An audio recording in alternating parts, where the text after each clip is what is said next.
T minus 50 seconds.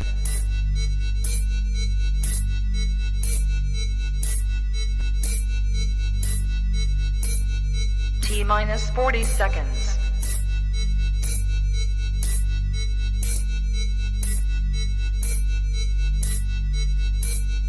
T minus 30 seconds.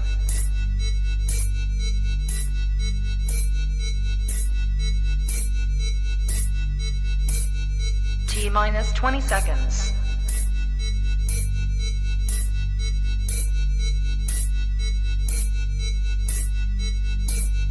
Ten, 9, 8, 7, 6, 5, 4, 3, 2, 1, 0.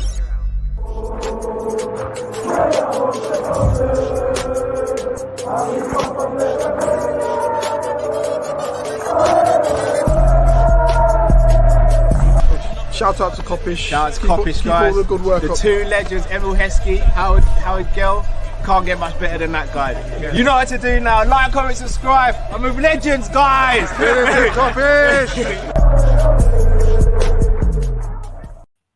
Hello, lovely people. Hope you're well. It is Friday, which means it is Friday Night Live call-in show, the show where you guys get to call in and tell us what's on your mind. As always, guys, when we get behind this mic, please make sure that you subscribe, comment, and like. Also, in the comment section, always get involved with the banter, the debate, etc. All we ask is that you remain respectful to us, but most importantly, remain respectful to each other and the callers who come on. It can be daunting for new people who come on and call in, so please just make them feel welcome and accepted like this community always does. Drift, how you doing, sir? Not too bad. Actually, no, I'll tell a lie. I'm angry, bro. I'm angry. We're already going to have another game in hand. And I want to watch my team, man. You know what I mean? So I'm a little upset at all of that, but we move. I hear that. We know what the situation is, and not much we can really do, unfortunately, isn't it? What is it's the annoying. situation? Just out of curiosity, if you know, because Liverpool and Chelsea have only 3 games, I think, that's being postponed. So why are the others allowed to play and we're not? I'm not. So apparently we're a Class A game and the others a Class B game. So like with the, so say for example, I only know about this from when I had a season ticket at Crystal Palace, but you got Class A games like your Liverpools, your Man United, your Chelseas, etc. And then you got the Class B games. The Class B games require less police activity, whereas the Class A require more. So with a Liverpool-Chelsea game, they'd need a lot of police, and obviously the police are doing other duties this weekend. So okay. I mean, Brentford Arsenal is a London derby, is it not? I know, but it's not seen as a Class A game. It's a Class A game for Brentford supporters, but not a Class A game in terms of the league. Fair enough. You know my thoughts on it, brother. I can't say or else I'll get cancelled, but you know my thoughts on it. Man City versus Wolves, is that not like a Midlands derby or something? Drift, you know my thoughts. You want me to get cancelled? I want to keep my job at Kopish, bro. Do you want to get cancelled?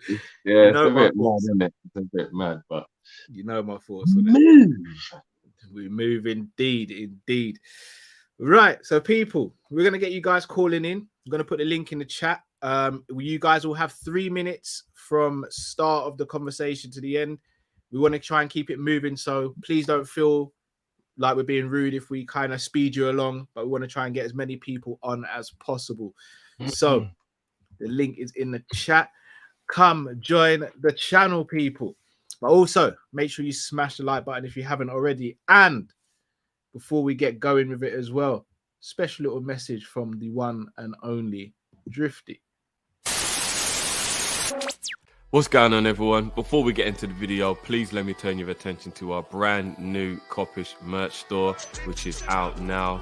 The link is in the description, people. We've got some really cool stuff for you guys now.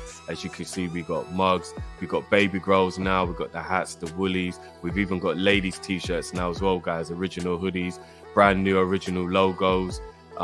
We've got all that good stuff in there, people, all different colors.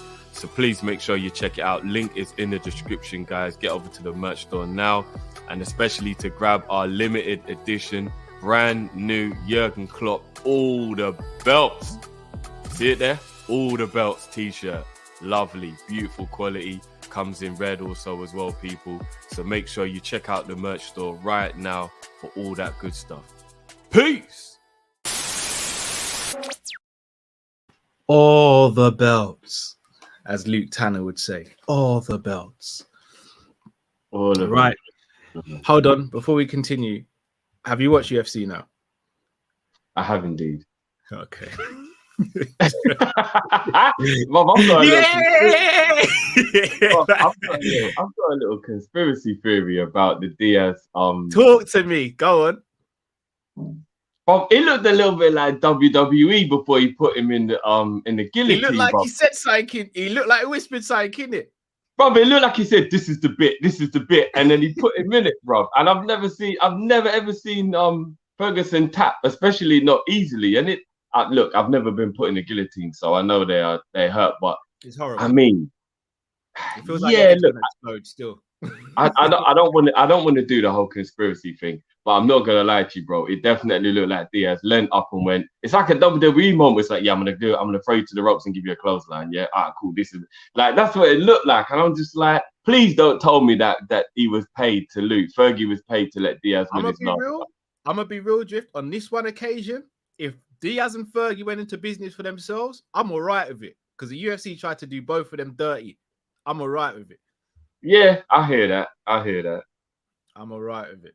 But it was I still feel let down from two legends doing that in arguably maybe both of their last fights in the UFC. I'm still a little bit. Not Tony's last fight. Yeah, I don't know. The way Diaz is just going to wait for McGregor to come back. You think so? Yeah. From what Diaz was saying, it sounds like he's going to go and punch up one of those YouTube boxer guys who thinks they can come in. He'll do that and then come back to fight McGregor. Do you think he would win? Well, against Jake Paul. Or just any of the YouTuber guys who want to. It has to be Jake Paul or Logan Paul. It has to be someone who's taking it seriously. He'll run through someone if not, and he'll run through someone bad. Even Jake Paul have to stop him in the early rounds because if you don't stop Diaz in the early rounds, he's gonna just walk you down and just beat you up. Yeah, he was impressive in that fight though. Yeah, in the Ferguson fight. Hamzat's scary, isn't it? Do you know what Hamzat is like? He's like Khabib on roids. Yeah, he's like, what's annoying? Like a gnat at a barbecue that won't stop flying around your food. He's worse than that, bro. He's worse than that. The thing is, to his credit, yeah, I think Holland did well to initially kind of deal with it, but then obviously he just got overwhelmed. But as much as I think Hamzat probably would beat Holland anyway, I think if Holland had an actual proper camp to train for him, it could have been a different fight. Like he was like last minute, do you know what I mean? So yeah, I don't know. But yeah, Hamzat's a beast still. The only thing I don't like about Hamzat is that I think he's putting it on a little bit in terms of trying to do like the trash talking bit to like get that bit extra of like people are interested. That's not your thing. Just be like be cool, be chilled, and just beat people up, man. Don't do the talking. You think Khabib was cool and chilled? No, but you know what I mean. When they come to press conferences and that, he's very reserved. He doesn't really talk much, bro. He's just like, all right, cool, we'll see. And it like he doesn't do the trash talking and all that kind of stuff. So, you know, Khabib ain't an angel, bro. That's all I'm saying. No, he's not an angel, but I've never seen Khabib be in a press conference and be disrespectful. Do you know what I mean? Like, or like be like, look, you're this, you're that, you're this, you're that. He'll just be like, look. He did to Tony Ferguson. When Tony Ferguson said he hasn't been in a street fight, he switched still. Yeah, but would you say he was rude? Yeah, he borderline. He kicked Tony Ferguson's belt as well, bro. No, but yeah.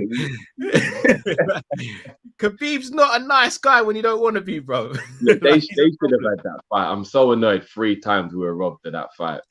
So it was 5, I think, bro. Was it 5? Yeah, I'm pretty sure it was 5 times. I thought it was 3 times. Well, 3 times that I can remember we got robbed of it. Anyway. 5 times. Right, gonna get the first caller in. Cows Neto Army, welcome to the show, bro. How you guys doing, man? Not you too guys bad, good? bro. Not too bad. What are you telling me, brother? Yeah, I mean, Liverpool won, and it was a good victory against Ajax.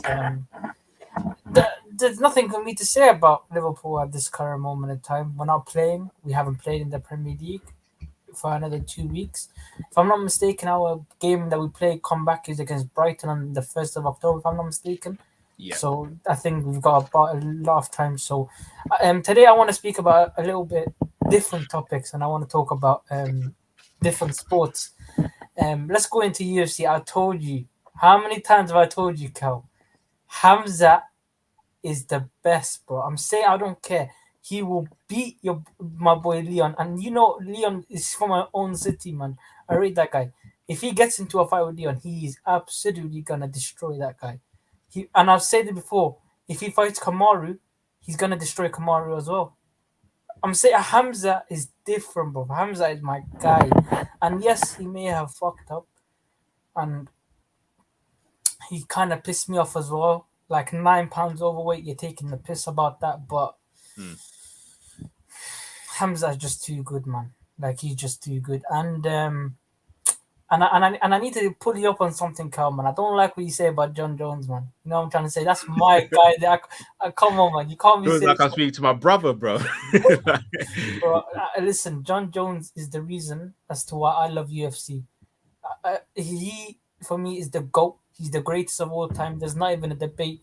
I don't care about all those steroids and all of that shit that people talk about. He has the best in-game IQ I've ever seen out of anybody in the UFC. That's a fact. He's got the best resume out of anybody in the UFC. That's a fact. And bro, if he comes back, I'm saying this right now, there's nobody in the... Maybe Ngannou has a chance, but I just don't think he'd even let Ngannou get a chance to beat him up. I don't even think he lets Ngannou even get past the third round. He probably... Nah, you know what? He'd probably do it tactically. He'd probably tactically beat him. But I just want to ask you guys a few questions. What's your thoughts on Canelo? For me, he's one of them people, man. I just don't like him. I don't know what's about him. I just don't like him, man. And I'm gonna be real. If Triple G, he's fighting him this weekend. I'm gonna be real. He's already robbed him. Triple G's got robbed twice already, in my opinion. But I'm not gonna ask that question because that's Drifty's guy. And second question, Drifty, I want to ask you this question. Got you. Out of 3 people in history, who's had the biggest influence in their own field? Michael Jordan, Muhammad Ali, or Michael Jackson? Jesus. That's just a question for Drifty, yeah? Yeah, that's a question for Drifty. I won't let you answer that. Look at Cal running. Cal. I've got a question for you though, Cal. Huh? I've got a question for you though, Cal. Oh. Yeah, the time is over, but he started the question before the time stopped. Funny that, isn't it? Go on then, bro. And Cal, the question for you is this: if Tupac and Biggie never died, who would be number 1 and number 2 in the GOAT discussion of rappers of all time? All right, cheers, bro. Good luck with that one, mate. Big up I should have let you finish the question. Yeah, big up, man. Big up. Bless you, bro. We'll catch up, yeah? Yeah, big up, man. Oh, but I got away with it still. All right, should we do Hamzat? And do you think Hamzat just walked through Leon and Usman? I think the way he fights could give Leon the more problems. I think Usman would enjoy having somebody who would do the wrestling team because he's great at it himself. Would he come out on top? I don't know. I'd have to have a little think about it. I definitely think he can't handle Usman's stand-up. So it would have to be wrestling. And he's sensational at wrestling, but so is Usman. So that would be a very interesting fight. Very interesting fight. Usman's so good at wrestling, Colby didn't even want to wrestle. And you know what I mean? That says a lot. So I don't know, but then Leon, don't doubt Leon, man. Just don't doubt him. Look at me now. Heads up, bang. And you know what? What's beautiful about what Leon showed in the Usman fight in the first round is don't fuck with my wrestling either. Like ever since ever since he lost to Usman, you know, sometimes like you said it at the time when Ngannou lost to Stipe, and you said this would be the best thing that ever happened to his career, and it was because he learned he couldn't just run through people, and he learned to wrestle. And as DC said, oh, we can wrestle now.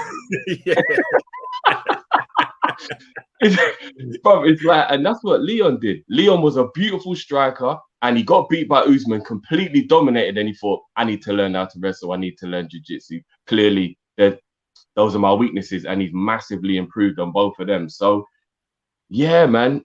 And you know, on the middleweight team, I'm gonna keep it a buck with you, lot. I still think Whitaker and Israel will probably be a bit too much for Hamzat. I could be proven wrong, and I wouldn't be surprised if I was proven wrong.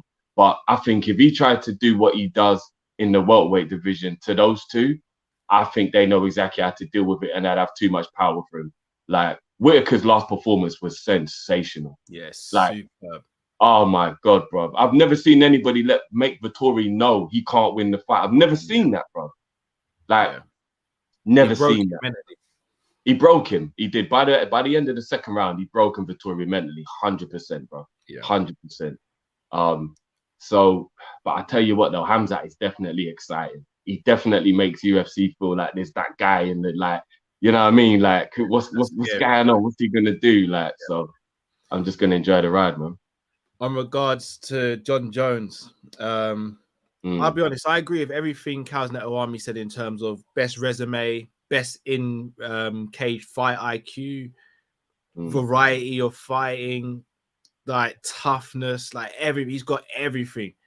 I just can't sit with the steroid stuff though. And the amount of time this happened, I can't sit with it. I can't let it go. The pictograms hang around in that, so we still don't really know in it. Like, we still don't really know. That's what I'm saying. I can't just ignore it, to be honest. Because like I look at someone like GSP who's never popped. Like never. Yeah, it's a difficult one. So, skill set wise, nobody's ever gonna be better than him, I don't. So again, gonna be very controversial. My personal GOAT, even though he might not be considered a GOAT, is Mighty Mouse, DJ. Yeah, I remember you saying that still, because I'm not gonna lie, my favorite fighter of all time. Mighty Mouse was ridiculously well rounded, but you know what it is? I just think. Did you see his recent performance in ONE FC? No, the last Mighty Mouse one I saw was when he lost, because you're allowed to knee in that division, right? He rematched the guy, and did he? Bruv, masterful. He got his revenge. He stopped him with a knee this time. Okay, bro, that rule is stupid. You can knee someone in the head when they're down. That's such a stupid rule, bro. I mean, it's is this a street fight? Well, it's more replicating what could happen in a fight situation. Yeah, but this is supposed to be, I don't know. It was brutal watching him be down and getting kneed in the face, bro. I was like, what am I watching? Like, no, it's a lot. You're trying to kill me. I'll be honest. You see when DJ picked up Ray Borg and put him in a suplex and then caught him on the way down and an armbar. When I saw that, I said, "Yeah, he's the best of all." But you know what? There's three people that come to my mind when I'm talking about the most complete, well-rounded fighters I've ever watched, and those three are John Jones, Valentina Shevchenko, and how's his name slipped my mind? Lightweight GOAT. It's Khabib. No. Current. What? Oliveira. Oliveira. Why the hell did I forget Oliveira's name? You got Oliveira as a lightweight GOAT. I think he beats Khabib, but we'll allow that conversation for today. I can't give it to him yet. Khabib's lightweight GOAT at the moment. I can't give it to Oliveira yet. And I understand, but I know Khabib can't do what he does to others with a jiu-jitsu master like Oliveira. He just can't. Because when Oliveira's on his back like that, he'll chew you up. So you just can't dominate him like that, throwing punches. He'll grab one of them, flip that, you're in trouble. Like, I don't know. Like I said, that's the fight I want to see in it. That is the fight. But those three, for me, are the most well-rounded fighters that I can think of. And that has to make Jones the GOAT, because he's the heavyweight of all of that. And it's hardest to be heavyweight and be well-rounded, I guess. So, yeah, I don't know. But I know what you mean about him being slightly tarnished because of the whole drugs thing and all that kind of stuff. So. All right. The other questions were Canelo. I'm just gonna say it straight because you're gonna have a smile on your face. He's gonna stop Triple G tomorrow. Yay. He's gonna stop him. Triple G slowed down too much. Canelo's still Yeah. in his prime. I think it's a very unfair fight to have at this stage of his career. But he wants the last payday, I guess. That's so arrogant, bro.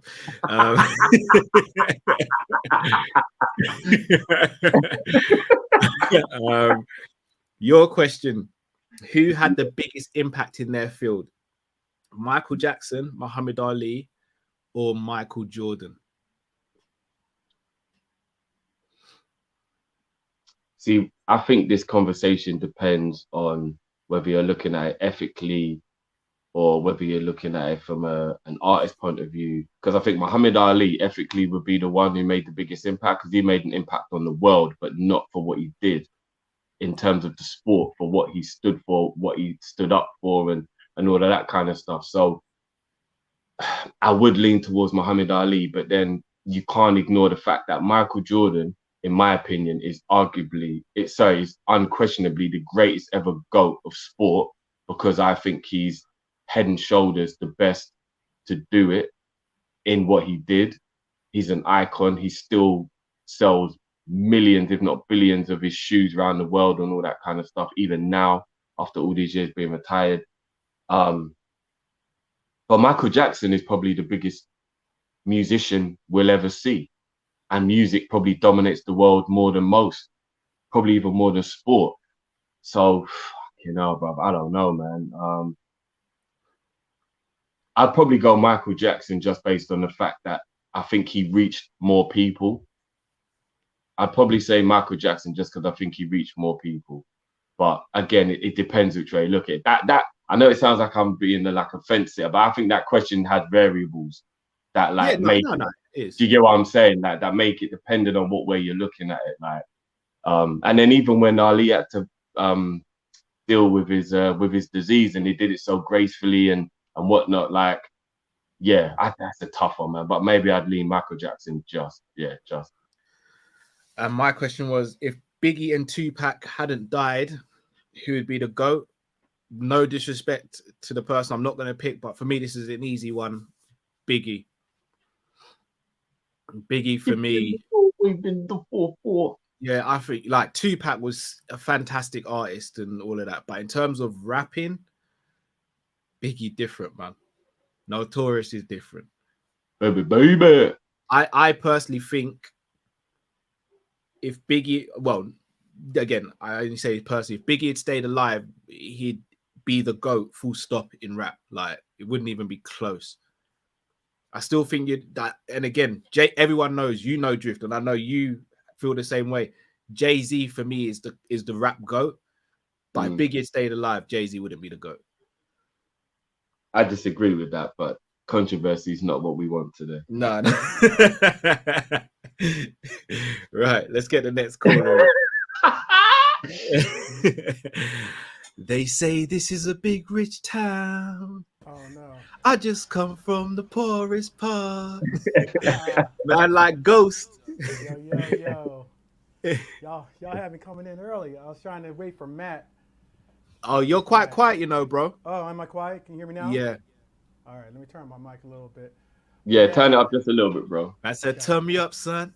Turn me up. Can't hear my headphones. Can't hear my headphones. Keep it going now. Give it a wing. Yeah. That's right.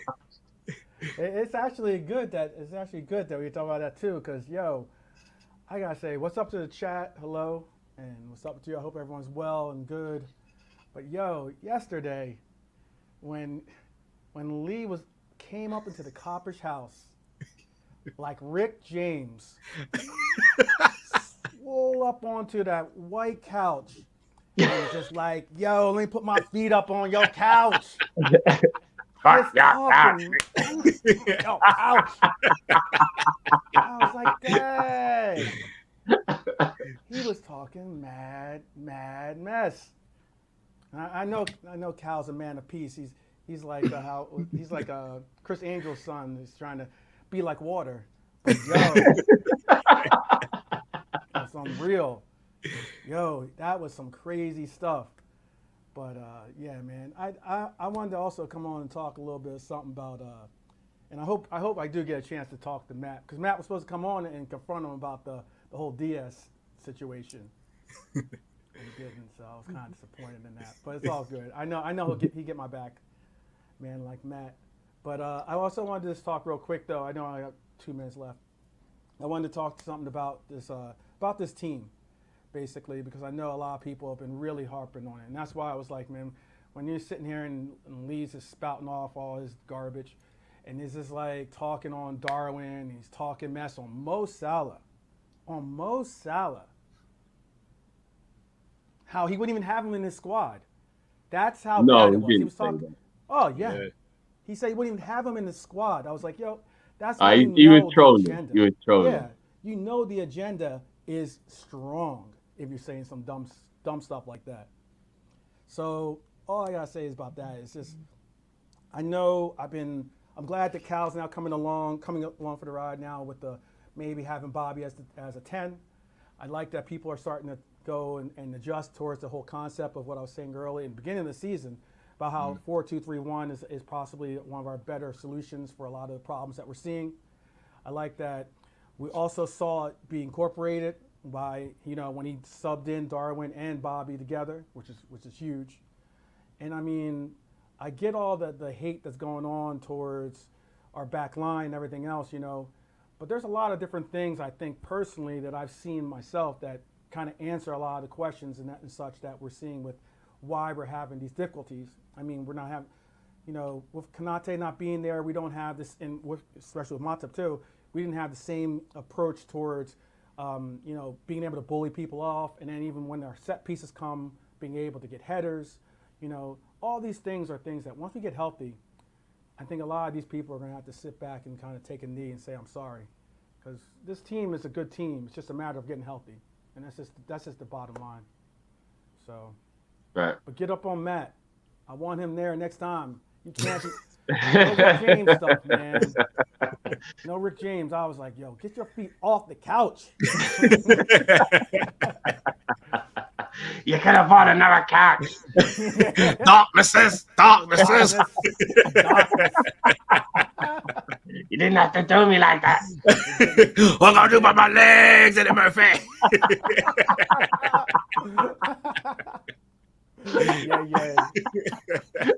Yeah. Hey, cocaine's a hell of a drug, right? So that's how it is.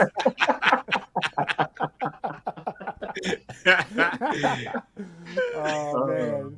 But yeah, I'd like to hear your thoughts on that too. Yeah, like, bro. what you guys think. Matt's in the comments. If when we take you out and take the next call, stay in because Matt said he'll be here in about 5 minutes. So stay in, and then we'll bring you back in when Matt comes in. All right, blessings. Yeah. All right. Yeah. All right, bro. We'll chop that up now. All right, peace. All right, cool. Just before we do that as well, Cal, I got a quick question for Lee in case he's in the chat. So you can't see it all? Huh? You can see though, right? I'm legally blind. I can see barely. But I was so shocked when he, but that's probably the most animated me and Lee got in terms of a debate yesterday because I just couldn't believe what was going on. But for who? Saka and Martinelli, yeah. But he was like, "Oh, Diaz won't get you 15 goals." I said, "Well, is Martinelli going to?" Bro, and I just heard a long pause, bro, and I was like, "Oh, that's what I thought, bro." I rate Martinelli. He's a baller, but I know you do. I mean, you can't talk to Diaz. I mean, come on, what are we doing there, man? Can't talk to Diaz. I just want us to take him off them now. Here's the thing, yeah. 4-2-3-1 is my favorite formation. It's my preferred formation. But you know what the issue is? And I never thought I'd say this. I want Trent in midfield now. I'm starting to come around to the idea. I think he has to go in midfield. So if he goes in midfield, I think you've got to go 4-3-3 still. Can I tell you how I feel it would work if he went into midfield? I think he'd become a hybrid in midfield. And I'm not saying he'd be as good as them. I'm just saying playing style-wise. I think Trent in midfield could become a hybrid of Kimmich and De Bruyne. That's the kind of hybrid I think if he made that his permanent position and that was where he played the right side of the 8 and that became his position, I think that was because he does have defensive nous. And I think in midfield would be more willing to defend because it's not as tiresome as it is at right back. And it's not as rigid. You know, when you're defending as a right back, it's a very rigid role. You just have to get the winger and you have to stop the winger. Like, it's a very rigid defensive role. Whereas in midfield, it's mixture of everything. So I think he would be a bit more, he'd be less reluctant, should I say, to do some defensive responsibilities the way Kimmich does. And then the passing and being able to run forward and stuff, I think it will be similar to the way De Bruyne does it, where sometimes he runs with the ball, but a lot of the time he'll let the ball do the work. See a pass early, quickly. That's how De Bruyne catches you out most of the time. He'll hit the pass before you've even realised the pass is there. And Trent is more than capable of being able to do that from a central position. So I see him being a hybrid of the two of those if he played in midfield. See, not in a rude way, but I completely disagree, you know, Drift. Like, I don't think he's similar to either player, but I do think with his attributes, and I think it's more the case of him being so unwilling to stick to his position and defend now. I think you've got to move him in midfield where you still get the best out of him, in my opinion, but you take away some of the defensive burden and you actually have a right back there who can actually cover for him. And he can cover for that right back in times as well. So I think what would happen is instead of Trent playing right back, you'd have a right back, let's say Gomez, and you'd almost play with three at the back when we attack. So Robbo would be advanced, Gomez, who's the right back, Matip or Konate and Virgil would become your three at the back. Because I don't see the point in Gomez advancing up the pitch if Trent's playing. And then you have Trent and Salah on that side and then the rest of the team. I think Trent's laziness in defence is going to really cost us if we're not careful. And I'd rather him being midfield being lazy than being defence and being lazy. Plus, we all say it all the time. The ball falls to Trent. We know he can shoot with both feet. He's got a passing him for days. He can switch play for days. And he's just got that grit and that will to win. And I think with him playing midfield, he'd be less restricted to do what he wants. Yeah, I mean, I get your point. I still do believe he'd be a hybrid player. That's how I look at it. But I do get your point as well. It's interesting. Nobody knows. We'd have to see him there on a week-to-week basis to actually know what we'd get from him in it. The only thing I will say, as sensational of a talent as he is, and as much as he's been so good for us, there is a little part of me that's uncomfortable with a player deliberately putting in performances that give him a position change without it being what he was like. Do you know what I mean? Like it feels a bit spoiled, and I don't like spoilt brats. And it will be like he's a bit of a spoilt brat. Oh, I'm sick of this position now. Throw his toys out the pram and then be rewarded for it. I'm not really an advocate for that, no matter how good of a talent you are. So it wouldn't really sit right with me. But if it helped the team, then I guess it's all about winning, innit? So yeah, it's a funny one, that one for me still. But I definitely agree. If we are going to go to 4-2-3-1, it will definitely help Núñez, in my opinion. I don't think he's suited for 4-3-3 personally. Not in our system where we have a lot of the ball. If we were playing counter-attacking, I think it would work like a treat. But we don't, because we soak up most teams in possession. So I think you've got to go 4-2-3. I think 4-3-3 doesn't work because of the midfielders we have, though, bro. I think if we had better midfielders, like say we had Tchouaméni, Flacco, and Bellingham, I think it works. Or Thiago, Bellingham, and Flacco. I think 4-3-3 works, but I think because of the players we have, it doesn't quite work. Fair dues. We need some powerful runners and some creative passers for it to work, and we don't have that. Because think about it, if he was playing in Man City's 4-3-3 and he had De Bruyne, Rodri, and Bernardo providing him with passes, or Foden or Grealish, I think he'd be fine. If I'm being honest. Fair dues. So yeah. Hold on, you go in bed now. Did Mummy know you're in here? If Mummy doesn't know you're in here, I'm going to be the one who gets in trouble. You know that, innit? Look at somebody superstar. Stevie's on his naughty, man. Go on, little man. All right, say hello to Uncle Drift and then you can go back in. What's up, little man?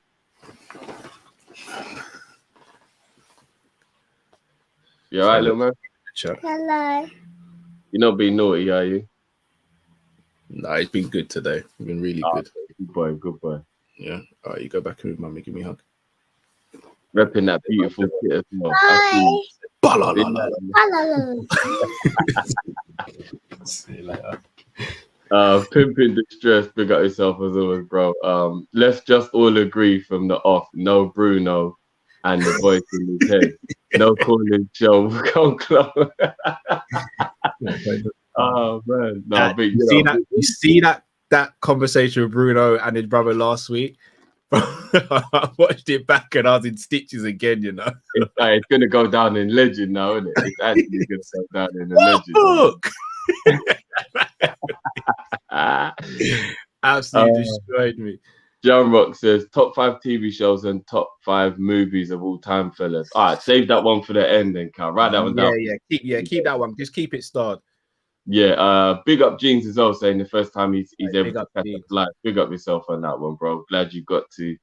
AM Hamzat is an industry plant. Usman will kill him after reclaiming a title from Leon. Ooh, that's a bit savage from AM. That's very savage. Chelsea OG, big up the UFC tour. Man's doing a watch along tomorrow for Sander Hagen. Oh, is Sander Hagen fighting tomorrow? Yeah, Young versus Song Yadong tomorrow. Oh yes, he is. Oh, that's a fight still. I like Sander Hagen. He's a beast. Yeah. Ali A, Drift and Cal, thoughts on Ivan Toney getting called up for England? Deserved. Fully. About time Southgate does something like that as well. Yeah, 100%. And he could be that different kind of. Do you know what? Maybe he can hopefully go and do what Defoe was never really given a chance to do, and be like that well-rounded kind of striker. Do you know what I mean? Instead of it being like there's only one thing he's good at, kind of like most of the other strikers. AM again says, in my opinion, Burns was robbed. I don't necessarily think Burns was robbed, but I think what Burns did was show Hamzat is human. That's what it was. I know, Cal, you thought he was going to get rid of Burns quicker than he did, didn't it? No, I thought Burns was going to win. I predicted Burns to win. Oh, did you? Okay, maybe I was talking to someone else. Yeah, I thought Burns might get the W, but I think maybe it was more gas tank that lost it for Burns. Maybe if he had a little bit more in the gas tank, maybe he could have got it done. The pressure. It's the pressure, man. The pressure is mad from Hamzat. It's mad. But Hamzat massively slowed down in that fight, though. Do you know what I mean? No, but he kept coming forward, man. It's horrible, bro. It's horrible.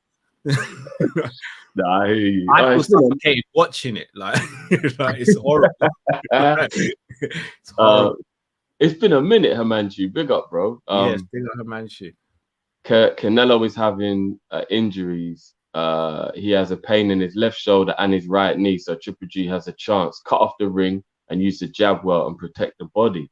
I didn't know Triple G. I didn't know Canelo was carrying those injuries. He's gonna be too slow though. Canelo's so quick, man. If he's got a shoulder injury though, Cal, how quick can he be with a shoulder injury? He'll be if he wouldn't have taken a fight if he wasn't well enough to do it though. Yeah, Canelo's a worry, but he's also smart. He wouldn't have just taken it just for the sake. He don't need to take it. Remember, he's a cash cow as well. Yeah. No, it's true. It's true. AM, you may need to start taxing Guna Lee for his outrageous takes. Ash said Jamal better be getting the tapes together on Lee. I'm looking forward to the Kopish special. Jamal the Lee tape. I'm not gonna lie, that would be hilarious. That would actually be hilarious. EMJP, big up, bro, says, would Trent as a CM really give him more time on the ball, or would he just be more under pressure when he receives it? Would it magnify his weaknesses? Would Trent go to the flank where there is space?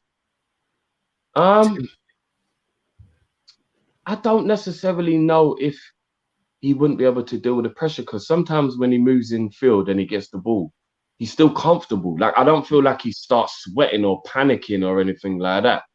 I think he'd be all right. I think even though you do need more awareness, Cal, that is a fact. I think people are maybe more worrying about that without there being a reason to. I think he'd definitely have the awareness to know who's around him and stuff. And I don't even mean to be disrespectful to certain players, but if there are players who can play in midfield that don't have anywhere near his talent, but are still really good midfielders, and I'm never going to name a name, but I'll just say maybe like some players who maybe play for an Aston Villa or play for Southampton, and they're still comfortable in midfield, even though they don't have his talent, then even if it took him a little while to adapt, he'd be fine with that whole less time and all that. Do you know what I mean? Like, the kid's so talented. And the thing is, if he was in midfield, Cal, I don't think using the ball to do the work would even be a bad thing. But a right back is just lazy, isn't it? Because you're supposed to like get crosses from better angles and stuff because you're the wide player. If he's central, he's not really the wide player. So I don't think it really matters as much how much he lets the ball do the work. De Bruyne lets a lot of the ball do the work. Do you know what I mean? So I don't know. I think he'd be fine in there personally, but fair dues. Shout out to Brian from work for your super chat. Ty says, are the reports true that we want to send Artur back? I really doubt it. It better not be. Yeah, that would even be hella disrespectful just to him if that was true. Yeah.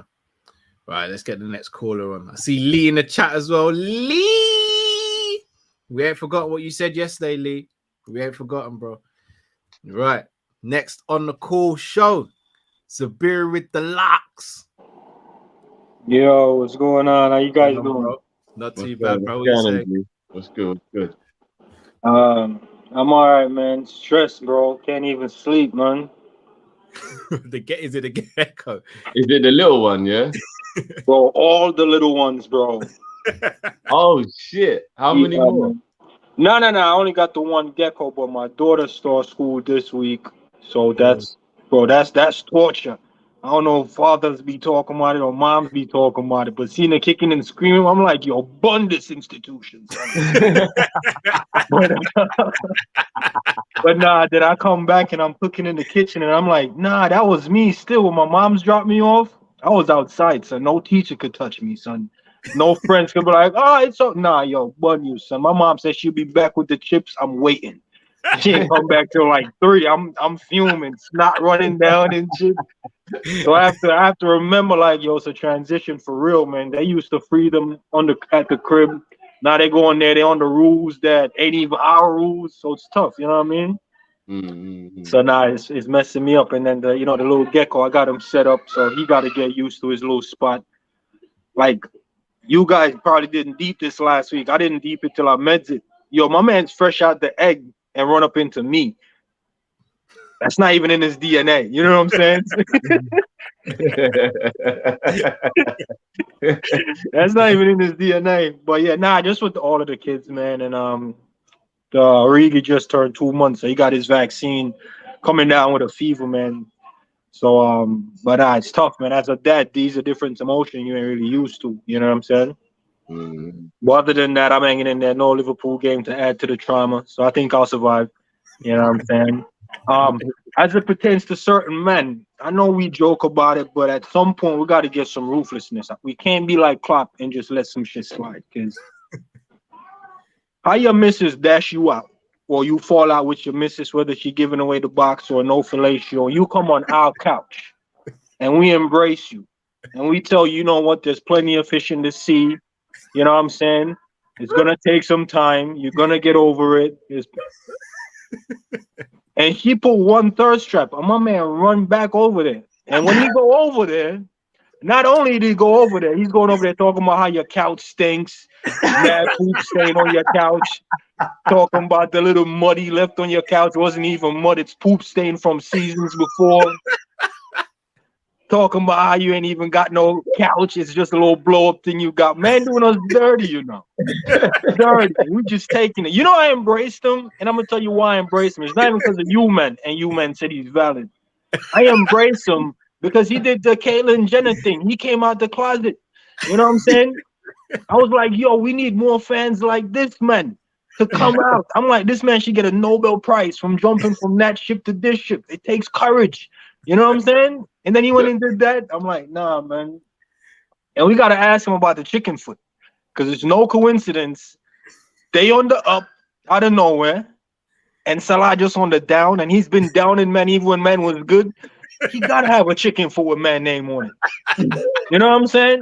And for people in the chat, when I'm talking about chicken foot Lee. That dude right there got some chicken foot energy. I don't care what nobody talking about. He ain't with the men. He's one of them fake African dudes with the chicken foot. I'm telling you. Watch him. And Lee, I'm on to you, son. I'm warning you, man. You see when you men fall off, yo, Lewis, don't take him on your couch either, man. Yo, your couch days are done. You should just be homeless after this. When you guys fall off, you should just go watch hockey or rugby or some dead sports out there, man. That's all I gotta say, man. Yo, big up as always. Smash it like people. Yo, Chicken Footly, I'm on to you, man. I love you. Oh man. Oh my days. Oh, the beer always gets me, man. Man said the voodoo, bro. Oh my god. Said chicken foot leaf. I didn't even know about chicken foot voodoo, bro. I didn't even know about that, bro. Oh man, you proper got me. Oh man. Oh man, I said one first trap, you know. He went back. Talking about your couch stinks. Oh man. Oh man. Jeez. Oh, my face is actually hurting a bit. Yeah, same. Right. We got a debutant coming onto the show. Not been on here before, but we are embracing for the first time American Kop. What's up? Yo, this is crazy.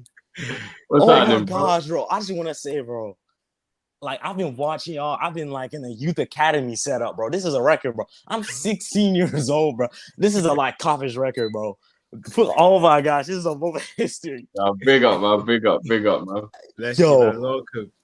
Cal, you can hold down the show. I'm not gonna hold you. Drifty, you can do it too. But Cal, the way you hold down the show, like you can be all by yourself and just hold that thing down, bro.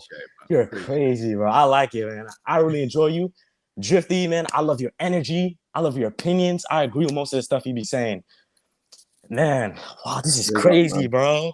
Big up, man. Thank you, man. I have a question for y'all.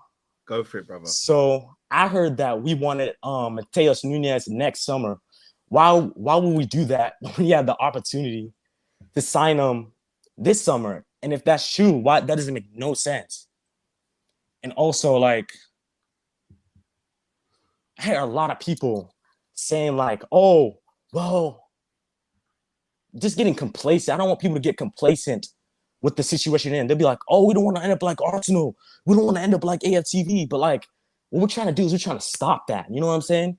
We're trying to stop us from getting to that point where we're just like crazy, you know? I'm just so tired of people being delusional and just being complacent, being content. It's not always being angry with the result or being angry with the performance. Like if you win 9-0 like we did against Bournemouth or anything, but like, it's like being honest and just being like, man, we got to fix some things and kind of like tough love, you know? So yeah, man, that's just crazy. And yeah, bro, you guys inspired me to start my channel. I was gonna say American Kop. channel, yeah. Yeah, man. I've been starting my channel. I got like 7 subscribers, bro. So if any of y'all Liverpool fans will come down, rival fans too, just come down, drop, give me some energy to bounce off of. I'm just sitting there with a live stream. It's a channel called American Kop, yeah. Yeah, American Kop. I had to change it from American Scouser TV. That was what it originally called, but I had to change it because there was another channel like that. So yeah. Okay. Nah, you know, bro. Send your link over to us, bro. We'll promote that for you, man. Bless, man. I hope that goes well, man. Keep going, stay consistent. And when you have down days, just push through them and you'll come out the other side well, man. Just keep going and keep doing your thing, man. Eventually you'll see it pay off, man. Big up, man. 100%. I've just put a link to your channel in the chat as well. So guys, please make sure you go over there and subscribe. We've just subscribed to you as well, bro. Oh, so, thanks, man. Keep grinding, bro. 16. Keep doing your thing, bro. Doing this at 16, bro. It's big moves. Yeah. Sir. Man. But and don't make it the last time you jump on as well, man. Yeah, I'm gonna be back. Don't worry. 100%, man. Big up, G. You, brother. Lovely meeting you as well, man. Lovely meeting you, man. Big up, bro. See ya, man. I love that shit, man. Yeah, man. The future. That's the future of our content channels, man. He's the future. Love seeing that. Guys, go make sure you give him a sub, man. Yeah, please do, man. I've got a little theory on Mateus Nunes. Call me crazy, and maybe I am because I'm so invested in potentially trying to get him to Liverpool. The reason why I don't think it's impossible that it could happen next summer, even though I think it's very unlikely, is Wolves paid his release fee, which is a fee you pay all in one. Liverpool rarely do that with transfers. We rarely pay all the money up front. We've seen it in the past with the Jota deal, and we've got a very good relationship with George Mendes. If we were to get Matthias Nunes, we're not going to get him for what Wolves bought him for, but we will be able to pay it off over a longer period of time. So we'll be able to eat up the cost a bit better than paying it all at once. So even though I think it's highly unlikely he goes after one season, I don't think it's impossible. I tell you what, and you know, big up everyone in the chat who just went and sub, man. Big up for that. That's beautiful, man. Big up all of you, man. That's why you lot are the best, man. I'll be honest with you, bro. I heard a little grapevine, a little rumor through the grapevine, bro, that he deliberately took the move to just make sure he was in the window for the team he actually wants to play for. And I'm not bullshitting. I genuinely heard that apparently it's only a 12-month plan to be at Wolves. You could be right, bro. Like, you actually could be right. I'm not even going to lie, bro. You genuinely could be right. We say Matheus Nunes and Pedro Neto double deal next summer. You see if that happens? Call me Callum Sparrow. You see that John Henry t-shirt? I'll wear it every show, bro. Every show. I'll call my kids John and Henry from now on, bro. Like, I'll change their names if I have to. If we get Matheus Nunes and Pedro Neto in one window, yeah, I'm changing the kid's name. It won't be Stevie and Robbie anymore. It'll be John and Henry. 100%.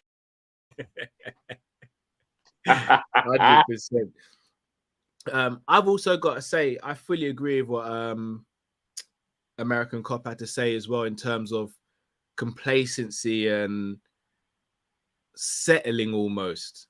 I love that. Let's get him up to 100 tonight, guys. We can do that, man. We can do that. We can do that, man. I'll be honest. Yeah, it kind of does frustrate me a little bit in terms of I feel as though as a fan base, because we were starved of success for such a long period, we are almost happy just to be involved now. And for me, I'm more like we've managed to get a hold on the league. Let's really squeeze as much life out of it as possible, as opposed to saying, you know what, we're competing. What more do you want? It's like, I get why some people are like that. I don't even hate on those people, but it does leave me a bit frustrated, if I'm going to be honest. Yeah, I think complacency amongst the fan base. Here's the wickedest thing though, bro. I think complacency is actually working in the opposite direction, if I'm being honest. I know people might think I'm being a bit mad, but I look at the situation and in my opinion, I think we've been winning for around 3 or 4 years and we've been competitive for about 5, right? And I kind of think it makes people forget where we were. And that's what the complacency is. And that's where I said to you last week, like, is there a level of entitlement? And I know we differ on it, but I think some Liverpool fans have become entitled, bro, because I think they're like, because we are the biggest club in England, historically, that we should just win. And we'll say things like, oh, we've only won 1 Premier League. And I'm like, guys, that sounds entitled. Yes, we would have loved to have won more. But to me, it sounds a bit entitled to diminish the achievement by going just, only. Like, I don't like them words being put next to a league title, me personally. So I kind of feel like it can work both ways. We've only won 1 Champions League under Klopp. Well, guys, apart from Real Madrid, no one's even in double figures. And that tournament has been around for 100 years. That's how difficult it is to win it. So we can't just go only 1 Champions League. Do you know what I mean? Like, we got to 3 finals. Like, I don't know, man. I feel like it can work the other way a bit. I sit on the fence with that. See, with the Champions League, I agree. Do you see with the league thing? I disagree, man. We should be on more than 1 league title on the club. 18-19 was the peak of this team, you know.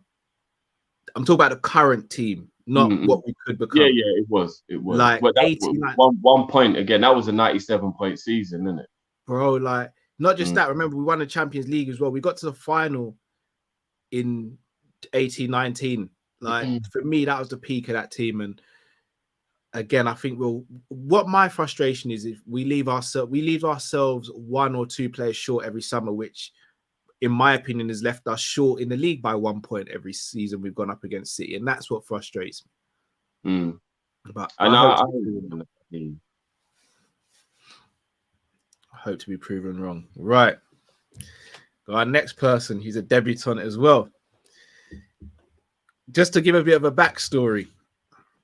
Whenever Liverpool play Arsenal and we win, which is what we've been doing a lot recently, I always make a phone call to someone called Ant. Today, he makes his debut on the show. Ant, you there? You're on mute, bro. Yo. Hello. What's going on? There we go. What you got for us, Gee, Ant? well, still. Well, we got Arsenal in the Can you hear building. me? Yeah. We got Arsenal again. The thing is, Drifty, I know more about you than you know about me still. Yeah, I'm looking forward to this, blood.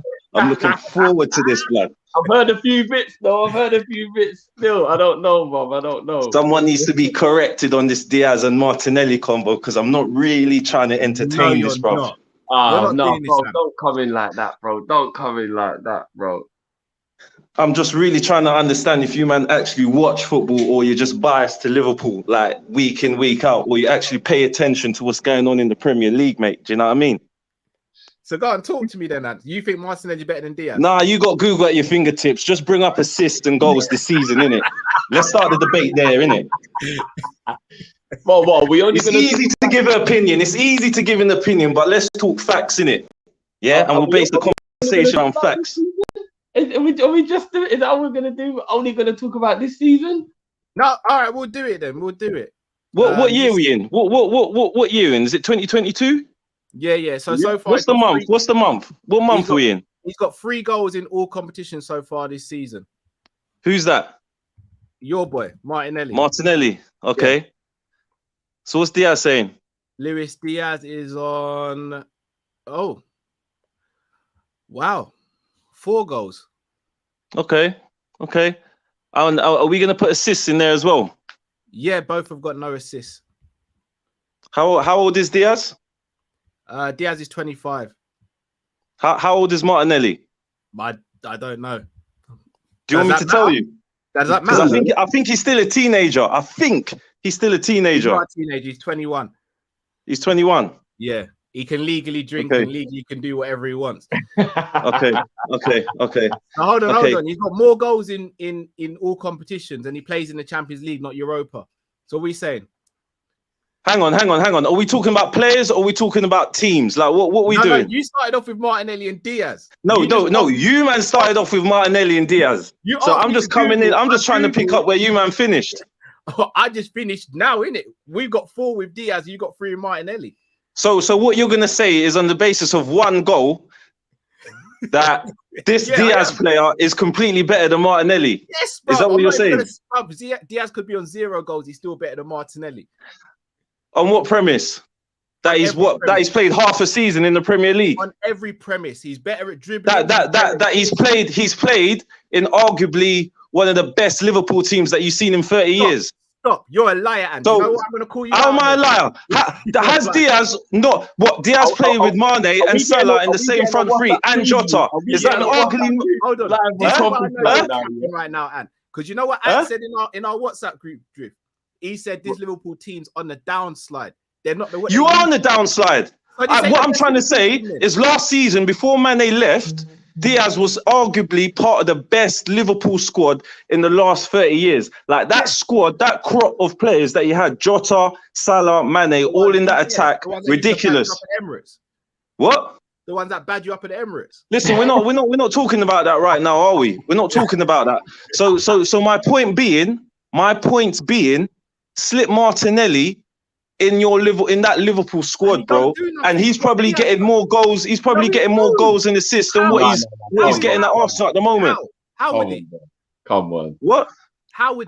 But you know what? Yeah, I rate Martinelli. Yeah, I think Martinelli is an absolute G.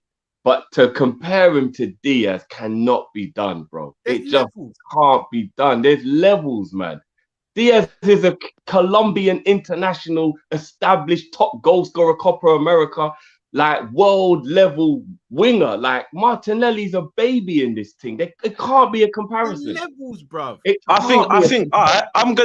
think there can be a comparison personally based on this season where you're doing 3 versus 4 goals.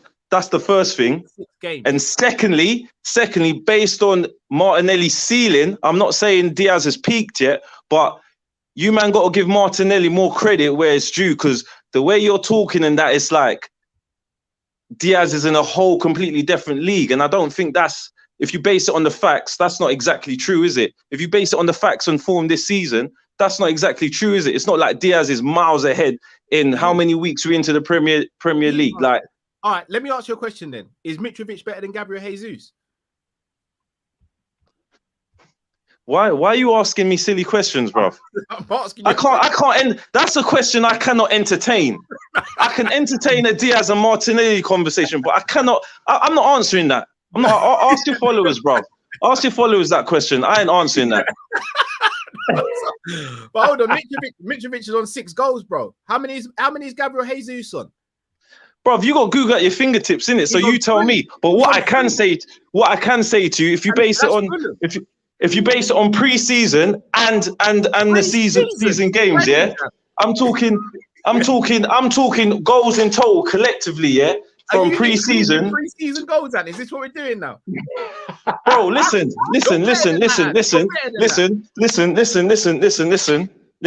Bring up Google. Tell me how many goals Mitrovic has got and how many goals Jesus has got. Go on. Mitrovic has got 6 in the league. Jesus has got 3 in the league.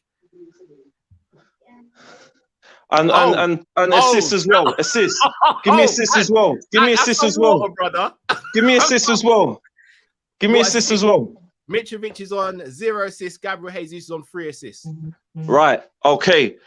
So based on that fact, those facts, listen. I'm gonna squash it right now. Based on those facts, I would have Jesus on my team and class Jesus as a better striker because it shows all round and it shows ability in all areas. My striker wants goals. I want my striker to have goals. I don't care about my striker gives you goals and assists and brings everyone into the attack. I'm taking Firmino. I don't want no lanky sod up front, bro.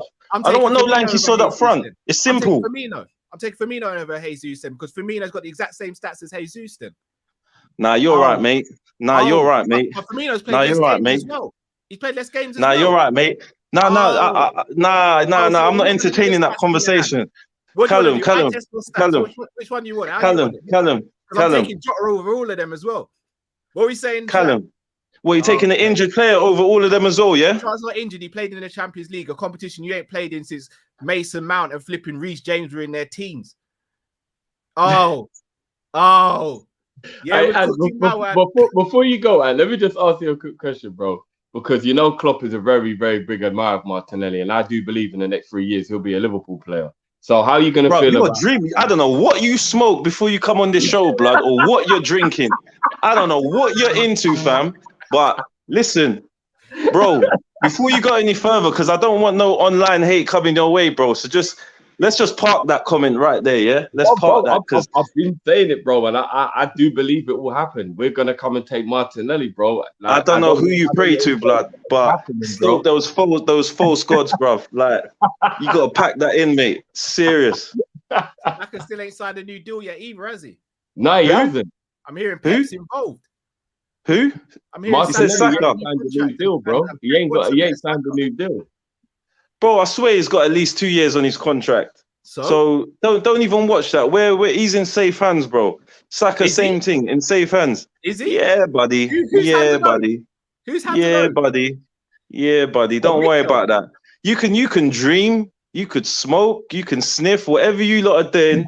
Just but it don't mean to say it's reality, bro. So yeah, what's your question?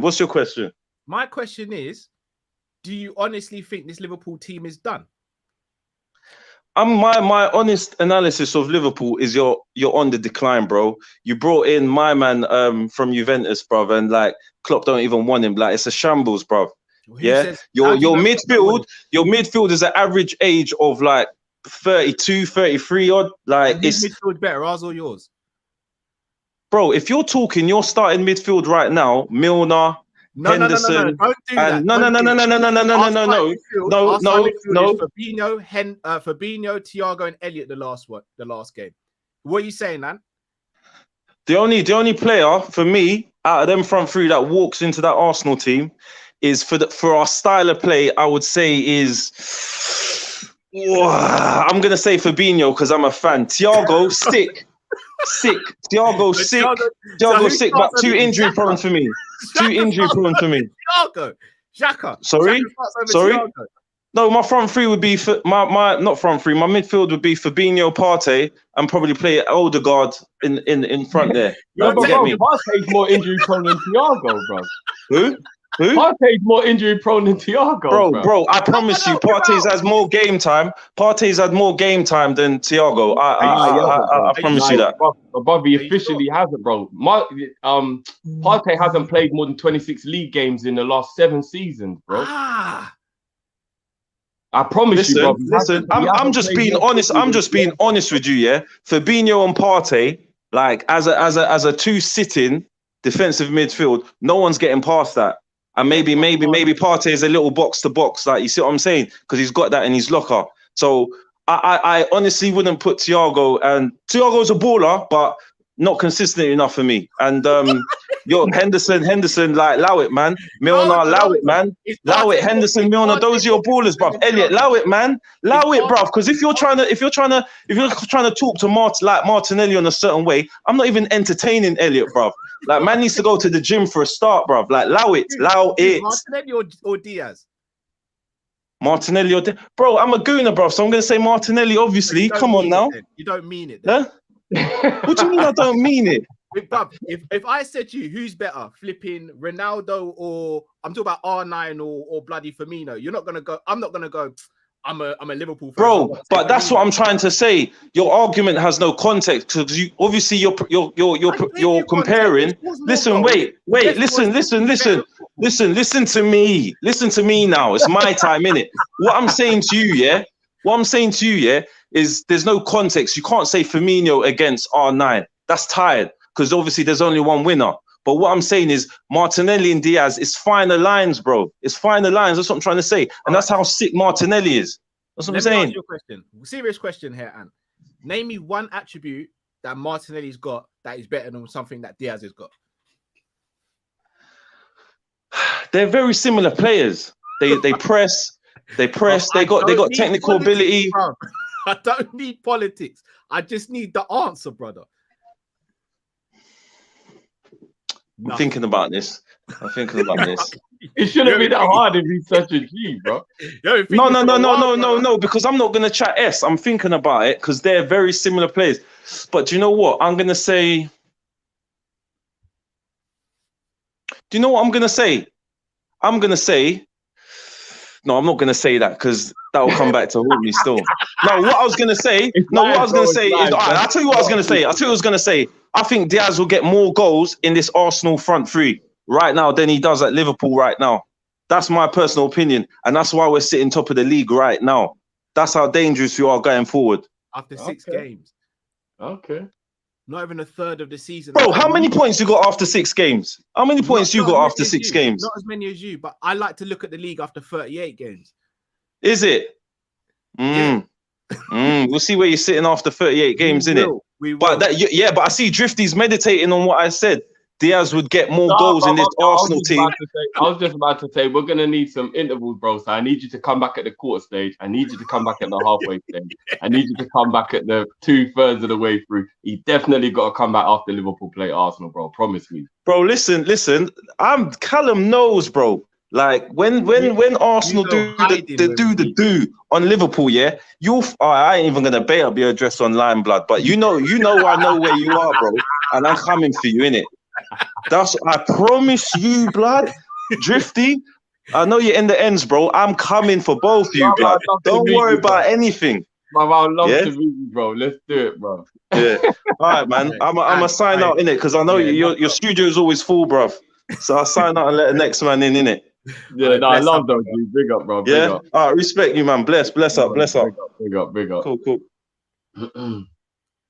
You now, guys, have got a snippet as to why I hate Arsenal Football Club so much. I'm not gonna lie, we got the WhatsApp group live, bro. That's what we got. Yeah. Bro, that's tame as well, considering what we usually do. You know what's that? Big up Ant, man. Big up Ant. Right. Yeah, no, big up. Get the next person in. Paul A. Guys, can you hear me? We hear you, bro. Yeah, How you yeah, doing, man? Oh, thank you. Thank you for having me on, guys. Appreciate it. It's your first time, Paul. I was on like 2 years ago, or like a year and a half ago. Okay, Okay, big now up. big up, man. Good to have you back, man. Thank you. I wrote down some questions 'cause I don't have anything to discuss. It's like, Okay. so Callum, you have to take notes. Yeah, I got you, bro. I got the pen and paper ready. So you guys were discussing earlier about Trent moving to midfield. And one of the questions is that would we have to do that if we had a good enough right centre midfielder to where he wouldn't have to dislodge them? If we had I don't know, let's say a Kimmich or a Barella, then what's the point of moving Trent into midfield? Because the person who's in midfield is already better than him. And then with that, would Trent actually hold his position at right back if he had less responsibilities because the person who's in front of him is actually good enough? Second question is, who would you buy from the Ajax game? They played really well against us, and you know our scouting tactics. Play well against us, and you might get bought. I would probably, me personally, I'm going to go with the Mexican DM. Is it Martinez? Alvarez. Yeah, that's it, Alvarez. Yeah, I think he played really well against us. Third question is it a surprise that Salah's playing poorly now that the team isn't geared towards him?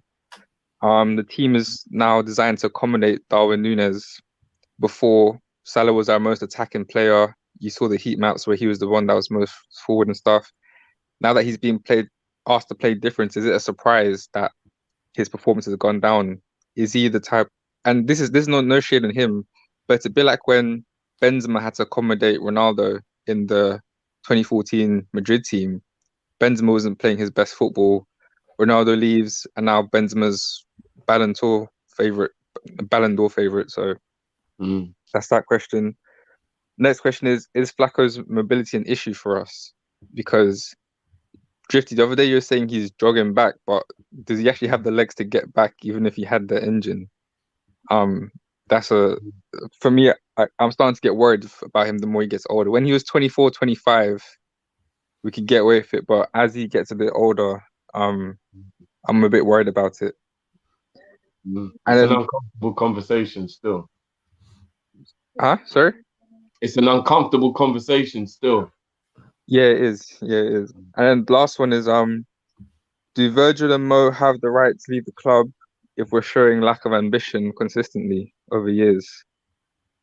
So they both signed contracts recently, but are we showing them that we actually want to compete and that we're doing the best to help them win trophies in their prime? And if they get offered to win trophies somewhere else, then why would they not take it? So like next summer, if let's say we don't get Bellingham, then it turns out we have to wait the next season, 2024, for Florian Wirtz. Does someone like Virgil, who's turning 32, 31, around about then, if someone comes into him at PSG and Madrid, what reason does he have to stay for us when we're not really trying our best to actually win him trophies in his prime? Same for Salah, same for maybe even a Diaz or Jota, Thiago, Robbo, Trent, Alisson even. So yeah, those are all my questions. Yeah, very good questions there, bro. Yeah, thank you guys. No, thank you, bro. Man, we'll cut that up now, bro. Thank you guys. Bye. Big up, man. Big up. I'm not gonna lie, and just like that, Paul's made me change my opinion on the whole Trent to midfield. Still, the question was, if we had a better centre midfielder on that right hand side, would we even want Trent there, and would it mean that Trent holds his position better? Me personally, yeah. If we had a better centre midfielder there, Trent wouldn't be able to step on anyone's toes because he wouldn't be able to pull rank. If we had someone, let's say it was a Barella or a Tchouaméni or I didn't even say Matheus Nunes, he can't pull rank because they are centre midfielders by trade and have been doing it for years. So he's not going to walk into their space and stay in their space because they'll kind of tell him what for because they'll pull rank. And I think it would make him hold his position better, which would make him a better right back. So that's me just going back on what I just said maybe half an hour ago. I don't know about you, Drew. Yeah, well, I mean, admittedly, we both said we're still not sold on him being a midfielder. We're just thinking about it because would it solve the issue with him not seeming to care too much about defending? And here's what I'll say, bro, on the situation. I love it when I just get a chance to have just a quick talk about my captain, because that's what I'll do. Because who was the one covering Trent when he was doing all of that? When we were in our heyday, while he was in his prime and he had the legs to be able to do it. It was my captain, Mr. Jordan Henderson. So this is why I keep on telling people to put respect on my captain's name, because even if you don't think he's quite at it now, it's like you don't remember what he did and how we became who we became. And it was because of people like Gino Wijnaldum and Jordan Henderson that used to carry the load for the wing backs or the fullbacks or whatever you want to look at. And it was the reason we were so successful. And it's why no matter what happens, those two are legendary because of the fact that they carried they were the water boys, so to speak. And it wasn't that they couldn't do other stuff, because they were brilliant at other stuff as well. But that's what made them so good. They were doing all the other stuff and they were covering as well. It's unbelievable. And that was why I always used to come out of games and think, how dare you say you don't get what Genie did today? How dare you say you don't get what Hendo did today? What? Because it wasn't Hollywood, because it wasn't on the highlight reel. And you're watching it now. Now Henderson does not cover for Trent. Look what is happening. And that's all I'll say, man.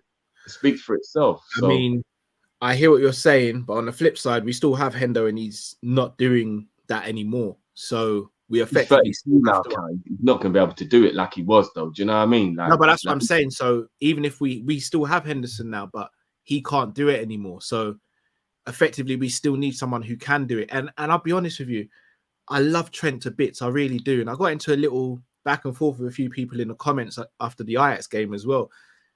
But this whole narrative that we almost need someone to babysit Trent, I think it's got to stop now. Like, Trent's a big man now. I'm not, no, all jokes aside, I'm not saying he can't, like, he's creatively brilliant, in it. So no two ways about it. And yes, some players in the team get a bit more leeway, but there's having leeway and there's just not doing what you're meant to be doing. Like, I don't mind Trent getting caught out once a month or something like that, but what, for it to be happening virtually every game, I think there's a situation and an issue there. I don't want to buy a centre midfielder because we're saying to that centre midfielder, you need to fill in at right back all the time. I want someone who fills in at right back when Trent makes the odd mistake and gets caught out, as opposed to that's their job, because I want the midfield to create and score more so Trent can do his job of creating more. And I don't understand the narrative that we just got to let Trent get away with murder. No, bro, like when you just said that, it just reminded me so much. Shout out to all my boys, if any of them are watching you, they know what I'm talking about. When we went on our Miami trip, on our Mandem Miami trip, so many things just kept happening where people were just like doing things that we gathered a phrase between us as every man is a big man, innit? And you're right, bro. Like, if you make a mistake, we're at that point now. Every man's a big man. Like, you just got to own it, deal with it, take responsibility, be accountable, and don't do it again, innit? Yeah. Like, it's simple, bro. It's simple. So you're right. He does have to man up and he does have to stop doing it. You're right.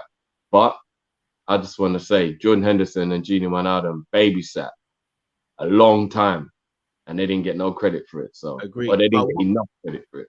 But here's the flip side to it, because everyone, like, and again, Ash, you know, I've got nothing but love for you, but you're saying it's the system, and I get where you're coming from, Ash. I do. But why is it that we never come off a game and we go, Robbo get caught out bare, or Tsimikas get caught out bare? Like, remember, the one time Robbo got caught out was the Champions League final, and we laid into him, and rightly so, because it was the biggest game of the season for us. But beyond that, I can't think of how many, like, maybe on my fingers, since Robbo's been at Liverpool Football Club, can I think of the times he's been caught out position? Tsimikas hasn't been here as long. But even Tsimikas, I rarely see him get caught out position. Can I caveat that though slightly? If you look at our team right here, like say so my index fingers are the strikers, my thumbs are the defenders, and obviously the midfielders are just in the middle, right? If that's the team balance, right, I would probably say our team is slightly like that in terms of this is Salah, this is Trent, this was Mane, this was Robbo. I think we were slightly catered to deliberately be more attacking down the right. And I think that's why we never got caught out as much down the left. I don't know if you lot agree, But that's how I feel. I feel like we were slightly like that. That's how it slightly was. I definitely believe that we were more catered to Mo and Trent being more attack-minded than Robbo and Mane were.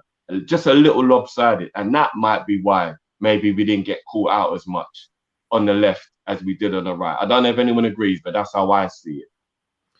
I hear that. But at the same time, when I watch Liverpool play, Robbo and Tsimikas get further forward than Trent does. Apart from the Ajax game, I'll be honest, the Ajax game was a madness.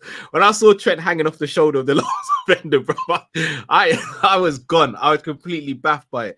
But on the whole, Trent's not a byline right back.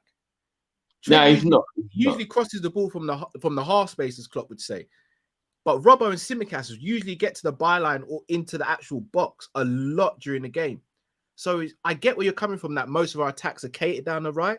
But I don't think there is, especially Trent, I don't think Trent's as high up as what Robbo and Tsimikas get.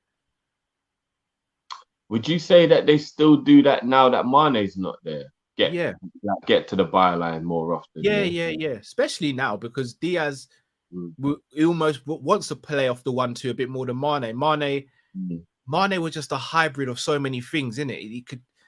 He was just different with it. Like you didn't know what was coming from Mane. That was what's so special about him.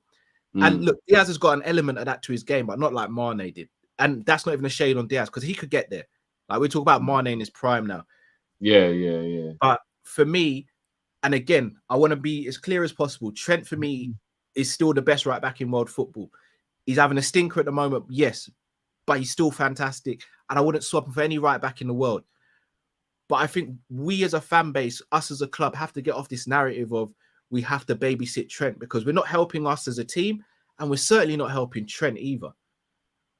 No, it's true. It's true. Second question. Who would you take from Ajax? What was it? Was it Kudos, who scored the goal? The guy who scored the goal. He looked good. I'd probably take Timber. Young, good centre back. Bloody hell, their goalkeeper looked brilliant. What about him for backup? Yeah, he was good. I'm not gonna lie. His position was brilliant, bro. He was pulling off saves and making it look easy, bro. But yeah, he was still. You know what I'm saying, bro. Even if man was looking like flipping. What's that guy?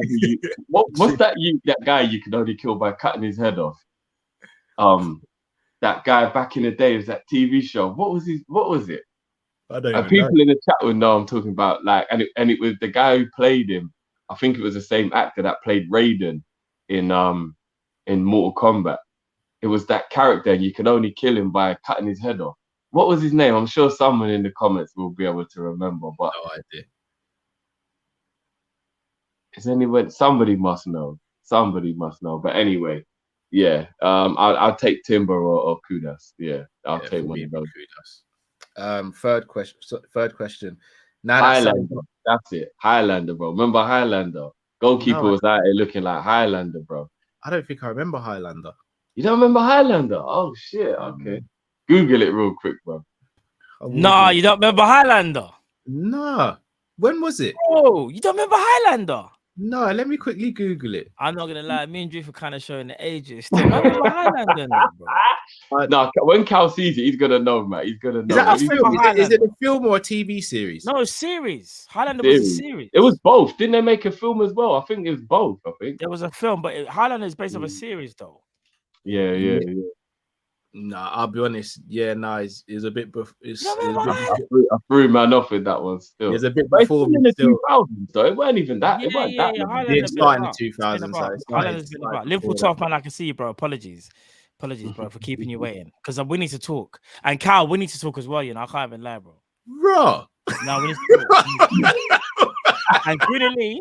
Is Goodally in the chat, by the way? Is Goodally in the chat? Is he in the chat? Yeah, Goodally's in the chat. We say Matt, you're choosing violence today. Yeah? No. Goodally, I want to give He's Goodally not the choosing. platform. He is violence today, bro. I want to give Goodally the platform to actually come on today. Now, so we can talk. No, big man. Give me a sec to pour another drink for that one. Then give me one. No, get Goodly on there now, please. I beg someone, please. Carl, send me a link, please. I beg you. No. It's not even a. Do you know what it is? You see, you Guna. I see you in the chat. You know it's always love, brother. But you see, yesterday, he was chatting some absolute nonsense when it comes to us. When it comes to us, Cal. And do you know what it is as well? Yeah, obviously, Cal, you're hosting, so it's different. So we know how it goes when you're hosting. Yeah. But you see, you Guna. Some of the things he was saying, bro, I was like, nah. Is he there for real? He can't be for real. And I know Guna. We love him. He's our brother. But bro, he was on a wind-up thing yesterday. And I have to we have to talk about it right now. We have to talk about it, bro. Man's talking about Diaz. Hold on a second. I'm talking about Diaz from a Liverpool's fan perspective in terms of our expectations. My man's trying to say he's not good enough to play for us. Hold on a second. Your left midfielder, Martinelli, this is the first season, if I'm not mistaken, that he can actually stay fit and play games. Your 72 million right mid, right wing Pepe has been shipped off to France. Saka, who's supposed to be the chosen boy, can't even put a string of 3 games together. And Gabriel Jesus, the world-class striker who he is, can't even score more than 4 goals. But he's playing like thing with Firmino. Them man not on the same. I just need to get some context to what Gunnar was saying. Because don't get it twisted, I'm not here to kind of disrespect Arsenal because big up C and big up C and big up Pats. They know they are. They're watching. Yeah. I just don't understand this whole shade on Liverpool because here's the thing, Cal. You see, like this season for our standards, yeah, we're not playing amazingly. And rightly so people can have a go. But you see when people just talk, and it's like it don't make sense. Gunnar Lee, bruv, I beg you. Jump on the show, brother. Jump on the show, please, so we can just talk. I beg. Let me get through the rest of the questions. And I didn't even mean to do like an NWO thing where man just come in and just mash out the whole show. New world order. New world order. I just need to just talk to Gunnar Lee at some point. Even if it's at the end of the show, me and Gunnar Lee just need to just talk. I can't even lie. We need to just talk, bro. Needs to talk. Do you think that now Salah's not the focal point? That's why poor performances are happening, or do you think there's something else at play here, Matt? Sorry, say that again, bro. Let me fix my camera. Do you think because Salah's not the focal point as such now, that he's not turning out the performances we want him to, or we're accustomed to seeing? Because I have a little theory on that as well.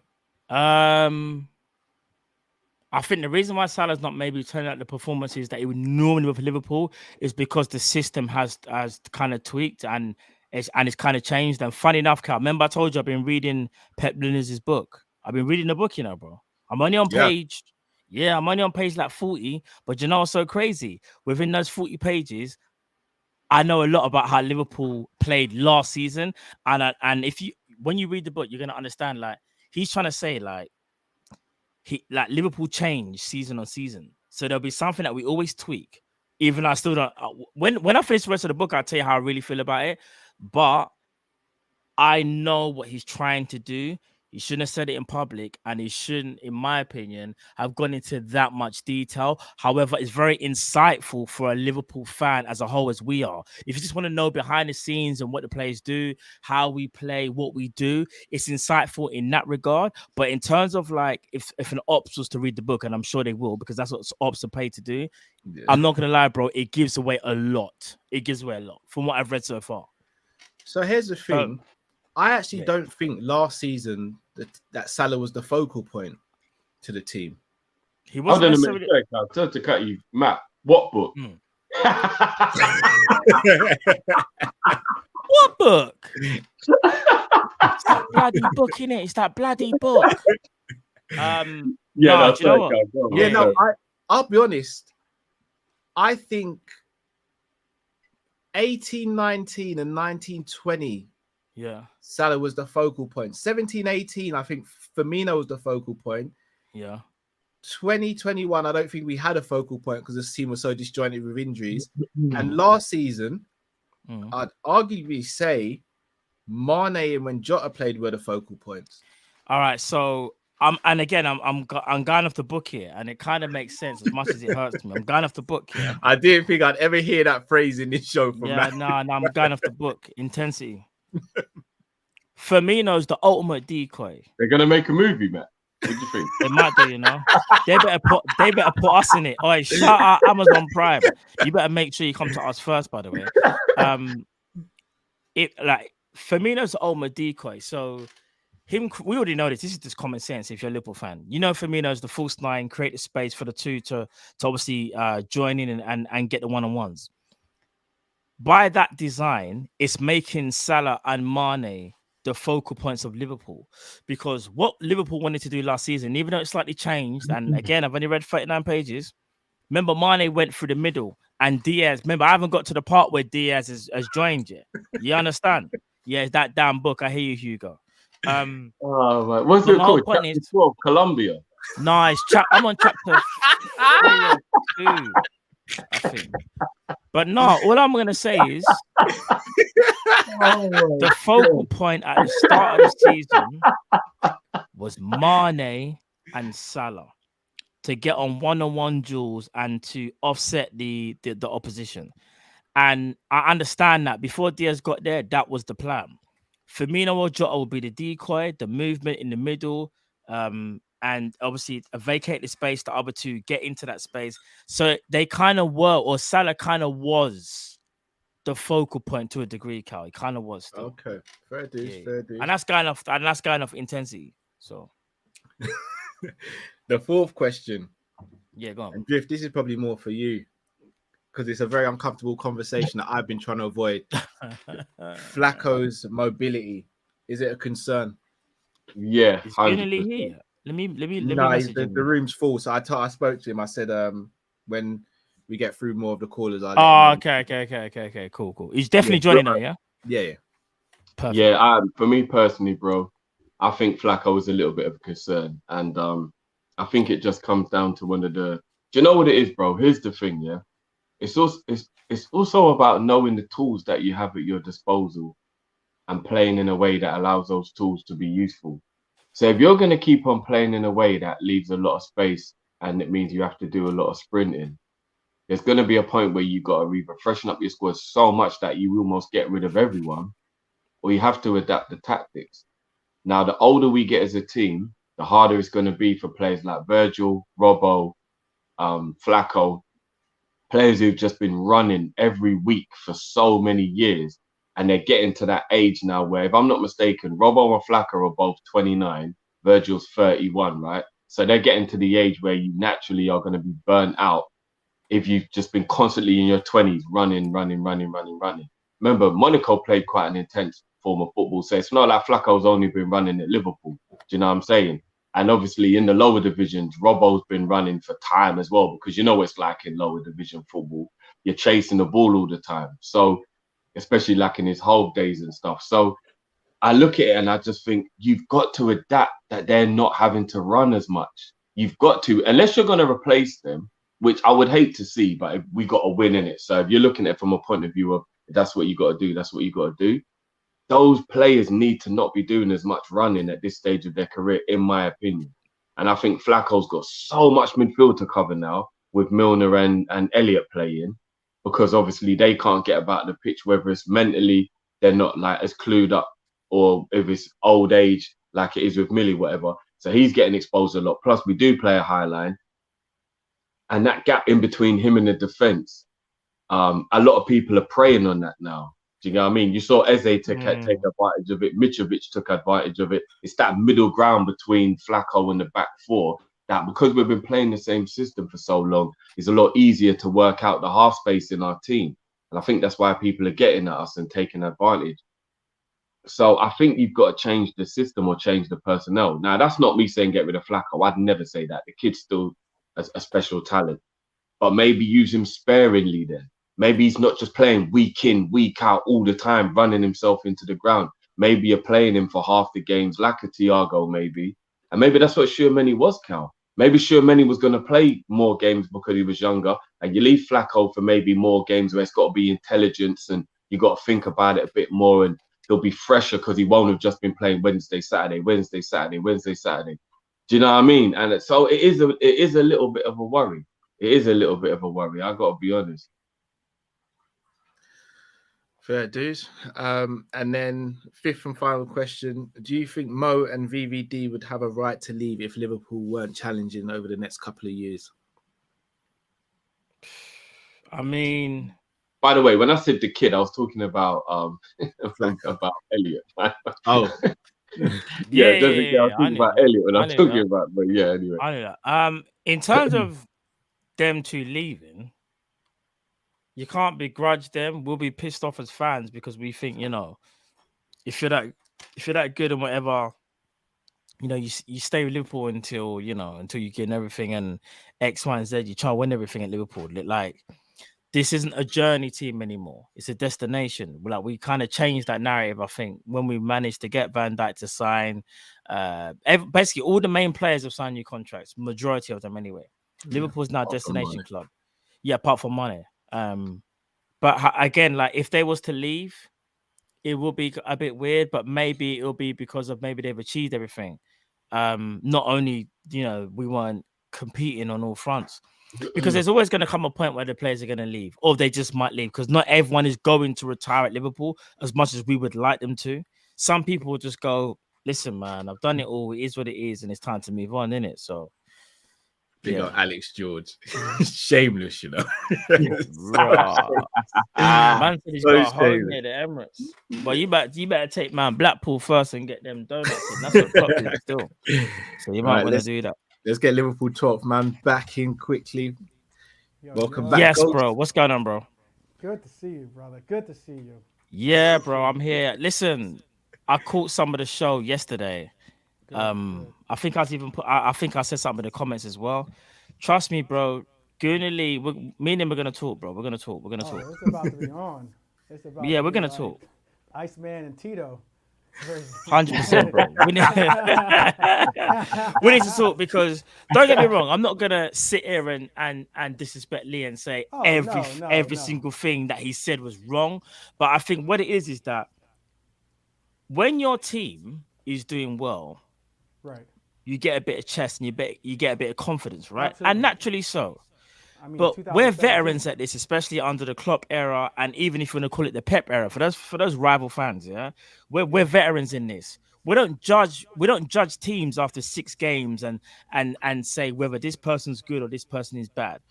You can only do that within your own team, in my opinion. You can't talk about anyone else's.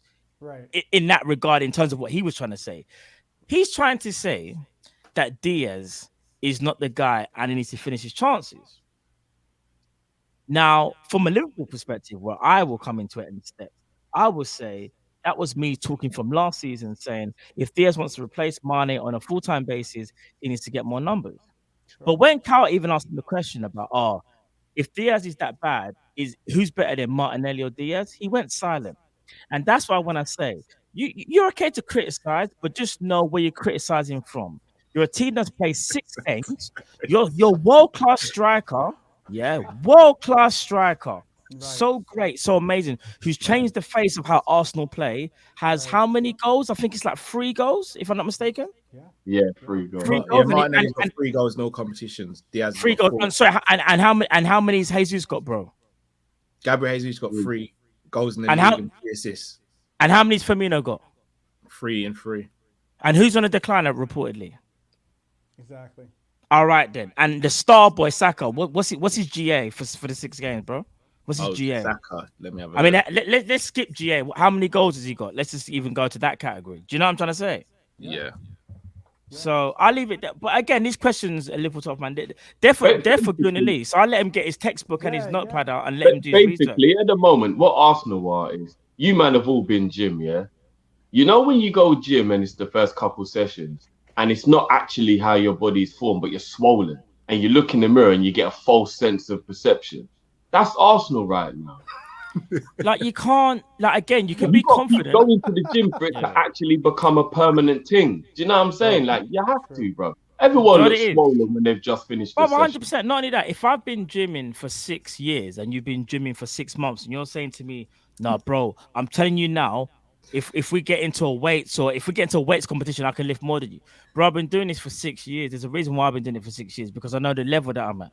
And this is the thing. Arsenal have literally just entered the building, but what they don't realize is that they're only 6 floors up.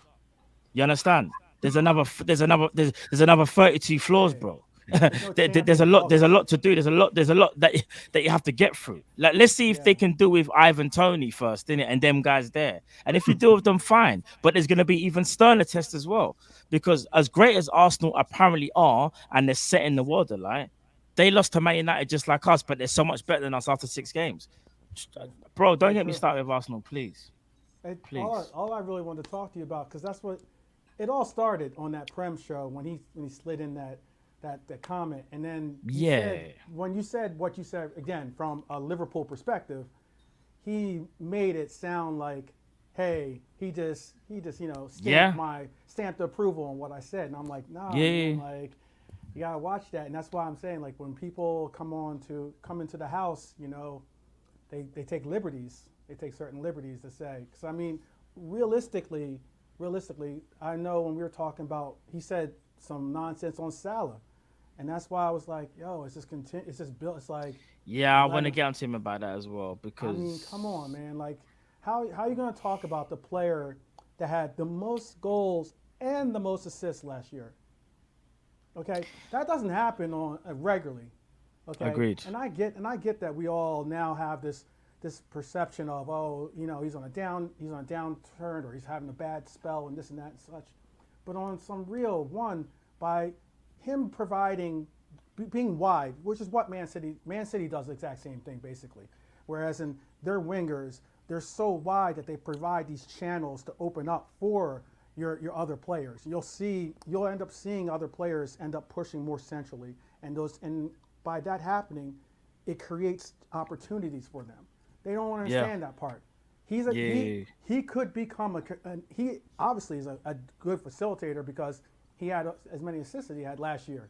But if now we're going to have an outright number 9, we maybe even put what me and now Cal and everyone else are starting to understand is that we have a number 10 in Bobby that could be the facilitator. Because on some real, Darwin has always played with a second forward, whether it's in Uruguay, whether it's in Porto. Like, those are portions, and you have a dynamic forward, like a South American playing style forward in Bobby, where he can help back him up on the defensive end of things. Man, you're talking about some real dynamism. I don't even know if that's a word, but dynamic aspects of what can happen, and that's why I'm like, man, you can't be saying those things. And real quick, even the nonsense that they were talking about Trent on some real. You realize he is the youngest Liverpool player to reach 50 games playing in Europe. Yes. That says that you are on a level, dog. When you're at that age, he is 23 years old. 23 and won every major club trophy there is to win at 23. Yeah, other than Europa. Everything to win. And he's been vital in winning those. Exactly. He's been key to those. He's been key. Oh, it's just nonsense. Look, no Trent, no Champions League. It's that simple. Because Trent's quick thinking was the reason why. Nothing, bro. Except, bro. Listen, we know this already, though. And again, some people, I don't want to keep going on about it because I don't want to keep talking about people that are not here. But this is why I would say to Gun and Lee, especially, like, we can talk about this season and the 6 games. Yeah, you can talk about how Liverpool haven't been at it. That's absolutely fine. That's common sense. We hear you, bro.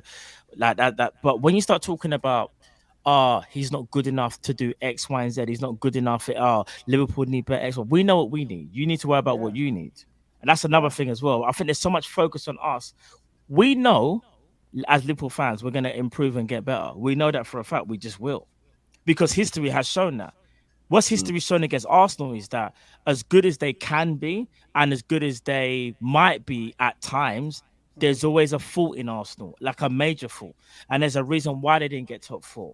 And even though I do think Arsenal have one of their best chances to get into top 4, please don't start bigging up chest when nothing is won yet. It's just been 6 games. I think that's where we just got to rein it in a bit. You can have confidence, but don't be cocky. Do you understand?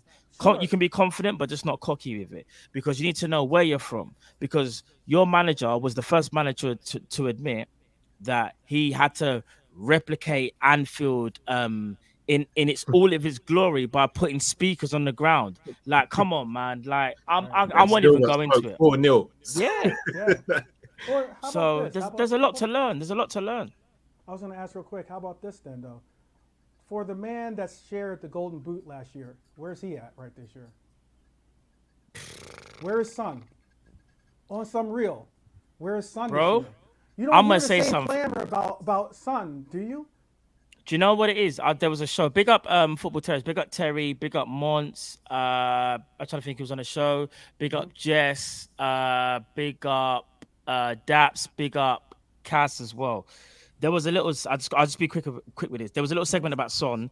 One of the Spurs fans was saying like he was like, "Oh, Son's having a bad season," and he brought Salah's name into it. And when I saw that, I was like, "Oh my gosh." The way people like to name drop Salah. All I'm going to say is this, and this is for everybody. This is for any football fan that watches the game week in, week out. It's highly disrespectful to put Salah in those conversations with a man that's a purple patch player, as good as he is. I think Son is world class.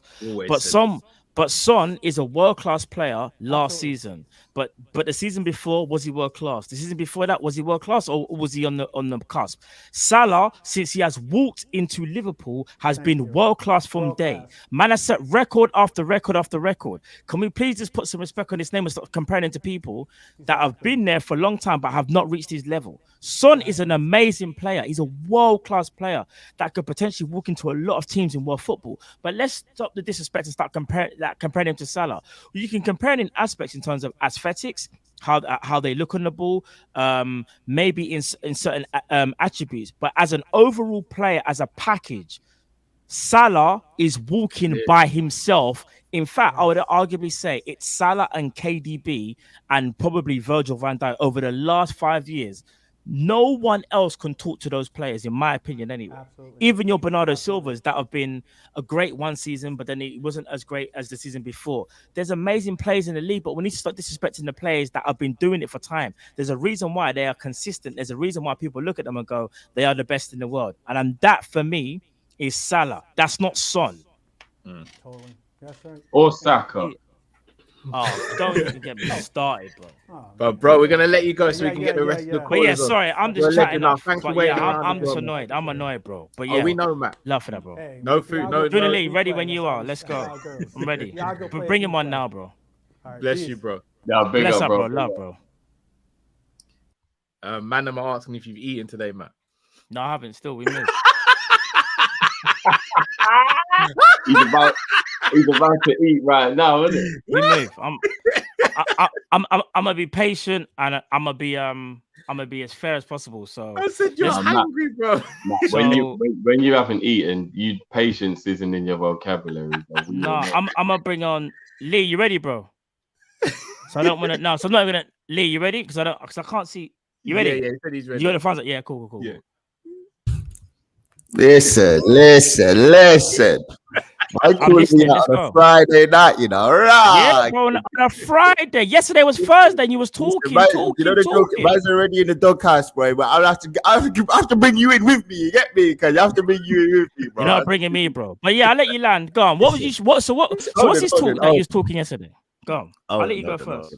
Firstly, I want to let them know innit? I did not say anything about. We didn't get onto the Son talk though, so I can't. I'm not Son. Son's not you. That don't make sense because I know you're. I didn't talk about the Son. And someone else said something else, mad. Like I didn't say some of these things. We were talking on Liverpool. Yeah, that's the first thing I want to talk about. So when we talk on Liverpool, when we do the Prem panel show, and Cal, you man have to start talk about the players that we're talking about. We don't have to start comparing against other players, in my opinion. So when we're talking about certain man. You lot compare these to these other players. I don't bring up these players and say, oh, I'm comparing it to Saka. I'm comparing it to Martinelli. Everyone else does this. The next thing I'm going to say to you, yeah, and listen, big up, and not everything I agree with, but I do see his point where Klopp talks about you got the best 11, you got the best keeper, and look, we only have to go off what people say. So you can't shoot the messenger. But when we come to it, we have to be real and say, why do you compare players that are world class and the best in their position in the league or in the world to players that we know aren't world class? How is that fair? How is that possible to do? So where do we go with there? That's the first thing I'm going to say to you.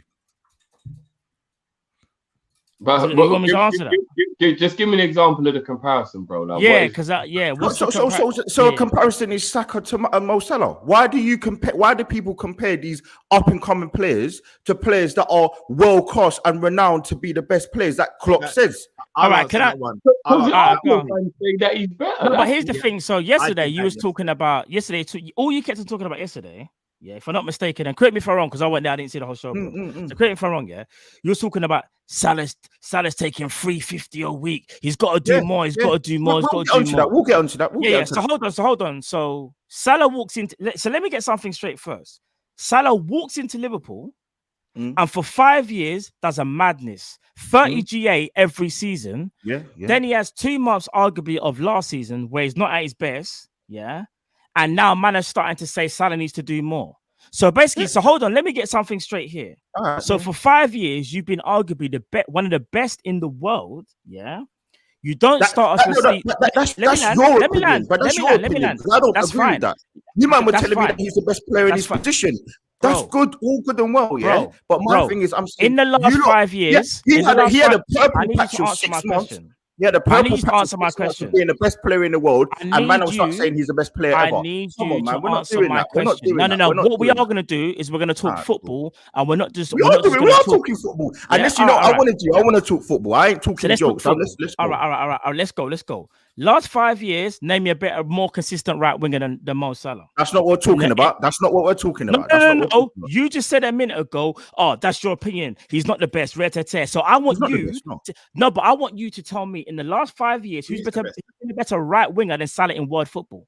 I need you to tell me. Mo Salah's been the best right winger, but he hasn't been the best footballer. That's what I said. In world football. In the world. I said Mo Salah, but he's not the best player ever. Like in the world right now. What I'm saying. No, I am hearing. But we understand he's not the best in form right now, Lee. No. In the last 5 years, Mo Salah has not been the best player in the world. He hasn't. Bro, if we actually accumulate what Mo Salah's done, yeah, compared to other players, there's not many that can talk to me now. I'm gonna be honest. He might not be number one, but there's not many that can. Okay, and you're agreeing with me. He might not be number one, but that's my point. But that's my point. My point is he isn't number one. All right. What right now? Or you in his best player in the world. He was the best player in the world from around September 2021 to around January, February. I agree. So this is my point. I'm trying to say he had a patch of 6 months of being the best player in the world, in my opinion. But it didn't make it doesn't make him. And look, even just said that. I agree. This is exactly what I've just said. I am coming to the next point. I'm saying you lot go on like he has been the best player overall in his 5 years at Liverpool, and I disagree with that. I don't agree. Being the best right winger in the league or being the best right winger in the world does not make you the best player. But no one said that. I just said this is what people do. This is what people do. No, but what I don't understand is how can you question man's credentials, for what he brings to Liverpool when what I just said is factual. Yeah, he has been the best right winger in world football, arguably. Because I'm not going to call Messi right winger anymore. Because Messi must. No, of course not. So so I'm going to say he's been the best for the last 5 years, right winger. Yeah. In terms of overall footballer, you can put other names in there because you got Benzema from last season. The year before that, you could even say Lewandowski. But there was a year when I'd arguably say it might have even been 1920 potential. I'm trying to remember the year. Callum will know better than me. When you could probably say at one point Mo Salah was the best in the world. 17. We're not going to go into the whole. We're not going to go into the whole balance. I don't even think he's been your best player. I really don't. No, there was a point when he was. There was a point, in my opinion, when he was. But my whole point is this, though, Lee. You're criticizing a guy for amazing standards, yeah? And like I said, he's been the most consistent right winger for the last 5 years, in my opinion. Any right winger, yeah? In world football. Yes, you can sit there and say, you know what, bro? He hasn't been at his greatest. That's fine. But when you start saying things like... Can I give you some stats to go with that? Go on. Right, so someone just put... Someone just put in the chat as well, and I don't even want to take a super chat, but 199 No. Let's Yeah, bring it we'll up. bring 199 Premier appearances, 182 goals. My guy, I've explained this. Golden assist. My guy, I explained this yesterday. I think he's an amazing, elite, world-class goal scorer. Just because you're that in that role, it does not make you an amazing, world-class player. Bro, he's one of the highest chance creators in the Premier League. I think they're two different things. And then look, again, as I explained, for me, when I watch Salah, I think there's too many games. There's too many games where he will get a goal or he'll get an assist, and he doesn't do anything else in the game. And when I watch him, I think of games like Everton. I think of games like Fulham, where he didn't do much in the game. He got a goal or an assist. Look, great, he did that. But you can't extrapolate that into having a good game, in my opinion. You can't do that. In my opinion, you're actually, no, I'll let you land. Sorry, bro. So when I come back to it, all I say is, look, the guy is good at what he does. Don't say it doesn't mean that he can't dribble. It doesn't mean that he can't header. I'm not saying he's crap, but what I'm saying is when man put him on a level where I don't believe he is, that's when I can feel offended. People go on this, I get angry because he gets paired to Henry. Not once have I mentioned Henry. We go back and forth when we bent. I don't care about Henry. Like I do think it's offensive that he's compared to Henry, but I don't care. When Drifty mentioned that he should be sitting on the table with Henry, I find that offensive, but I don't care about Henry. I'm not butthurt about Henry. It's never gonna hurt me that you people compare him to Henry.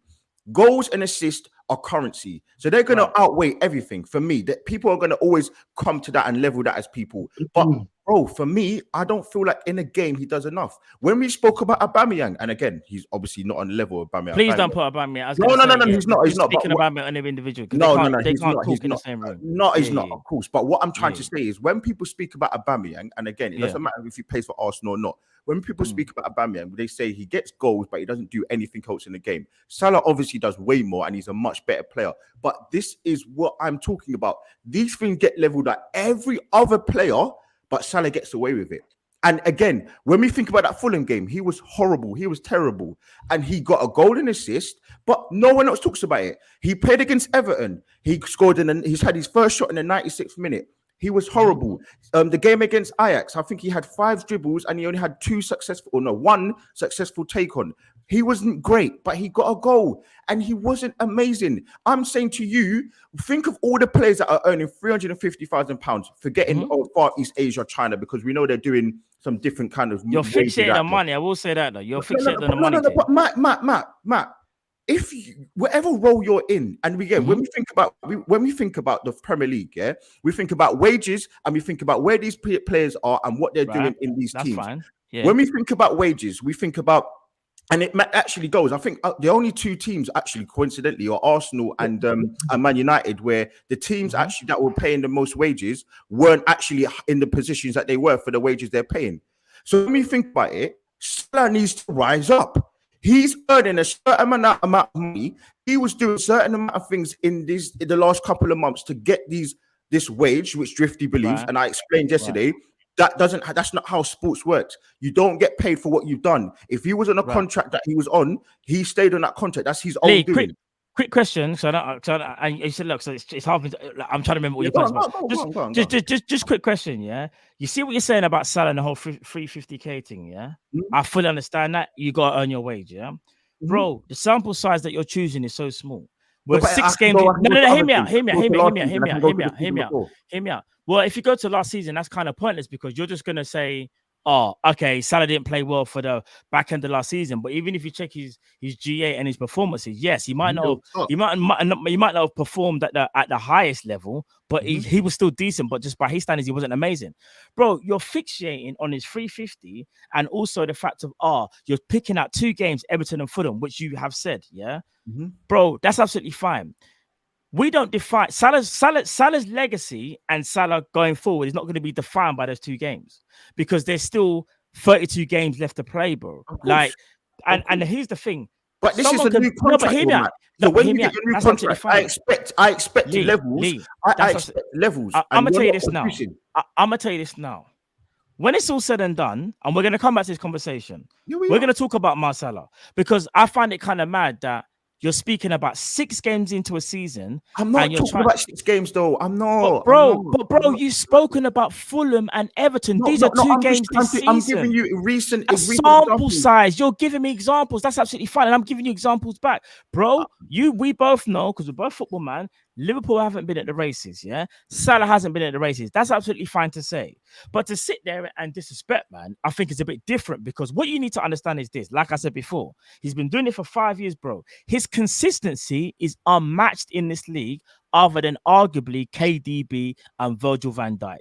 No one else can talk at that table if we're talking consistency from when Salah walked into the league, when Virgil was there, and KDB's been there. No one else, as things stand right now, can talk to them, man.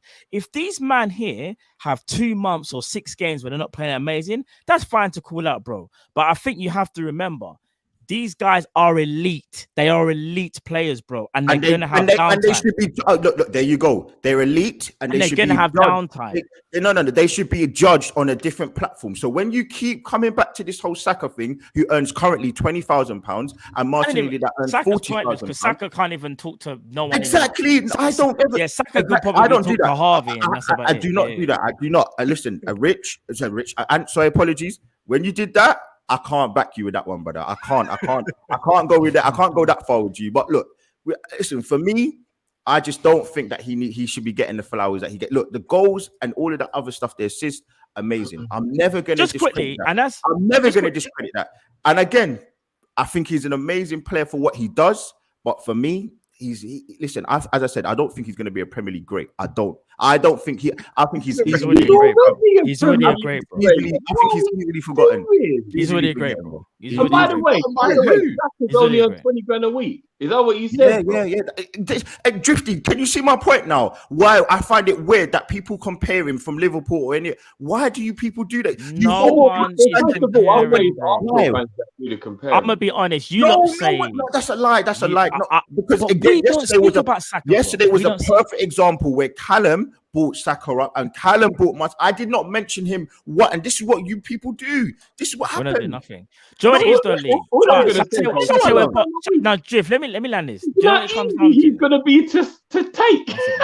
You know what it comes down to? No, but it's been for the last 3 years. He signed a 5-year contract. But he's Martinelli for free and Saka at the same time. Cal, you might get your wish, bro.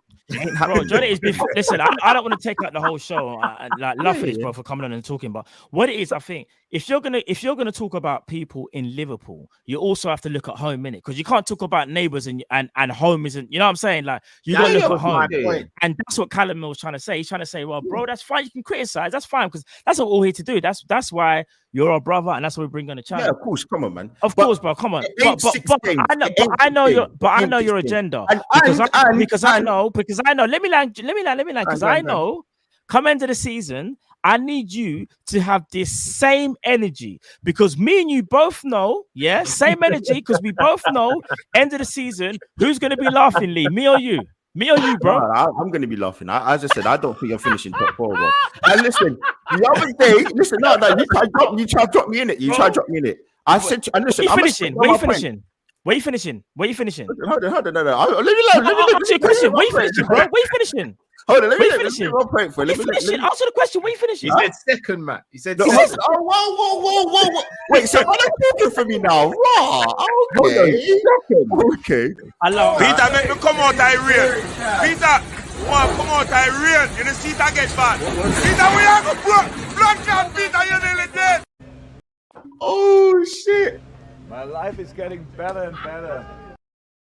Second, Lee, you know, Rob, you know that's the way it's love. I'm legally blind. You know the way there, I lost my voice and all sorts right now, bro. No,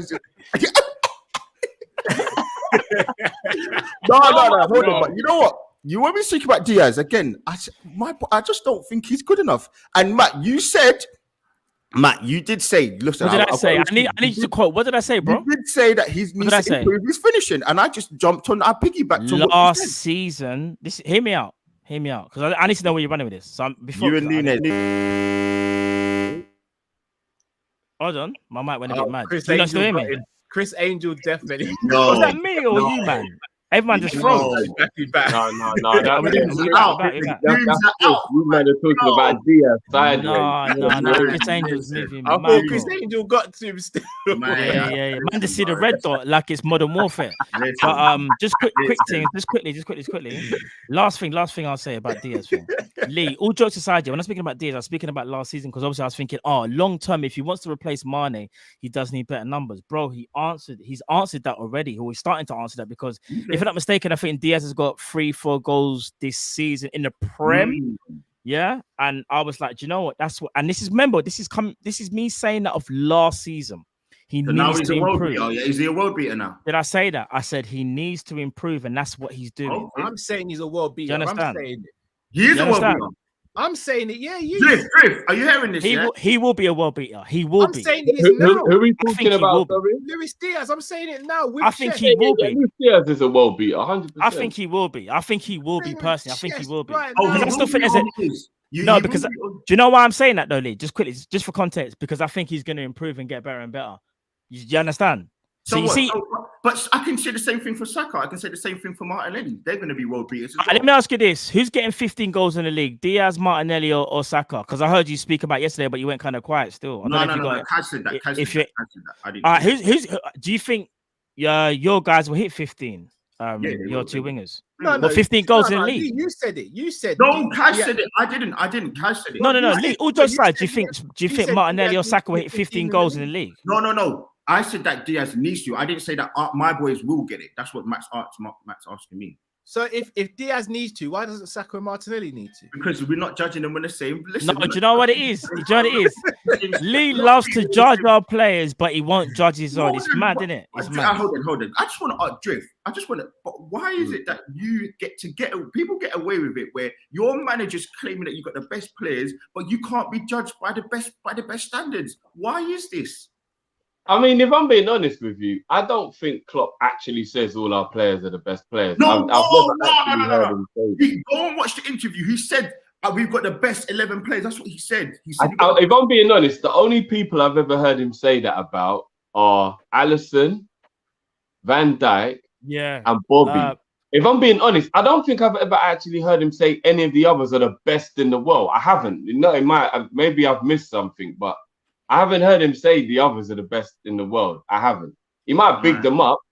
There's a lot of FSG propaganda in there. He talks about Navi, bro. Like, there's a lot of propaganda in there. If you're saying he's world class, then right at this current moment in time, we know what Martinelli's numbers are. We know what Saka's numbers are in this season. So, boy, I can't say no more. Saka's got 1 goal, 2 assists. Listen, got 3 goals, no assists. He's not doing too bad for 21. Just turned 20. Fresh out the bed, 21-year-old. You're not doing Lee, where you finishing this season before we let me go, bro? Where you finishing this season, bro? Above you, I tell you that much. No, I sort of know. I want a definitive answer, bro. Don't dodge. Above you. No, I need to know where, bro. First, second, third, fourth. Where you finishing, bro? Just want a genuine question. Above you, man. Are you finishing top 4 then? You finishing top 4? 1,000. We've done that. And I said, people clip that up. Clip that up for me now, please. Get ready. Get ready. You know what it is, innit? You know what it is. Oh, I'm a at the game. I swear, Lee. I'm a bit. We got each other's numbers now, innit? You know I'm calling you in that game, innit? No, come on, bro. Listen. We might even have to go for a little food before the game, bro. Listen, man. I don't want you to check my whole bank balance, man. Allow me, man. Easy. Listen, man. We out here. I told you, man, yesterday. Darwin Punez, Central C, all of them, man. There. You know what it is. Don't let Nunes get more goals than Jesus this season. I beg you. Bro. Now. Lee, before you go, beat your chest to say mine number 14. Listen. Hold on.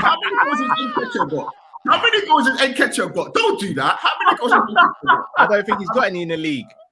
No. He scored in the league. He ain't even played in the league yet. He hasn't done anything. How many goals has he got? Come on, man, don't do that. No, Nketiah. Has Nketiah got goals though? All jokes. So this is me not even ramping. He's got 1 goal, 1 assist all season. Yeah, how many has he got? How many? 1 goal, 1 assist. 1 goal, 1 assist. How many? Them man are parring. So a £64 million player compared to no. Let me stop you. You got yours against the team in the Europa that none of us have ever heard of. So what? That is the point, Lee. And he's played less minutes. Wait, so hold on. Should we do that against Salah's goals in the group stages against the relegation for the team? Should we do that? Oh, relegate, brother. You ain't seen Champions League since Reece James was a teenager. Hold on. Now you're judging who a man scores against. But Salah, when he scored, hold on, Bournemouth, he scored. Did he not score? No, he didn't score. Is Ajax relegation fodder? Come on, no. But I'm saying over the last 5 years, he's played. Has he not played in the FA Cup against? Salah didn't score against Bournemouth. Salah didn't score against Bournemouth. No. I'm saying, has he not played against rubbish teams before? Has he never played against no rubbish teams? Should we get rid of those goals as well? Not in Europa, not Europa level. We don't play Europa, bro. We don't play Europa. That's your lot's catalogue. That's your lot's catalogue. For some of them Champions League teams, they're terrible. They're horrible. Like, but they're always better than the Europa teams. No, they're not. Because Arsenal we're ending here, Cal. Lee, quick question. Where would you rather play, Lee? Europa or Champions League? Listen. Wait, I got a question. We did 21 years of it. We did 21 years. You man were the original. And how many times did you win it? You can't talk about being the number maker. Have you won it? The original Channel 5 Warriors. Yeah. That's right. And we won that trophy as well. Yeah. Have you won the Champions League? Hold on, man. Are you winning 21 years? I said we're winning Europa this season. I said we're winning it 100%. You're winning 100%, yeah? Lee, do you know what you man did? Make sure you with Unai and them, man, yeah? Yeah. Cal, do you know what them man did? Them man went to work for 21 years and didn't get one promotion in 21 years. Do you know how sad you would feel if you didn't get one promotion in 21 years? No retirement package, bro. Bro, come on, man. That's it. You gotta let go, fam. Man, Ferrero Rocher on the day, bro. Listen, you gotta let go, bro. Listen, all got Ferrero Rocher when he left. That's what he got. Listen, we're actually, man. Look, I told you, we're no pay rise, no pay review, nothing. Oh, it's not the right European trophy. Like that's what everyone's gonna do. They're gonna move the goalposts bit by bit. But we no. But you know, to be fair, and this is no shade, by the way. If you win a Europa League, at least we can see. At least you can sit there and say, do you know what? We won Europa and we're building. But what it is, though, bro. And again, this is not even me throwing shade because I actually have respect for Arsenal. Not you lot that go crazy. You see, you go mad. Champions League get pammed up by Bayern Munich this season, bro. Man said last time Arsenal Champions League when Obama was president. Obama, you know. No. That's when the man then used to roll up. That's when the man then used to roll up to the White House and start spitting bars with Obama. That's mad. Still, Lee, how many bridesmaids outfits have Arsenal got in the closet? Listen, man. We are actually. They wear them as work dresses now. Cut off the sleeve, buy some accessories, and rock that day today. Yes. You might even get one promotion. They wear with trainers and Converse now. Come on, man. It's stylish, bro. Listen, you win in style, you lose in style, man. Come on, man. You do it. We do it, bro. No, but Lee, love for coming on. You're a legend, bro. Yeah, no, come on, man. Love chopping out of you, bro. Listen, I just want to. If you man don't finish above us, oh my God. Yeah, no, bro. Do you want to know what though? If we don't finish above you, then I will hold the smoke. But I know that's not gonna happen, innit? I just don't think that's gonna happen. And to be honest, I just don't think it's gonna happen. I told you we're beating you at the Emirates, innit? You said that last season, though, Lee. No, I didn't. But Lee, you said that last. No, I didn't say no. He was one of us last season. When he was a supporter last season. No. When we played them, yeah, you know, I think he was with us last season. Oh, no, season before. What you really need to focus on is getting the first goal against Liverpool since 2020. That's what you need to focus on, man. Listen, we went years beating you too, man. It happens. When did you go years beating us? We were smoking you for a couple years still. No, I'm not gonna lie, bro. Even in your prime years, we still used to get wins against you, bro. Ask Neil Mellor and them, man. I'll ask Carragher. Ask Neil Mellor. I'll ask Carragher. Ask Stendera. I'll ask Ramsey. You better ask Jota, because I'm not gonna lie, Jota is eating nice off of you, man. Nice. Jota's walking out to, bro. Jota is walking out to Emirates and saying, "What you got for me, bro? What you got? Empty your pockets." Last time Vieira was at Anfield, he had his hands on his hips watching Lehman get packed from 40 yards. Yeah. Look, you've done your little thing in your Champions League against us. You've done something in the league, but look, we're here now, man. We're doing our thing. Bro, all I know is that we came to Emirates, and for the last how many years, bro? I'm not gonna lie. And then hold on, can't say nothing. This season, Matt, is it happening this season? I don't know. Ask your legend. No. Hi, Matt. Hi, Drifty. Just wanted to send my regard and enjoy the summer. You're never gonna get me, bro. Ask your legend, bro. Lee, before we let you go, I just got to ask you a couple things. Took a couple points off you this season as well. I've got to ask you a quick question before you go, fam. Yeah, honestly, how was you feeling how would you feel it when Ramsdale actually span around and went, "We're back, baby"? Like, I mean, Europa League. I just need to know, bro. I just need to know. He's on the Arsenal hype right now, isn't it? We're moving, man. We're moving, man. But you're moving in silence, isn't it? You're moving in silence, right? Europa League, and it's called "We're Back, Baby." Cal, they're moving in silence. They're moving in silence, man. They don't know the meaning of the word, bro. We're moving in silence. Man, I'm moving in silence. I'm out. Big up. I'm gonna link up anyway. Yeah. Big up, brother. Love, bro. Right, let's get the next callers on. Yeah, we're gonna have to be tight with this 3 minutes now, people. Apologies, we gotta make up some time. But you know what? That's why you love us, right? Because we go on the maddest tangent. For real. You know, sometimes when you watch Raw and you didn't expect that main event, that's what happened, didn't it? You're like, oh my god, it's WrestleMania! Oh my gosh, Stone Cold! Speaking of unexpected, the legend is back. Bruno, welcome to the show, bro. Bruno. First of all, can I just quickly say something? That last caller, he was talking up his ass. Right? He was talking up his ass. Right? Well, first, next point, right? That game against Ajax. We need to drop a little bit deeper. Like I said, that book, like I told you last time, grab a match and burn it. Another thing. These haters that want to sit there and send abusive text messages on Twitter and start slagging me off. Well, guess what? As Kelly Rowland famously said to a Triple Trouble member on the X Factor, this industry is full of people who will have opinions focusing all over this building. And you're going to hear a whole bunch of them. And if you can't take the heat, baby, then get out of the kitchen. No, you know, I'm not gonna lie. People being abusive, guys, that's not on. That's wrong. We can but abusive is one thing. No. That was on Twitter. Yeah. But that's wrong, though. That's wrong. For the people on Twitter, that's wrong, though. We can all sit here and bounce, but no disrespecting, innit? It's that simple. Right? People start calling me glory hunters and things like that. And I'm like, oh, you're calling me a glory hunter? And then start going, hey, you only started supporting Liverpool when we started to win. Well, hang on a second. I was born in 1998, for your information. And you're just talking up your ass. And last thing, and more thing, my brother is a Man United supporter, just so you know. That's what I hear you. I see why you tried. I hear you. Yeah. We got the same issue. My brother's a Man U fan as well, bro. That's crazy how you lot got brothers that are Man United. Yeah. And as I was about to say, right? We need to scrap this 4-3-3, right? Because it's not working. It needs to be changed. You can't keep doing the same thing. You know the old phrase, if it's not working, you change it. Well, that's what we have to do. We have to evolve. You can't keep using the same thing.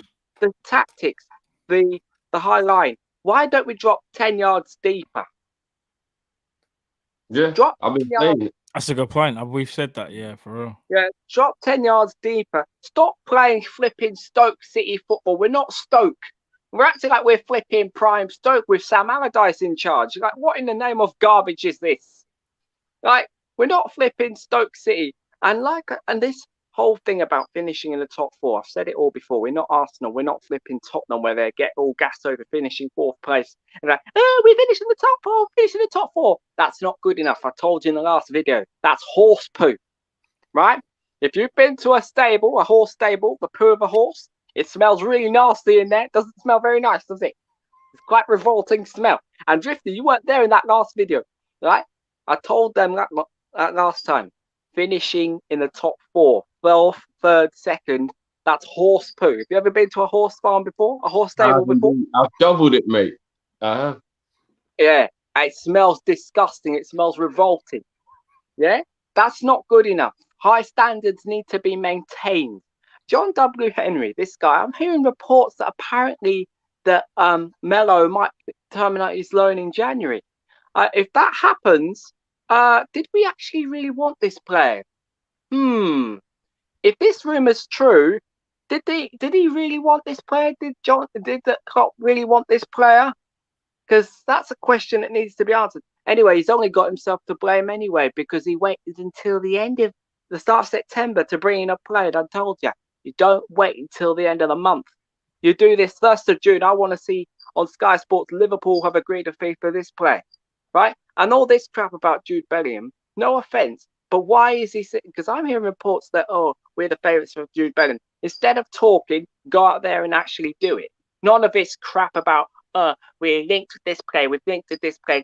No, instead of talking a lot, actually go and walk and actually get it done. None of this crap. I'm getting a little bit worried about Julian Ward, because this guy here, is it just me? He's acting very slow. Very slow. He needs to be quicker. I want things done quickly, not flipping taking like 10 years to get it done. None of this crap about this PR crap about, oh, we can't afford this player because it's too expensive. Well, as I said it on the terrace, right? We're not Torquay United. We're not Plymouth Argyle. We're not flipping Stockport or MK Dons. We are Liverpool Football Club, right? The second biggest club in England. And if you can't do it, then I'm afraid you're going to have to pack your bags and sling your up. None of this crap. We're not any of them teams in the Conference League, you know. We're not Torquay United. We're not Plymouth Argyle. We're not flipping Leyton Orient and any of them clubs, right? We're Liverpool Football Club, right? I know what Matt said last week when he said, oh, that if you finish second and you win a couple of trophies, yeah, but come on, the standards need to be raised. We're not flipping Torquay United.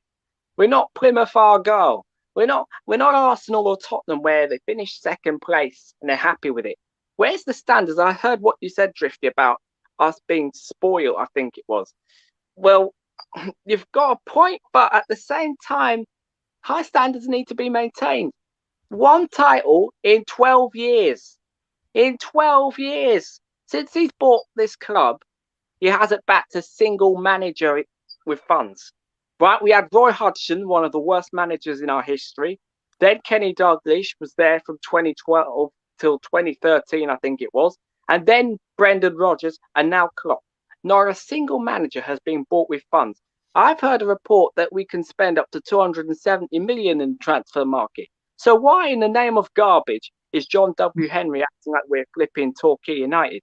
Get your wallet out of your back pocket and stop acting like we're flipping Torquay United. If you can't do it, pack your bags, sell the club, and go and get owners that will do it. And before selling, make sure you read the fine print. Read the fine print and ask of the future owners. Yeah, okay. Are you going to put the success of the club first? Because if you're not, right, we'll go and find others that will. None of this crap. I'm tired of this excuse of we can't afford it, we can't afford this, we can't. Enough of the PR crap. Remember what they did with the Super Six? Oh, I haven't forgotten. Remember the Super League? Oh, I haven't forgotten about that as well. None of this. And also using the government's money to pay for the staff wages. And there's other stuff. Yes, he's done some good stuff, but I'm not going to lie, but we are not a small club. We need to start acting like a big club. None of this crap. No, it's true. It's true. You know, Bruno, I'd love to let you keep talking, but we've got to get some more people on. But other people have got to get on this show. Great points. I'm not gonna lie. He was making some very good points about how basically we need to move like a big club in it. We're making some of the things we're doing. You would say like just from signings and whatnot. You would question and go, is that supposed to be Liverpool? So I fully understand where you're coming from in those regards. Yeah. All this talk about Jude Bellingham, bro. Actually go out there for the bidding. All of that crap about we can't afford him because of coronavirus. Coronavirus, my ass. On the terrace. Shout out to Terry and that lot. No, Bruno, man. You're a legend, man. Thanks. Second place is horse poo. Remember that. Oh man, no, big up, bro. Big up, man. Thank you very much. Big up yourself, Bruno, bro. Big up, bro. I would like to caveat though, as a man who's actually been to the farm as a child. I say the cow yard smells worse than the horse, but that's just me. Oh man. That's just me. Still, to me, like the cow, you know what I mean? But anyway, we move. I'm not gonna lie, Bruno's a legend. I don't care. Bruno's a legend, bro. Man just speaks it out how he feels, innit? You know what I mean? Okay, delivery, I understand that. People might find him whatever. Big up Bruno though. You know what He's I mean? not as big of a legend as Cal though for having that Liverpool flannel. I still can't find one, you know. I got two. This is the hand towel still. You don't need to show off, bro. You don't need to show off. I'm not gonna lie. You see when Bruno dropped the line about the fine print? Finish yeah, me, bro. yeah. Finish me. Bruno, man, you're a legend, bro. Absolute legend. And you know what? As much as we laugh and joke, a lot of what he says is, in fact, I'd say about 95% of what he says. Yeah, that's what I was gonna say. As much as we might laugh and joke and whatever, but if you actually deep what he's saying, it's how a lot of us actually feel in terms of Liverpool aren't doing enough as a big club. Like we need to step up, because the whole point is that we feel like we don't do enough. Like we just do enough, but not enough. If that makes sense, could do more. 100%.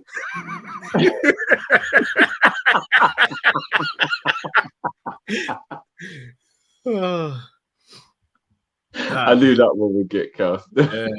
Cal was finished from a long time. Cal finished from long time. I was finished from last week, bro. No. I'm not gonna lie, I'm proud of myself still. Oh man. All right, let's get our next caller in.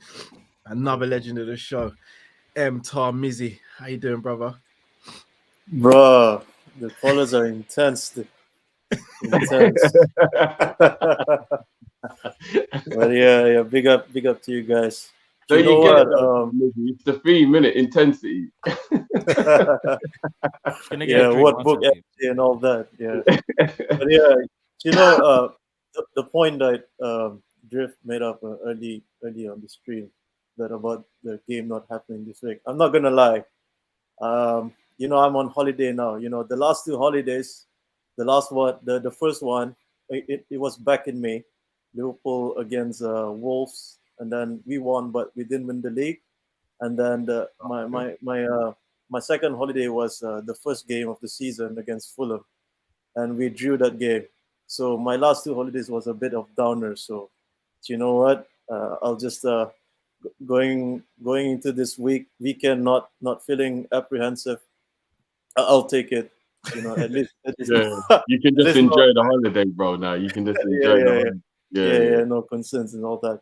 But you know, I said back months ago that I'm watching the World Cup this December, and the feedback and reports have been, there's a claim that it was not up to standard as of now, and I'm not gonna lie, I feel a bit concerned heading into it, because there's a report saying that lack of facilities like poor air conditioning and facilities like, you know, the toilets and all that, not up to par. So if you're like, if you're one of the fans watching the game, and I'm talking about the stadium where the final will be held on the 18th, which is the last game of the tournament, how are you feeling as a fan going into the tournament? Would you think that there's gonna be a rectification, like there's gonna iron out, sort it out, or you still feel the concerns of going into the tournament, that there's gonna be problem ongoing? So that's one of my question. And secondly, I'm heading out. So last week, so Marvel dropped another trailer for the upcoming series next year.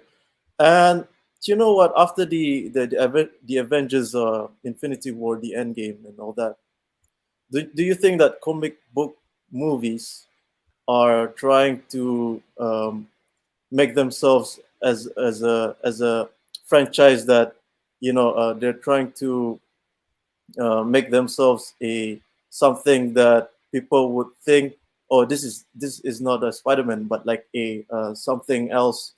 Do you know what I'm saying? Like, so there's a latest series called She-Hulk, and people have been saying like it feels like Ellie McBeal kind of vibe. You know what I'm saying? Like it's like a legal comedy show.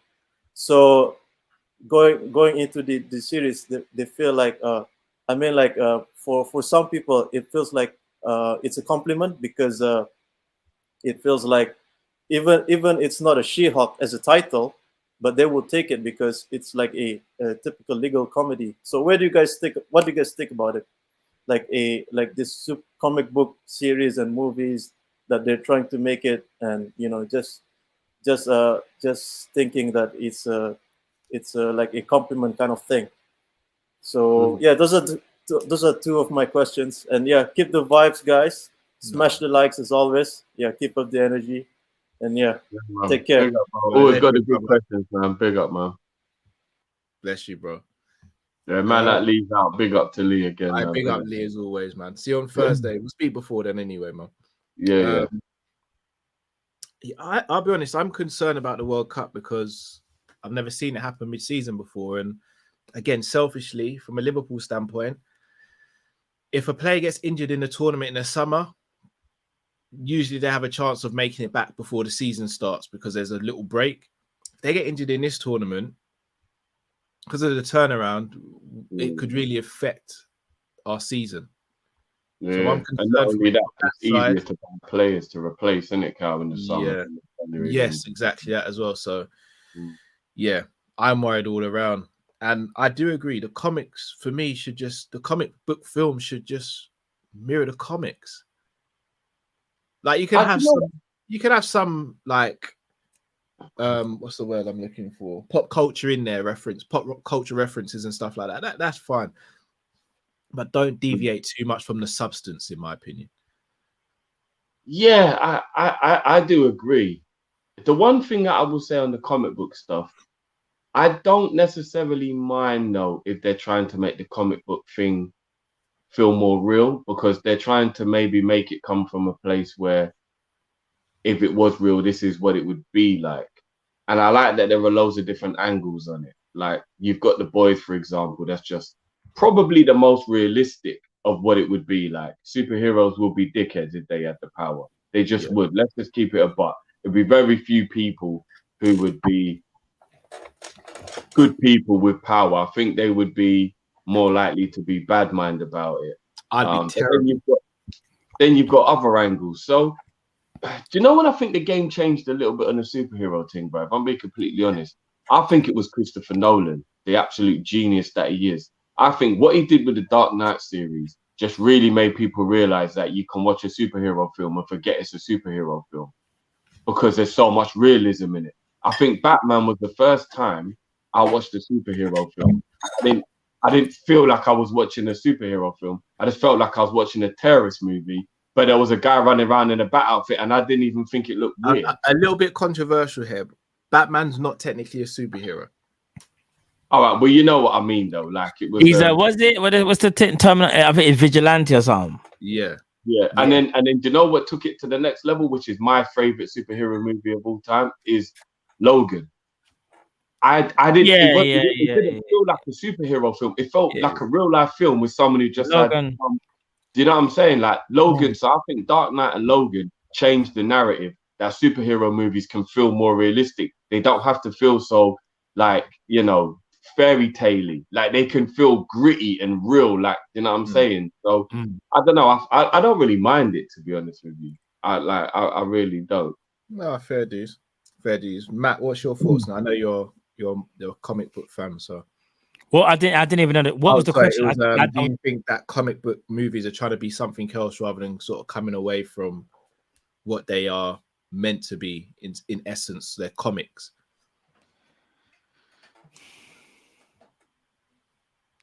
That's a tough one because a comic is always going to be a comic and a movie is always going to be a movie. They're going to try and bring some elements, but it's all about money in it. So more times than not, I kind of get what the person means because he's trying to say, well, whoever said it, so I didn't see the call, but Tom Mizzy. Tom Mizzy, big it yourself, bro. Tom Mizzy is basically trying to say, like, they're trying to utilize the comic book material, but then kind of change what basically change to what they think will look good on the big screen. And sometimes you have to make these adaptations, but sticking true to the source material, that's what people sometimes want to see at times. Sometimes there's not enough of it. Like, I'll probably say like Dark Knight, one of the best trilogies there's ever been. But if you think about like X-Men, like X-Men's was one of my favorite like comics and cartoons growing up. And bro, X-Men's been all over the place. Like X-Men 1 was good and 2 was good, but then 3 was terrible. Then they done like a Dark Phoenix, which was shocking. Then they done a First Class, which I thought was all right. Like they're all over the place. And I think that's just because of owned by different people, I think. Yeah. As well. And I think it's just because of they want to try and make as much money as possible. And for the people that love the source material, they go away from that and they think, no, we'll just do that instead. And it like, no, that's not how it's supposed to be. Like one of my favorite ever cartoons and even comics, so to speak, is Transformers. Yeah, like I know Drift is a massive Transformers fan like me as well.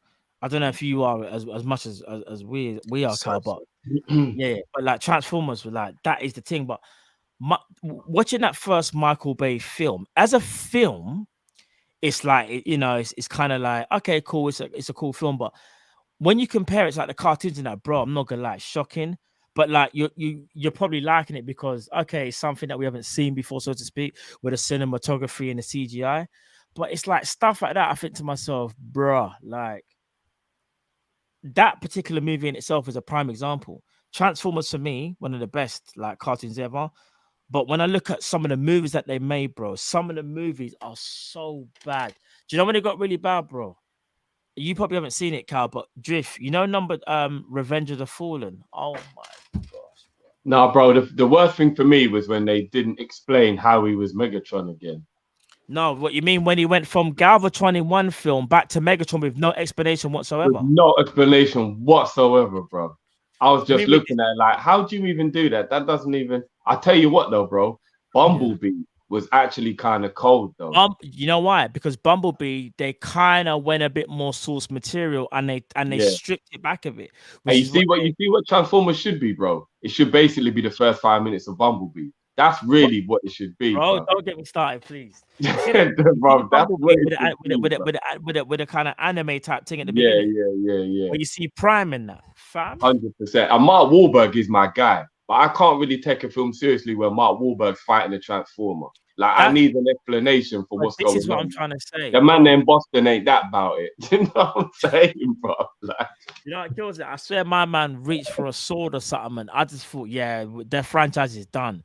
But I got news for everyone. Well, not even news. Actually, I can't even say nothing. I thought I'll leave it there because I'll get myself in trouble. But yeah, Transformers, I think, might change down the line. You know what they need to make into a movie? Visionary. Bro, but again, it's got to be the right people. 100%. It's got to be the right people. But yes, to answer the question, Cal, they are doing that. They need to stick to the source material as much as possible. You can make changes, which is fine, but don't make outlandish changes to the point where we all sit there, like Drew said, and we're going, so Galvatron's in this one, then out of nowhere, Megatron is back. But Megatron died before. But now he's... Bro, it didn't make no sense. Yeah, it's too much. Welcome back to the chat, Goon and Lee. What did he say? For F's sake, had to come back because my missus didn't let me the doghouse is nuts, right? All right, big up Goon and Lee. All right, love, bro. But yo, we all know secretly when you get dashed on the sofa, it's actually a party, sleepover. No, Drift, stop, Bob. Yeah, don't bait up the man. What are you doing, brother? Innit, for real, you can't do them things there, bro. We got gonna lead, bro. What are you doing there, bro? No, we hate the sofa. Don't kick us out of the bedroom for the sofa. Yeah, do you know what I mean? No, don't do that. You know what? By the way, we just forgot. You see the deflection? We forgot. The other thing that massively added as well to making it kind of like superhero things in real life is the what's it? How's it just come out of my? It's because I just did I gave the giveaway. My bad, you guys. Who's the blind guy? Daredevil.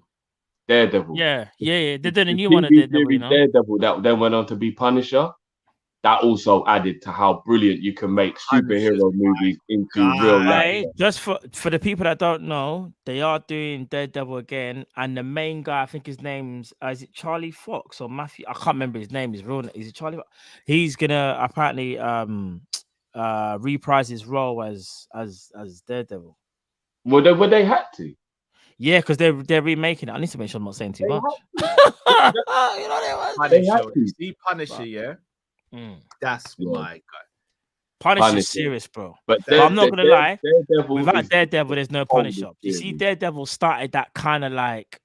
Daredevil started it. Trust me, bro. That dark era, innit? Yeah. You seen Daredevil, Cal, but all the series, yeah. Serious. Punisher's my guy though. Like Daredevil's sick. Punisher's my type of guy. Have you not seen Spider-Man Far From Home?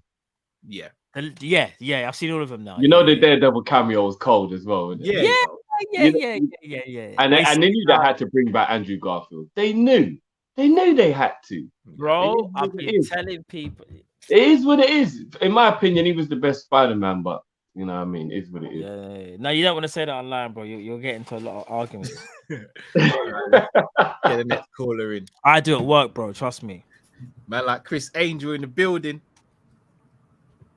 You there, Chris? Chris, you there, bro? Yeah, I'm here. I'm sorry. No, that's cool, bro. Yeah, what's good, man? What's good?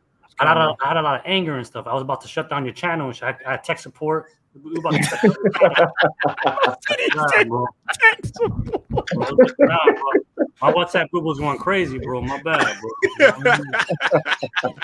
Bro, I came with a different type of energy. You know, I ain't even coming in with my music or nothing, bro. I'm angry, bro. Nah, bro. What's going on this week, bro? I already had people in England and shit with garbage bags ready to put people in garbage bags, bro. Nah, bro. I shouldn't be laughing because I think Chris would be serious. Nah. It's different, bro. Like, I'm like, nah, bro. Nah. But anyway, what's going on with you guys? You good and stuff like that? Blessed, bro. Blessed. That's really blessed, bro. Yeah, man. We're blessed, man. Looking forward to this week's story, man. What you got for us, bro? Oh yeah, I gotta. You know, I'm gonna tell you the story this week and stuff like that. You know, I feel like we all kind of like going through my son's journey into like football and stuff like that. So this was I don't think it's that funny, but you know, what I mean, y'all laugh if y'all want and stuff like that. So remember, I told you last week my son got suspended and shit, like you know what I mean, because the incident and shit, the physical incident and shit like that. So his first official game back is tomorrow, actually, but he's been going to practice this week or whatever. Yeah, and so the coach asks the kids, like they do like a 5-minute water break, and the coach asks them, oh, like, what player do you want to be like when you grow up? Like, what's your motivation type thing? You know, all the kids, you know what I mean? They'd be like, oh, Messi, Ronaldo, you know, stuff like that, right? I don't know if my son's like taking the piss or whatever, but he said Nat Phillips and shit.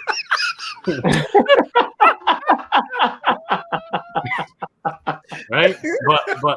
But mind you, right? The same reaction you had, the kids had. They're like, oh, you a clown, blah, blah, blah, blah, blah, blah. And the coach was like, explain yourself. Why? He's like, you see all these kids here? I have a better chance being Nat Phillips than them being Messi and shit like that. So I'll take Nat Phillips. Listen, it's different. Right? Oh, he's being water. He told everybody. He said, I'm coming for your spot. I'm going to take you out.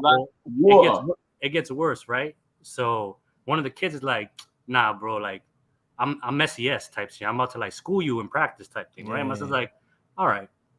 So, you know, my son's a defender and shit like that, right? So, you know, like, kids at that level, he's like U10.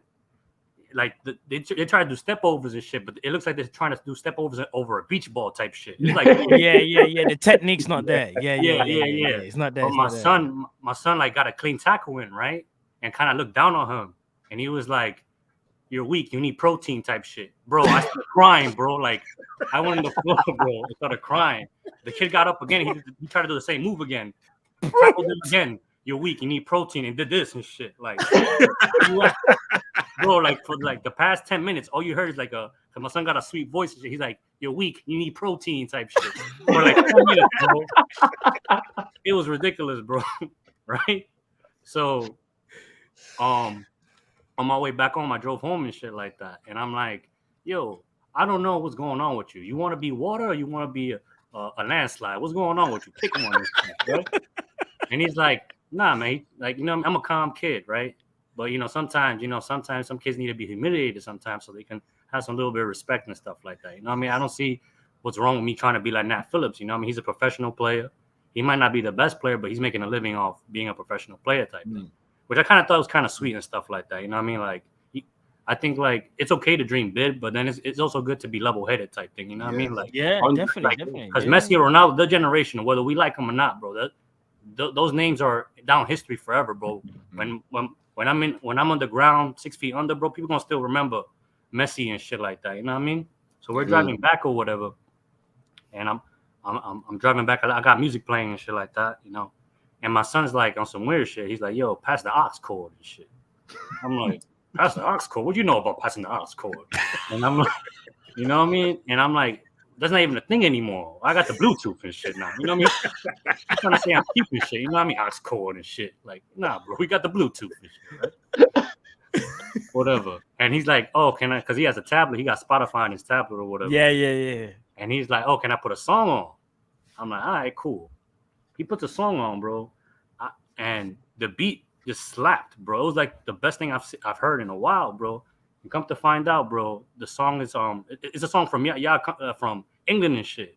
It's Mr. Wonderful by Pete and Bass and shit.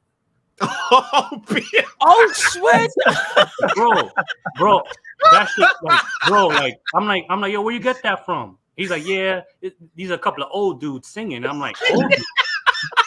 Bro, I saw the music video, bro. Yo, I gotta move out to England, bro. That's a vibe out there, bro. Pete and Bass are cold. They're sick with it. Crazy, bro. That shit crazy, but you know. Anyway and shit. Well, you know, since I came in with a different type of heat, I ain't come here to calm. So I gotta start asking questions and shit like that because I'm not in a good mood and shit. Right? So I need to ask Drifty a serious question and shit like that. Because I feel like sometimes love and loyalty blinds us and stuff like that. But that's okay and shit, because we're human beings. So I'm gonna put a scenario in, right? You have to keep or sell a player right as of right now. You have to keep or sell. You know, no ifs or buts. Oh, I have the money. I have to keep both, right? Go to. Keep or sell Henderson or Darwin Núñez as they are right now. There's no ifs, no buts, no maybes, no. Look, boy, I'm tell you this. You're weak. You're not no protein. You're not no interest. Hey, boy. Yeah, that's my son right there. Exactly. My son exactly like that, bro. It was funny, bro. And he got no muscles, bro. He just scrawny. He'd be like, yeah. But Drifty, I need an answer and stuff like that. And then Kyle, I got another one for you because you know what I mean? Okay. Let's say you are the owner of Liverpool Football Club, right? Yeah. As of right now, you only have two options to be the next manager of Liverpool Football Club. Steven Gerrard or Jose Mourinho. Okay. Do you want and Kyle, now we good, bro. You need to eat something. I got no questions for you and shit like that. This is my guy, you know. I swear, but let me get out of here. Let me cool off and shit like that. You know what I mean? Hopefully next year I come with a different vibe and shit like that. Oh wait, bro, listen. You got every time. Whatever vibe you're on, bro, it don't matter. The Brazilian lad would be linked to and stuff. He plays in Flamengo and stuff. Yeah, I've heard about him. Yeah, is it João? All right, so let me describe this player for you, right? Is he good? Yeah, okay. I'm gonna describe the player for you. Drifty, I know you like analogies and shit, so I got you, right? You know, chicken, right? Chicken's good for you. White meat is good for you. Pause and stuff, right? I have to put that in there, you know. I don't want people coming after me, thinking I'm like, you know. But anyway, right? So I'll describe Conte, right, as like good for you, right? You know what I mean? He's classy. He doesn't get in trouble. He's not saucy with it. But he's good for you. He's good for the team type thing, right? Mm-hmm. Now, tell me what you guys prefer on your chicken. You jerk or curry? Which one y'all like best and stuff? Yeah. Probably right, jerk. Yeah, let's do jerk, for example, right? Yeah. João Gomez is jerk chicken. Say spicy. He got that Brazilian samba in him, so he has a little bit more. Yeah. You know what I mean? Like a little bit He's more. got some. Yeah, some. He got You that know what I spike. mean? Okay. Yeah. But he runs and he recovers the ball like Conte and stuff like that. Now I'm not saying that he's gonna be better than Conte. Like you're just saying how he plays. Yeah, how he plays, bro. Just look at his heat map, bro. It looks fake. Okay. I need to check him out, bro. I'm gonna check him out. I need to check him out. It looks fake. And there's another kid that honestly I'm kind of annoyed that we didn't pounce on him earlier before he went to Benfica. But there's a midfielder that used to play for River Plate. Is it Enzo Fernandez? Bro, I'm here. Yeah, bro. Like he went to Benfica for 10 million with 5 million add-ons. Bro. Now apparently we wanted him, or we're looking at him. Next year, if we're gonna get him, we gotta pay 50-60 million for him, bro. I understand that like buying talent from South America is difficult because the level is a big step up, bro. But then if that's the case, you buy for 10 million, send them out on loan to develop. Yeah. You know what I mean? That's what I'm trying to say. Be ahead of time and stuff like that. And then 10 million in this day and age is not really, you're not really losing money. We can flip them for 15 million if it doesn't work out. You know what I mean? Yeah. Agreed. You know what I mean? But anyway, let me get out of here so that you know what I mean. But legend. All right, man. Love, bro. Big up, bro. Big up every time, man. Love, bro. Drift, you want me to say my question first, or you want yours? I'll go. Sorry, can you just remind the people, Cal, what Drift's question was? You've got to keep one or sell one.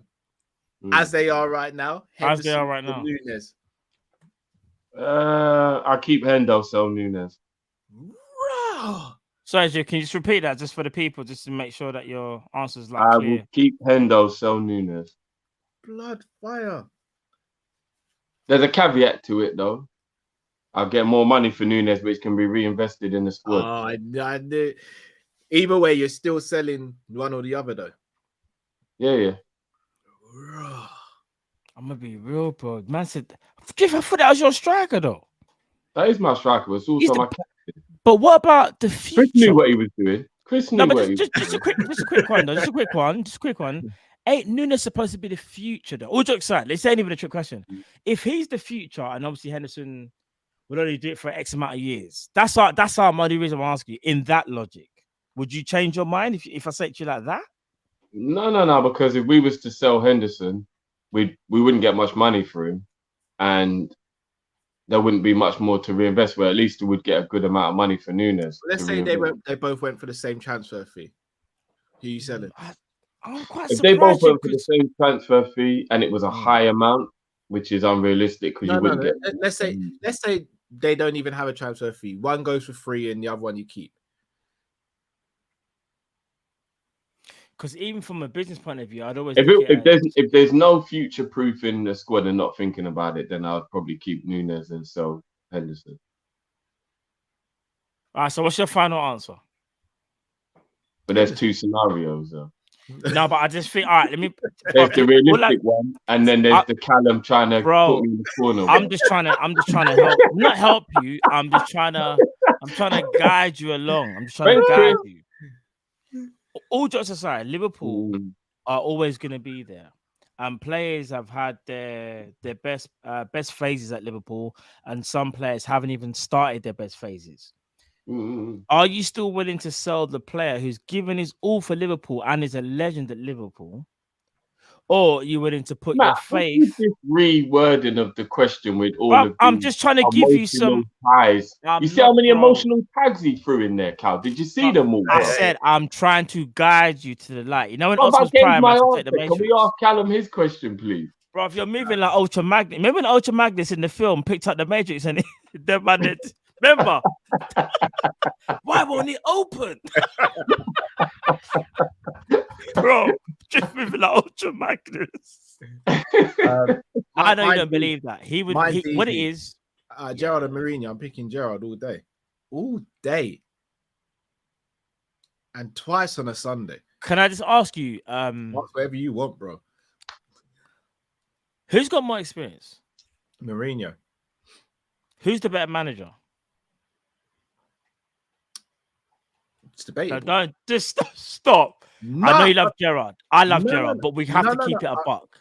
Today, the reason, yeah, that's what I'm saying. Today, who's the better manager today? Just today. As a manager, honestly, I don't know right now. No, I'll caveat. You're capping. I'm caveat. Let me caveat it. Let me No, explain myself. your afro is getting bigger and bigger because you're lying. You're lying. You're lying. Mourinho is a footballing legend. Agreed. A managerial legend. Agreed. But is it the same Mourinho that we loved back in, or respected, shall I say, back in 2005 and all that? I hear you. Do you know what it is? He's a Roma. He's not a elite club. No, but what it is that you would arguably say, and this hurts me to say, but obviously what Mourinho's doing at Roma is obviously doing better than what Gerrard is doing in Villa. And this ain't even the same Mourinho either. I think Gerrard has still got a lot to learn, and I think Gerrard's going to be an amazing manager. But what the question was is as of right now. And I think if I'm being honest, this is just me asking the question, because this question wasn't to me, Cal. This question was to you. So I'm asking you the question. So I don't have to ask the question. You know, when it comes to Gerrard, like I'm taking Gerrard over Mourinho today. I am. I hear you, but do you all jokes aside, even I would say that's a big risk. And I'm being honest, because I look at Gerrard and think I want him to succeed so badly, and I know the potential is there. However, let's just say, for example, Klopp left tomorrow and it was like Liverpool either go for Mourinho or Gerrard. But I'm not going to lie, that's a tough one, because Mourinho is an ops and I don't like his personality and whatever, but you can't discredit what he's won. Gerrard is still an inexperienced manager who's on the way up and still got a lot to learn. Remember, Cal, you're taking over Liverpool Football Club. Yeah. You're not taking over Aston Villa, where you can and remember, bro, Stevie's a legend, you know. But it's just, I don't want to say the answer because, it's not aimed at me, innit? So I understand if people are going Mourinho. It's a safe option. I get it. It is a safe option. Gerrard's a gamble. I think that's what he was. Yeah. To put it frank, Gerrard's a gamble. It's not just that. I've seen Mourinho just decimate teams. No, of course. Like, literally decimate teams. I don't want that at Liverpool. Of course. But I mean, I don't even know what a video I've done recently, but in terms of last season, did Coutinho score? Probably not. That's probably not. I don't care. I'm just saying. No. All jokes aside, Cal, that's a tough question, because Gerrard is. You'd hope to be the future. Jacob Ramsey got the goal for them to win it. Oh, was it? Did they win 1-0? Was it? Oh, it was Jacob Ramsey who scored. Okay. Why are you saying like you're happy? Like, man's so happy that I don't understand. I'm just saying a player that Gerrard's brought through. He's cooking for a minute. Yeah, but look what if I'm being honest, I think Mourinho has kind of, I wouldn't say transformed, but he looks a better player though. Abraham. I think Mourinho's got an Abraham playing. But Abraham's not in the England squad. No, yeah, true. Yeah. Again, Mourinho is like Marmite. I would never be his biggest fan, but one thing I won't do is diminish what he has won. I just don't like the way how we just don't like the way how he gets his results, because he does. I'm not gonna lie, Mourinho does a lot. He does a lot. Like, we're just like, I don't want that to be a manager. I do think Gerrard at Rangers. I think people are forgetting what Gerrard did at Rangers. Okay, I'll just let you know, Coutinho apparently got man. Everyone's saying Coutinho got man of the match still. Sick. Good for him. He needed to have his first good performance in about 3 months. So no, Cal, stop it. I'm being salty. Stop it. I think Coutinho was on a madders, you know. But I haven't seen the game. Cool. Yeah. That's fantastic. But no, back to the original question. So sorry. So Mourinho or Gerrard? Okay, Gerrard. Fair play. Yeah, Gerrard. I'm taking Gerrard. Cool. All right, let's get the next caller in. Sam, you there, brother? Sam, you there, bro? Yo. Can you hear me? What's going on, bro? Yeah, we can hear you, bro. How you doing, man? Bro, like 2 hours, 30 minutes to wait. My head's burning. But I wanted to say 3 things. I want to keep this short, and hopefully Matt gets punished by Callum and Drifty after the show. Bringing Gunnar Lee. I mean, Gunnar Lee was just going around in the whole circle, man. Man saying Salah's not a Premier League great. Come on. I love Gunnar Lee. He's entertaining, but bro, come on. just cut him off. Like I was trying to do hand signals. Obviously, you guys probably didn't see the hand signals, but big up Matt regardless. Big up, bro. First thing I want to say is the She-Hulk thing is actually related to the comics, so it's not something that they randomly came up with. It actually does relate to the comics. And Transformers movie was god awful, and Michael Jordan was mentioned earlier, and he always says he doesn't want to compare himself to other greats because it's different eras. And Arsenal fans keep thinking that Liverpool fans care about them. We don't care about them, their players.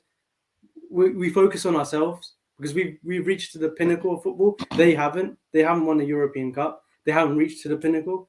And this goes to my second point. Vinny has been getting attacked by some, I think, Spanish commentator, I believe it is, and by the Atletico Madrid players, I think, about his dancing when he scores his goals.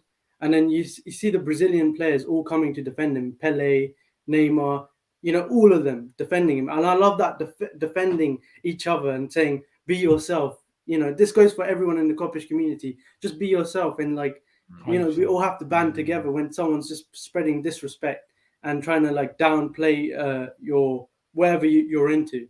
And obviously there's some racism as well involved. I think I don't want to say anything wild, but there were certain things mentioned about Vinny, and you could guess what those things are. And Pele, I think, mentioned racism and so forth, but I don't want to get too deep into that. But I don't see that with English players when Joe Gomez and Sterling were squaring up. Where's the togetherness? You see the pundits doing it, the British media does it. We're all tearing each other down, while Brazilian players, all of them are together. Richarlison, Firmino. I know we don't like Richarlison, but that Brazilian togetherness, we need that in England as well. To win the World Cup or at least win the Euros, and we're missing all of that. And then my final thing relating to all of us sticking together, I'm hoping you guys obviously do this full time. I did buy the merch as well. I'm trying to support you guys all the way. Super chats, membership, all of that. I know I'm a small amount. It doesn't mean anything, but any amount, I'm just trying to make sure you free up, supported. I'm trying to, get the name out, Kopish, and hopefully you guys do this full time because I think you guys deserve it. And best football channel, probably the best YouTube channel. That's a huge debate to be had because there's other great communities out there. But big up to all three of you. And hopefully Matt gets punched. Bro. What did you say? What? Nothing, Matt. Nothing, Matt. What did I do? Oh, that's not what I did wrong. What did I do brought in wrong, Gooner bro? Lee, said, didn't it? You brought in Gooner Lee. No, but I had to talk to Gooner. All right, I didn't want to smoke. Man saw me dressed in black and thought, nah. When you got a love shade where you can't respond. Hold on, wait, what happened there? Obviously, I'm sure Chainstow's still watching. I'll big up. Yeah, no, big up Chainsaw, bro. Every little bit, bro. It doesn't go on. Big up Gooner Lee as well, because again, he didn't have to join and whatnot with it. You know what I mean? So, but love. I fully agree with what he says though in terms of there's a couple people. So there's a couple people I saw in the members that I am going to give them some flowers. Obviously not today, but I saw some of our members and they've been members for 16 months, 18 months. I was like, nah, these man need their flowers. We got Zabiri. Zabiri's been a member for 22 months. Love for that. People who are members for less aren't any less valuable, but man's got to get his flowers if he's been a solid 18 months member. There's no way, man. I'm not just going to. So I'm going to do a little member dedication to a couple, man, as well, man. Big up to everyone. Yeah, definitely. I fully agree with Chainsaw as well in terms of that togetherness from the Brazilians. Again, when we hate seeing Firmino in that with Richarlison, but that camaraderie, you've got to also respect it as well. I dislike it from a standpoint of that rivalry, but I also respect it. Let's be honest, how many times do us three have debates on this show and it gets heated? But let someone else from outside come into Kopish on a call-in show, for example, and start disrespecting us. And we know what happens next, you know what I mean? So I get it from the Brazilian. And he's right. In England, we're probably the worst for it. We tear each other down. We almost wait for someone to fail and then jump on that. Like Danny Joshua situation recently, like it kind of reared its head. Like, don't get me wrong, what he did was a bit of a madness, but I saw so many people just waiting for this moment to happen and then just really going for him. I'm like, man, it's a shame that happens, man. It's a shame. Yeah, and it's the media. Remember we was talking about last week, Cal, when I was saying about how like Terry Venables and just enough managers get torn to pieces if they don't do well, and it's like do you remember the Graham Taylor stuff? Like, it was disgusting. Do you know what I mean? So you just think, they're just just ready to just rip you apart if you don't do well, big you up, and then as soon as you do something wrong, drag you back down, innit? But I guess that's the nature of media in England in general, innit? So yeah, massive shame. Let's get our next caller in. John, aka Glasgow Red Chats. You there, bro? Got the Emlet. Okay. Got the Patrick Burger. All I'm saying, I call this jersey Escobar. You know why? Purer than pure. No sponsorships. I give it. I will give it this week. I will give you this one. Yeah. This is the pure thing. That Hughes in them, man. There's no sponsor. What's it? Emily using them, man? The original for them level of legend there, Emily using that. This is them, man. They're the originals, No sponsors, nothing. Just the badge. Escobar. Hey, Drift. To put it in Transformers terms, them man. Cal said that's the quintessons. Remember the ones that made Optimus Prime and them man there. Yeah, the quintessons. Remember the ones where they changed face with the 4 faces. Yeah. Them under the creator's blood. You see that kit? Absolutely. In fact, John, just hold the kit up again because someone on John's the channel kit said they don't really kit rate. is serious, though. Yeah, someone on the channel said they don't really rate the Reebok kits and that. But it's that's Marcus Bubble and them, man. They're crazy. That's Bubble and them, man. Marcus Bubble and them, man. Drifty. Hitsky. Hold on, John. You reminded me last week, and I said, that kid's cold. John, is that TT camera as well? Bro, I'm not gonna lie, TT Cam. See, some man don't know about TT camera, I know about them guys there. When that shirt there is life. I can't even lie. That shirt there is sick, TT camera, Highbury, 1-0, boom, bro. Man can't talk about TT. TT is a fucking legend. Bro, trust me, TT was sick. Hey, listen. I fucking love TT. I love TT, man. Trust me. TT was growing up. He was. He just wasn't given enough time. To be fair, there's a lot of Liverpool players, I think, that they were good. Maybe not consistent, but they were good. And I think if they had a longer career, we might have seen more of them and then progress. TT showed a heart and desire. I think TT's from. I think it's from Guinea. Yeah, from Guinea. So I remember TT. He worked hard for the team. That's why I loved him. Did he produce everything? He had technical ability as well, Yeah. He didn't score the goals he should have scored. Yeah. But he gave it all for the team. That's why I loved him. He worked hard for the team. And Patrick Burger as well. You got that Patrick Burger vibes as well, bro. And how long was Kamara at Liverpool? Was it 2 seasons? 2 seasons, I believe, 2 seasons, yeah. I'm sorry, but Cal, you win, but this shirt comes. No, I'm not gonna lie. Both shirts are kind of sick. I'm not gonna lie. If it wasn't for this shirt, you'd have probably taken me for this week. It comes Sorry, John, one second, bro. Yeah. I'm not gonna lie. Like, it had to have been this shirt. Any other shirt, well, not any other shirt, but 9-10 out, like 99% out of my shirts wouldn't. It had to be that shirt or the cream shirt. Yes. Yeah. No, all the John Barnes cream collar shirt. John Barnes cream collar. Yeah, the one the Adidas V-neck, the thick one. Yeah, the Adidas V-neck. Yeah. So either of them shirts would have won, but I'll take it. Top quality. But I've been looking for that shirt and I haven't found it. So make it on Liverpool website. Yeah, I'm gonna have to do it's on sale for £15. I'm just gonna come out and be level with you. Like, I'm getting in a little trouble with the missus about the amount of shirts I've got in it. So I got. I'm waiting on the link. I'm waiting on the link for the cream shirt. Yeah, I'll be honest. Even the little ones, their shirt collections kind of get like, I've had to move their wardrobe around and all that. I'm starting to get in a bit of trouble. She spoke to my mum about it the other day. You said to me last week you sort me out for a link for the cream shirt. I'm still waiting on the fucking link. Oh yeah, you know what? Yeah. You know what? I will. I did. You know, I'll write it down. I need that cream shirt in my life. Oh, hold on, John. Hold on. If I send you the link for it, you're gonna wear it on a show, because that's not fair. I'd effectively be giving you the bullet to kill me with. Like that's not fair at all.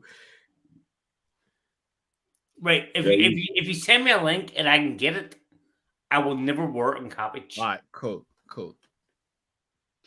There you go. That would be rough. If you use my own shirt against me, I'll try to give you the link. That's a lot. No, I've never worked in Kopish. If you give me a link and I can get it, I've never worked in Kopish. I appreciate that. What you got for us tonight then, brother? But Liverpool.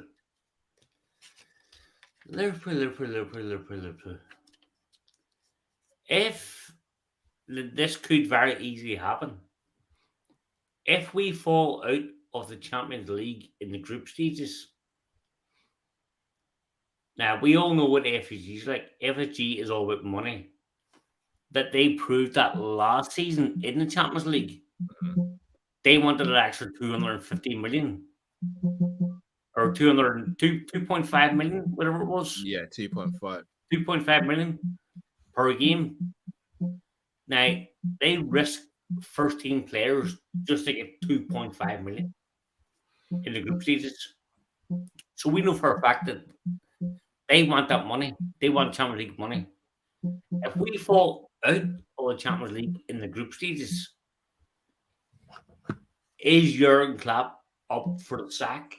Especially if our form continues in the league. Now we won against Ajax the other night. Thank God we won, because we needed them 3 points big time. That gave us a lifeline. But again, should we have won the game really? I don't think we were good. But we still could have lost that game. Ajax did have plenty of chances. We could have lost the game, or we could have drew the game. I actually think we were lucky to win it. So, my question to you guys is, if we do fall out of the Champions League group stages, will Jurgen Klopp still be Liverpool manager? I hope so. Please, no one get me wrong. I'm not Jurgen Klopp out. I want Jurgen Klopp at my club. But I know my owners, all I care about is money. And if we're not in Champions League, then they're going to rethink themselves. Do we need to make a change? They've showed that with before. They sacked Kenny Dalglish after winning trophies. He won trophies and they sacked him that summer. So they are kind of ruthless. They sacked Brendan Rodgers after a 1-1 draw away at Goodison Park, which is a good result. Yeah, at the time it was, yeah. So, now, don't worry, sacking Rodgers was the right decision. Yeah. But like you said, Cal, at the time, the 1-1 draw at Goodison, it's a good result. Yeah, it was at the time. You wouldn't talk it all day long. So that's my question to you guys. But then again, the second question, you were talking about rappers, entertainers, singers are wrong. My all-time hero in the all-time GOAT, not just in rap, but in music in general, is Michael Jackson. I don't think you can beat Michael Jackson. You will never get another person like him ever again. Now, that may seem controversial to some people because of the allegations. Like, he was brought against. I say allegations because it was never ever proven. So you can't judge a guy against something that he was never. The court of law never said he was guilty.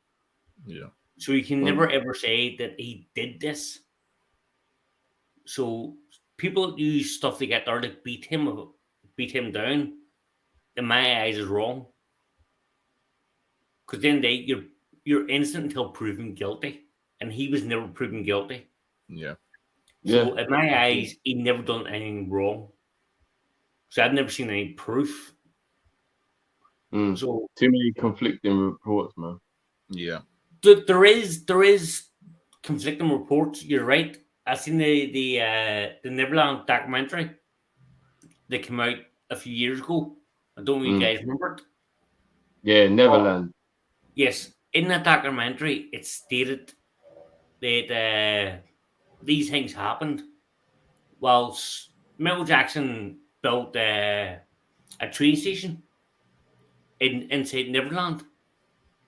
Right now, in that documentary, it said that these things happened before the train station was built inside Neverland, but the actual paperwork was leaked online.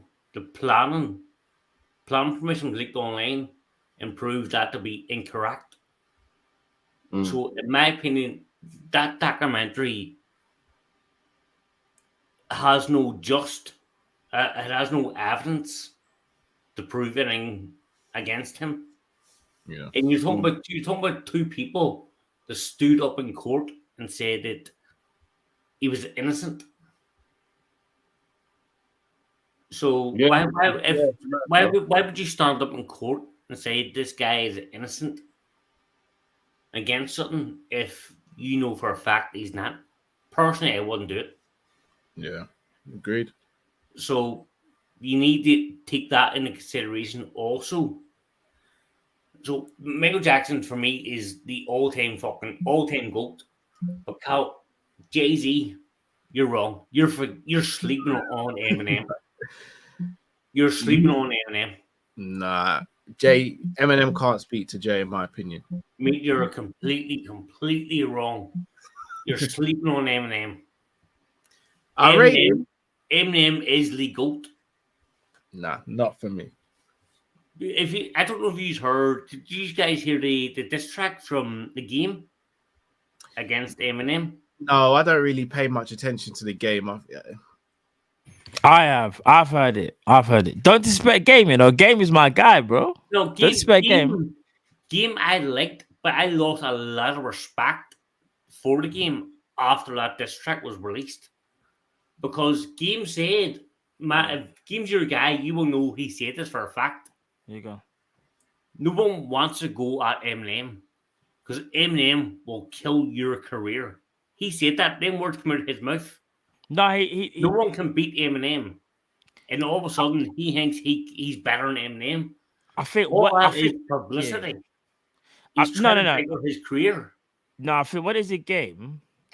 I think Game's always felt like throughout the years he's kind of always been disrespected, and I kind of agree with that because I think he's not the best and whatever, but I think he's very talented, and I think that whole 50 Cent Game feud, kind of like basically they tried to get rid of him. He's still standing. He's trying to say that he's made great music, and he has made great music because I like a lot of Game's albums.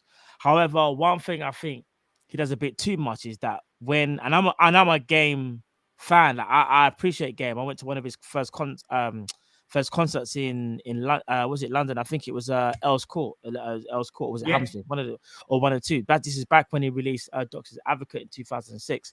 I went there. Funny enough, cut long story short, I was actually on stage with Game. Mad, crazy. I know, crazy, huh?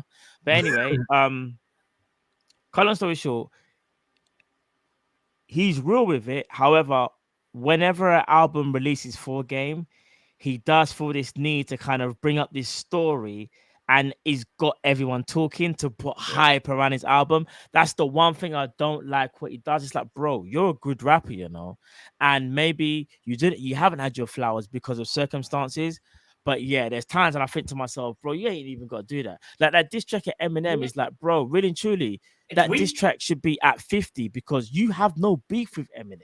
It's weird. But if you actually listen to the actual diss track, it's weird. It's not even. I wouldn't even call it a diss track.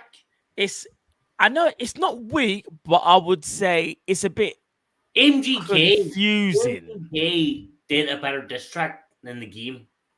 Do you know why? Because they had real, they had real beef. Real beef. That's the thing. You know, when you've got no real beef with someone, John, it's like you're forcing it.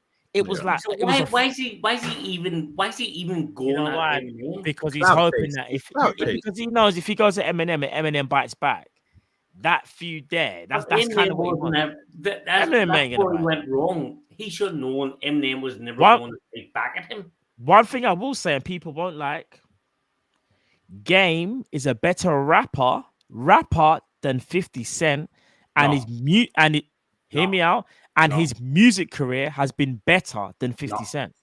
50 Cent, hear me out, John. This is the last thing I'm going to say. 50 Cent made a bigger impact in music, but in terms of longevity, bro, Game's albums, I'm not going to lie, they kind of smoke 50s. I can't even front. Like, you're talking about longevity, right? Yeah, he's done more. I actually agree with you. Fair play. Longevity in terms of records. But if you actually look at 50 Cent, the reason Game taps him is because 50 Cent doesn't do music anymore. 50 Cent's smarter than him. 50 Cent moved into films. He moved into TV. But that's kind of my point, is because what 50... The Game's very first ever album. Who wrote that album? No, we know about that, but people are acting like he didn't make Doctor's Advocate. Doctor's Advocate was nearly just as good as documentary, you know? Right. No. The documentary was up bro. Here. Listen to the Doctor's Advocate, bro. I'm telling you, the album is serious. Have you listened to the documentary? Have you listened? Is up here. The documentary is up here, and the other one is down here. And even Zabiri, bro, loves Zabiri. Zabiri even says, Matt, 50 Cent was used to propel Game on the scene. Do you know what's so magic is this? If you listen to actually Game's story, yes, 50 Cent wrote wrote some of his songs, 100%. No one's even denying that. But people are acting like demons. But no. But people are acting like 50 Cent wrote all the albums after that. We can't sit here and just say he just made documentary and that was him. No, but them albums that he released afterwards came under 50 Cent's record label. So no, he didn't, because he moved to Geffen. He moved to Geffen. That's like he had the same. Bro, we got out of his contract after documentary. He got out of his contract because he went to Geffen, I think it was, yeah. No, and I don't know unless I'm wrong. I could be wrong. I could be, and I hold my hands up. But 50 Cent was on an interview saying that if Game does good, then it helps me because he owes me another 2 albums. I don't know about that. All I know is that he was on Geffen, if I remember correctly. When he wrote Doctor's Advocate, he was out of Aftermath. He was out of there. And from then on, I wrote Aftermath, but it was still on G Records. No, I think he got out of his contract. Because remember, he spoke to Jimmy Iovine. He got out of it, bro. He got rid of Aftermath. Jimmy Iovine is Aftermath. Yeah, and he got out of... G Records is separate from Aftermath. 50 yeah, but Cent still had him tied down. Bro, I'm telling you, when Game made Doctor's Advocate, in fact, you know what? You might be right, if I'm not mistaken. Maybe that one album. But after that, Game went on his own. And listen, people acting like he didn't make documentaries. Have you heard documentary too? I haven't listened. No. Bro, to be honest. I'm not gonna lie. I'm not gonna sit here and talk about Game all night. But I'm telling you, underrated. And all jokes aside, this is just my personal opinion. I think 50 Cent made, obviously, one of the biggest impacts in music history. However, if we're talking about longevity and bars and what they bring to the table, Game is better, like, overall than 50. Because people love to bring up 50 and don't want 50 the legend. But 50 is a legend for his first album and arguably his second album, which wasn't even the greatest anyway. But after that, bro, 50 just went downhill. And like you said, he's chose a different path. Isn't No, that but- is that not because 50's Game, smarter? no. Game is an out and out rapper, bro. Like when it comes to Right. raps, freestyles. Yes, Let me do it here, boys. Let me do it here. Let me do it here. I did love the game until 50 can't talk to game when it just comes to bars and just all out like rap. It can't, bro. To me, the game. I love the game. I do. Yeah. But I think he showed a bit too much disrespect going at Eminem. No, maybe, but again, that wasn't really Because aimed without at Eminem, without Dr. Dre, and without 50 Cent, the game would not be where he is today. That's true. I That's think true. Everyone's got to we start both somewhere. agree on that one, surely. Yeah, everyone's got to start somewhere. Everyone's got to start somewhere, though. To be fair, John, we're And it's gonna have like to let 50 you go though, yeah, bro, yeah, and chop out your questions so you can get the next callers on though. Definitely. No, but as always, respect, guys. Much Always a love. pleasure, my bro. Matt, it's all love, mate. It's all love. No, come on, bro. Come on. I love this talk. This was a great conversation about music, bro. Come on. Love as always, bro. All love, mate. Respect. Always love, bro. Love, John. Cal, send me that fucking link. I will do. I'll send that. I promise. I got you. But respect. Love, John. Bless you, brother. Take care. Love, Take bro. care. Bye. If we fall out of Champions League, will Klopp get the sack? No. But you know what worries me? If we fall out of Champions League, we'll guarantee to get a spot in Europa, and I don't really want Europa. I don't want Europa. This is a distraction. Yeah. But he'll make sure if we can't finish second or first, he'll make sure we finish third in that group. Yeah, for real. So, and yeah, I agree. MJ for me is the music goat. And just quickly, Cal, who would you say has had a music career, 50 or game? Music career. I knew you were gonna drag me into this. Music career, not like because again, when talking impact, 50 as a rapper, Game is better than 50. But Thank you, bro. 50 makes better commercial songs. But the Game is a better rapper. The Game's a better rapper. But I'm not. 100%. I'm not really a big fan of either. What? Just quick question: did you prefer In the Club or One Blood? One Blood. One Blood. Dun, dun, dun, dun, dun, dun. Yeah, One Blood. I'll leave it there, bro. Man can't. People sleep on Game. It gets me mad. I just get. But anyway, we move. Game's had some tunes still. Game's got bars and tunes, bro. He can talk to a lot of rappers. Even I know Drift ain't here to defend my man. What's his name? That Drift likes. Young Thug. Drift just heard Young Thug and was like, we're not gonna get started on that. Who's better though, Drift? Who's a better rapper? Who's a better rapper, Drift? Young Thug or Game? Who's a better rapper? Young Thug or Game? Young In your Thug. opinion. Okay, no, fair play. And I'm not even gonna think. Fair play. Cal, Young Thug or Game? That's not me shitting on Game. That's just, and to be honest, I don't like the fact that Game. It's personal. Like in terms of who you prefer. Like I've never heard Game do a song that he's released where he's not name dropping. Like it's a bit annoying. He's One Blood. always name dropping, bro. Young Thug has never made a tune better than One Blood. You do realize that, but we move. Oh, bro, there's plenty. I can send you the Better than archive. One Blood. He hasn't. I can send you the archive. Really quick, Jeff. Just where does Young Thug sit in terms of your all-time? Nah, rap don't, list? Cal. Just don't. Just don't. I'm not even trying to draw him out. I just genuinely want to know. Where This is where I swear that if me and Drift were like, if we was on a night out, we'll get into the biggest argument ever. I swear down. I'm gonna be looking at us like we're not even friends. And bro. then Like, we're not Lifestyle brothers. would drop, and Matt would lose himself, and I'd just be watching him like, And then I'll be hearing One Blood, dun, dun, dun, dun, dun, dun. One Blood. Bro, you know Lifestyle's a bigger tune than One Blood, right? No, it's not, bro. All right.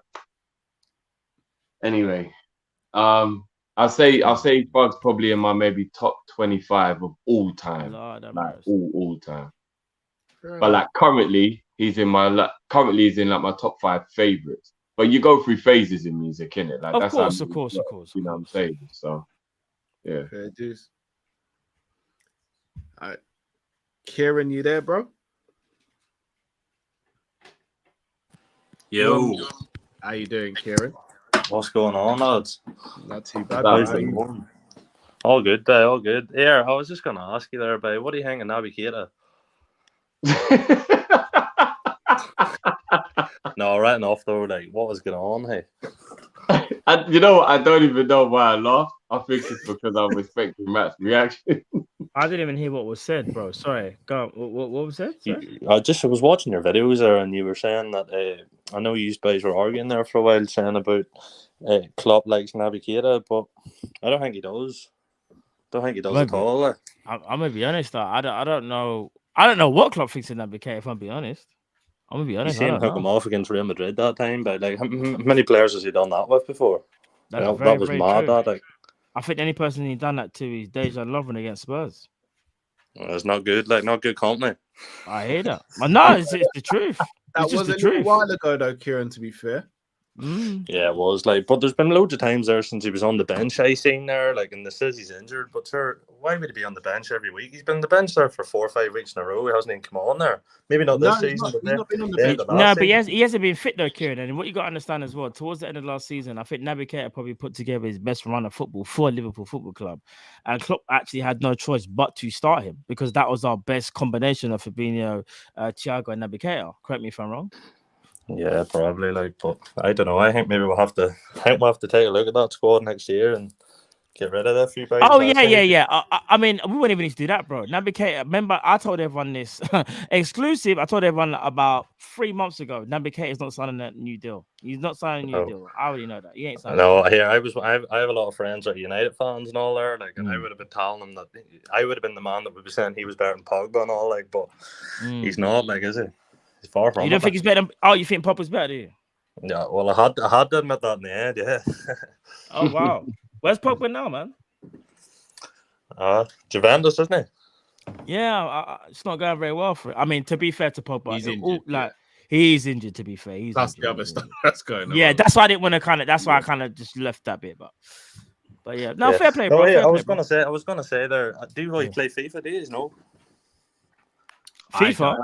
I think that's the only one I used to like. I think the last FIFA I played was, I say properly, was FIFA 21 or 20. I think it was. Yeah, no. I was gonna just say there, like, it'd be pretty cool to see you do a show there on the FIFA ratings. They released the Liverpool's ratings there. I would like to see what your views were on it, like. But okay. Yeah, do you know what? If I'm pretty not mistaken, cool, like, pretty interested to see what you have to say, you know, because your content's pretty good, like. No, I appreciate that, bro. Off the top of my head, I know the ratings. So Salah got a 90. That could be a good show still. I know Salah got a 90. That would be interesting. Yeah. That's cool, bro. We could do that though. We can do that for FIFA 23. It comes out in 2 weeks? 2 weeks today, I think. Yeah, 2 weeks. I think so. Why? But the ratings are already, you know, for Liverpool. Like, I know all the teams are, but do you know? Do you play it regularly, Kieran? Not really. No, I did. I played it up until about May time there, like, and then just waiting for the new one. So. Do you know what, bro? I probably will get the new one. Obviously, like, send me. Are you on PlayStation or Xbox? PlayStation. Same. So, do you know what? We'll have a couple of games, bro. I'm up. Do you know what? I'll say it to anybody. Like, if I do get the new FIFA, I'll challenge a lot of people on FIFA. I ain't the greatest, but you know, I'm decent at it. So yeah, man. Yeah, one more thing before I go. I watch your shows there regular, so I do, and it's interesting. Like, good boys, like, good shows, like, but I was thinking there about the midfielders we're talking about getting there, like, but like, if you think about the profile of player we're looking for, it doesn't seem to be anyone we're linked with. You know what I mean? Like, I know we're going for Sheamanny and stuff like that, but they're more like guys who defend. You know, like the people we're looking for are more like Bellingham's. Like, he'd be more of a goal scorer and stuff, wouldn't he? Yeah, 100%. I was like Jordan Henderson. Like Jordan Henderson there gets a lot of stick. Like, and he's not the best player in the world, like, but he does a lot for the team. You know. You can see that now with him out, you know. 100%. I agree. What he offers is something that some of our current players just literally can't do. And just like covering Trent and stuff, like Trent just looks lost with him. I think so anyway, but yeah. You know. And do you know what? I think underrated Henderson as well. Like, believe it or not, it's something as simple as communication. I think Henderson's communication on that right hand side is key to how we build up our attacks. Big time. Yeah, and I just feel like, if it's a Naby or an Ox or I won't say Milner because I think Milner will communicate, but especially a Naby or Ox when they're playing that right hand side, it's not solidified because what Henderson does on that side, the other players are so in tune that they don't even need to think about what's going to happen. Where the others kind of more freestyle that position, and it can work for them, but also work against them. So if you're asking for for some type of what can I say, continuity, then it is Jordan Henderson. Like for that, what he does on that right hand side, it is underrated. Even I know it's kind of underrated, and I can Yeah, definitely is. Like, there's not many in the world that would do that. You know, like a lot of players are all about stats nowadays. Like, who can get the most goals and assists? They're not too interested in actually playing for the team, like Henderson does. Yeah. You know, so I heard your question earlier on, like about Núñez and Henderson. Like, I would get rid of Núñez first any day before Henderson. Like, to be honest, that's just me though. Like, yeah, big time. Like. Can I ask you what? Can I ask you? You see, in fact, you know what? Let me ask you this actually. You see the whole Núñez like signing in general. Like, do you think that was the right move to make, or do you feel like Liverpool kind of like it was a bit of a panic when Mane left? I think it was the only move we could have made. Like, because who else is there that's going to score goals? Like maybe Haaland, but sure, he was probably setting the City move since maybe last year. You know, so I don't see who else we could have got in. Interesting. For like that like out and out really world class striker or so called world class striker. Like there wasn't really many on the market, was there? Really, like that we could have got anyway. What I find though quite interesting is that Liverpool are willing to wait for like a so-called, and I say so-called, world-class midfielder next season, but they were hell-bent on buying someone as a striker. It's always next season, isn't it? I know this is what I was going to say, but like I think to myself, did we? Because again, we needed a forward, right? We had to go and get one. However, there's always going to be that element for me, and I want Núñez to prove me wrong because I think he can do it. But there's that little bit of element for me that it was a bit of a panic buy. It was like, okay, who can we go and get? And then it was almost a case of, oh, he's on the list. Okay, he's like he's probably the one person that we can get, knowing that there'll be no obstacles. Whereas, like, you see how we're treating this midfield situation, it makes me wonder at times whether Liverpool should have been a little bit more calculated with the striker situation, because we kind of just went, we got to get him without really thinking.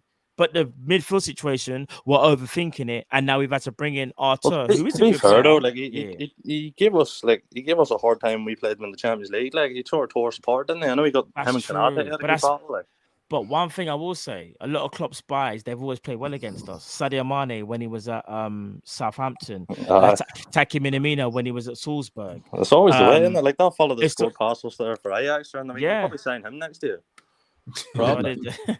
So yeah, it's an interesting one. I just want to get your thoughts on it, bro. Because and again, it's not even like a trick question. I think a lot of Liverpool fans we differ in terms of how our recruitment this summer and whether we made the right moves. So not even I know this might sound mad, right? I know he's not our best player, far from it. But do you see getting that Milner contract was pretty important because like he holds it all together, you know, behind the scenes, like near little Roy Keane. I know he's not as good, but you know what I mean. Like that type of, you seen him to Van Dijk off. Like no one else in the team would do that there. You know, I don't think anyway. Not that I can see. Like that should be Henderson. To be fair, Henderson does tell Van Dijk off. You know. He does. One thing I will say though is that as much as I rate James Milner for his professionalism, and I've even reading some stuff, all jokes aside, from Pep Lindsay's book about James Milner on why they rate him so highly. I know I'm not really getting to the book. However, because I understand that element. But do you know what it is though? The way they talk about Milner, like he's a coach. And that's kind of intriguing to me because they see him as like someone off the field, someone who travels with the team, someone who's always offering ideas, someone who's a leader. But what I find kind of intriguing, even just in that book, what I just from looking at it, as great as James Milner is, you can still kind of see that for a Liverpool that's trying to transition and to become different, you kind of need to go away from a James Milner. There's nothing wrong with James Milner being a coach and James Milner being a part-time player where we see him every now and again. But for James Milner to be starting at Old Trafford with Harvey Elliott and Fabinho, that's almost unfair to James Milner, in my opinion. So it is. I know he's well out of his depth talent-wise, but I just think he offers a lot to the team. I know Henderson should be doing all that work, but he's the vice captain too, isn't he? Like I know he still has a big role. I think he's a big role to play this season. Like coming off the bench and that, you know. Yeah. But fair dues. For me personally, I don't think Milner should have a big role to play this season. No, he shouldn't. But I'm saying now that we have him, it's important, to have him there in the background anyway. You know what I mean? That's all. Maybe not as a player, but as a man. I was a coach, 100%. As a player, I think we should have moved on from Milner.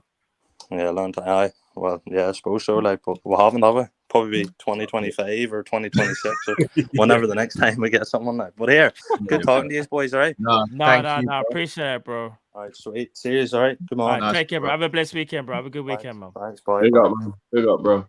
Take care, bro. All right, gonna get our next caller in. Man, like Uncle Rod's. Who you saying? Waiting all night, you know, dog. How you doing, bro? Matt, what on, brother? It's you cook up what's the boy going on, early on in the dog. Well, boy, certain man said chicken foot Lee in that, you know. I was like, brother, do you know, say I did a show early on in the dog, and I had Zubiri on my show, and they like, yeah, brother, that man's got some energy, you know, dog. He was killing me all thing, you know. When I see this Mary come in, I say, yo, this is gonna be a good show, you know. This is gonna be a good show. Yeah. Zabiri's always got time to cook certain man. Always got time. Zabiri, so I'll start talking about legend. Gonna Lee. Yo, the brother bun him out to the dog. Bun him out to the But you know something. Bad for Lee. Lee's been getting cooked today still. He has. But to be fair to Lee, listen, he comes out of outlandish stuff. However, one thing I will say, and I'm his biggest I'm his biggest enemy in it. Yeah. Arsenal in a position where they haven't been, and that's the fact of they're being talked about. And even though it's only been 6 games, these men have gotten confident. That's what that is. That's exactly what it is. No, It's you know confidence. it is, Matt. Yeah, it's like a man when he's got a new girlfriend, and he got a new woman, and he has to hype up his woman and everything that. He don't worry about his old woman and everything that. And his old woman was actually Liverpool. Now he's got his new woman and everything that. He wants to hype it up now. And say, yeah, my woman's the best thing. You know, best thing when at the end of the day, it's just a normal thing. You understand? We see what it is with a Monday. Yeah? What I've noticed about certain opposition teams and everything. Even the brother that was on yesterday, Kaz, and everything like that. You see that man, how the man are puffing at the chest now. Because at the end of the day, the start we had in the season and everything that, and we lost against them, when really and truly and day, right, they can't say nothing because we come to their ground and embarrass them. Brother, it was an embarrassment. We had people, you had Man United people walking out at before half time.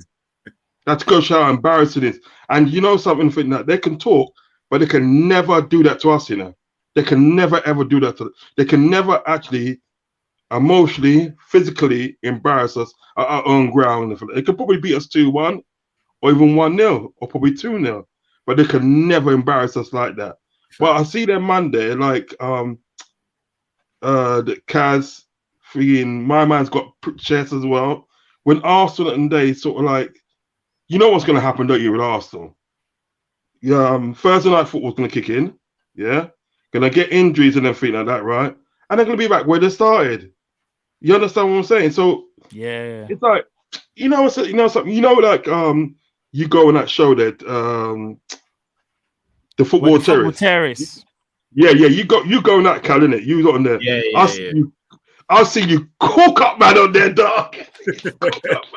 You cooked a man the other day, brother. You cooked a man the other day.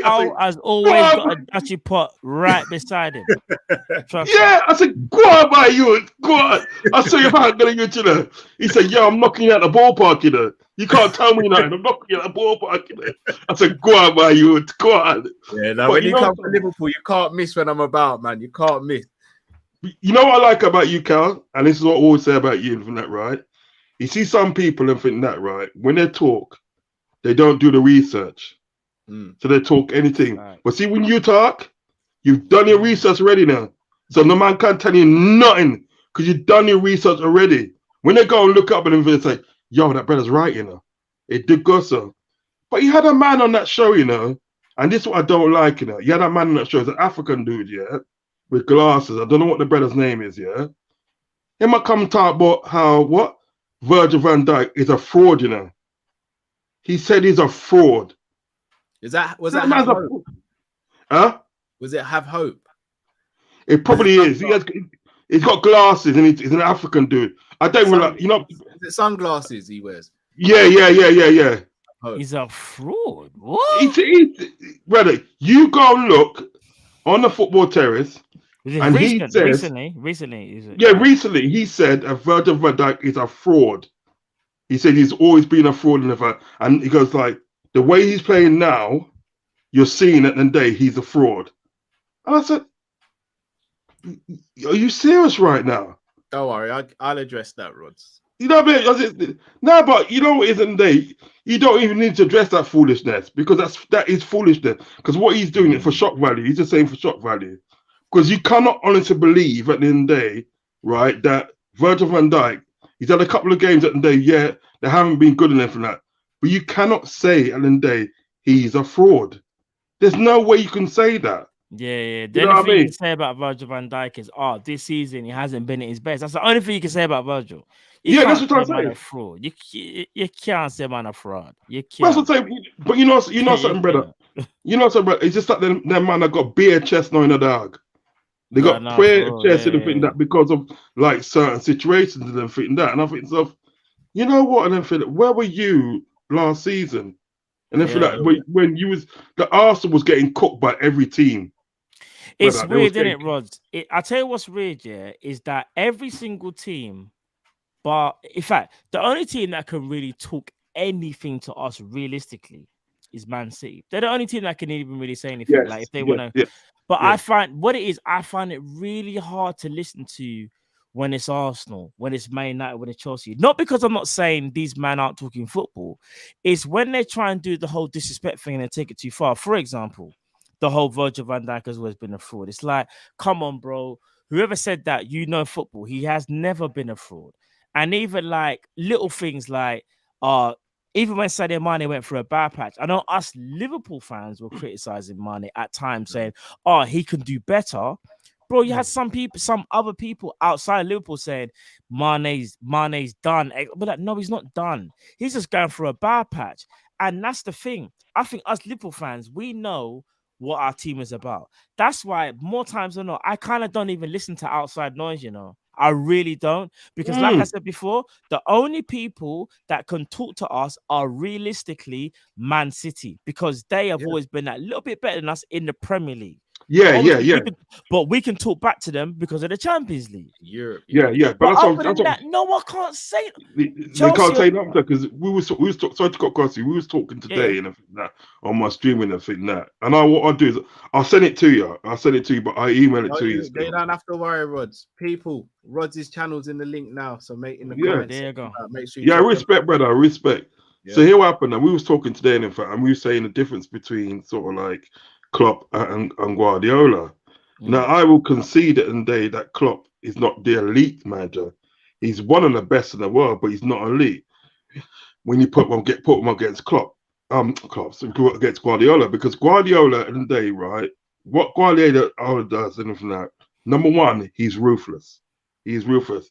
If you're not playing good for his team in the fact, you're out the door. No, nothing else. You're out the door and for that. And what Guardiola does, he identifies people for his position and how he wants to play. Can you look at the facts in the day? Zinchenko's gone, Jesus is gone, and Sterling's gone. Yeah. Can you see any difference with Man City? If anything, they probably got better. Do you understand what I'm getting at? Now, Klopp now, on the other Klopp and everything that. Klopp don't do that because you can say that and Man City's got a pot of money and this and that, right? But what have they really spent this season on players? They spent 15 million for a defender. What's his name? Makanjo, 15 million. 45 million for Calvin Phillips. Yeah. Do you know what I mean? They bought Alves, didn't they? They bought Alves. That was from January, to be fair to them. Yeah. So all right, so we can't count that. So they haven't really spent much, have they? Really, when you think about it, they haven't really spent money as well. They have recouped money. They've recouped money as well through like exactly. So they haven't really spent. They haven't really spent money at the end of the day that we can't spend. We can spend that money. Do you understand what I'm getting at? So it's not really. You can't use that excuse and that. Nobody can use that excuse at the day that Man City's got a pot of money and this and that, blah blah blah. We already know they got a pot of money, but they haven't really spent. All right, when Chelsea started spending money at the end of the day, right, when they when they first got that money and everything. That you could say, yeah, because they spent a whole heap. They were just buying up everybody. They spent a whole heap, and they still probably do now. But Man City and they has identified the right players for the right position and day, so they can play the game in the flat. Man City and they don't set their team up to complete. They set their team up to be the best. And I think that's where Klopp goes wrong. He will buy players and he will set his team up to compete against Man City, to compete probably against, I don't know, let's say Chelsea, for instance, and from that, when Chelsea was running high, they will set the team up for that. But Man City's gone like, fuck all that. We're going to set our team up and buy players to be the best. And that's the difference between elite. That's the difference between elite manager and one of the best. And Klopp will always be one of the best because he's not thinking outside the box. He's too low to players like Chamberlain, Keita, Milner, Henderson. Do you know what I mean? I don't get me wrong. I think that Milner and Henderson should be the team, but they should be playing limited roles. And from that, you should be what you should be doing. You know what you should be doing? You should be putting Gomez as right back because Gomez is a better right back than what he is a centre back. You know that he's a better right back than what he's a centre back. When he first come to the team, when he come from Charlton, 18 years old and he came to left back position with no fear. He was taking on everybody. Man United, Man City. He didn't care who it was. He was taking everybody. You put him up right back and for that he holds his position. Trent at the end of the day is not a right back. He's not a right back. You cannot expect to put a midfielder because he played midfield at the end of the day when he was in the academy. He played that in the academy, and that's what he was. Because even when he played that game against Hoffenheim, and he went back to the academy for a bit and everything that it's midfield he went to. He didn't go to right back. Klopp said to him at the end of the day, he said, look, you know what? This is where I see you in the team as a right back. Blah, blah, blah, blah. I'm rolling forward and this and that. Blah, blah, blah. Trent at the end of the day is not going to say no because that's his club. He's grown up with that club. That's what I mean. And he's a Scouser. He ain't going to say no. Chance at the end of the day to play for your club. That's his club, You know what I mean? So you can see at the end of the day, Trent doesn't jog back because he probably doesn't know how to jog back, like in that defensive kind of mind. You can see at the end of the day, like when Trent's position in the day, it's upfield. You know what I mean? It's only certain times at the day that Trent will run back or Trent will hold his position. Do you understand what I'm saying? So then at the day, you say, right, you know what? Do what they did at Man United with Antonio Valencia. Valencia was a forward-thinking person and for that. They pushed him more up midfield and has something to cover in the back and everything.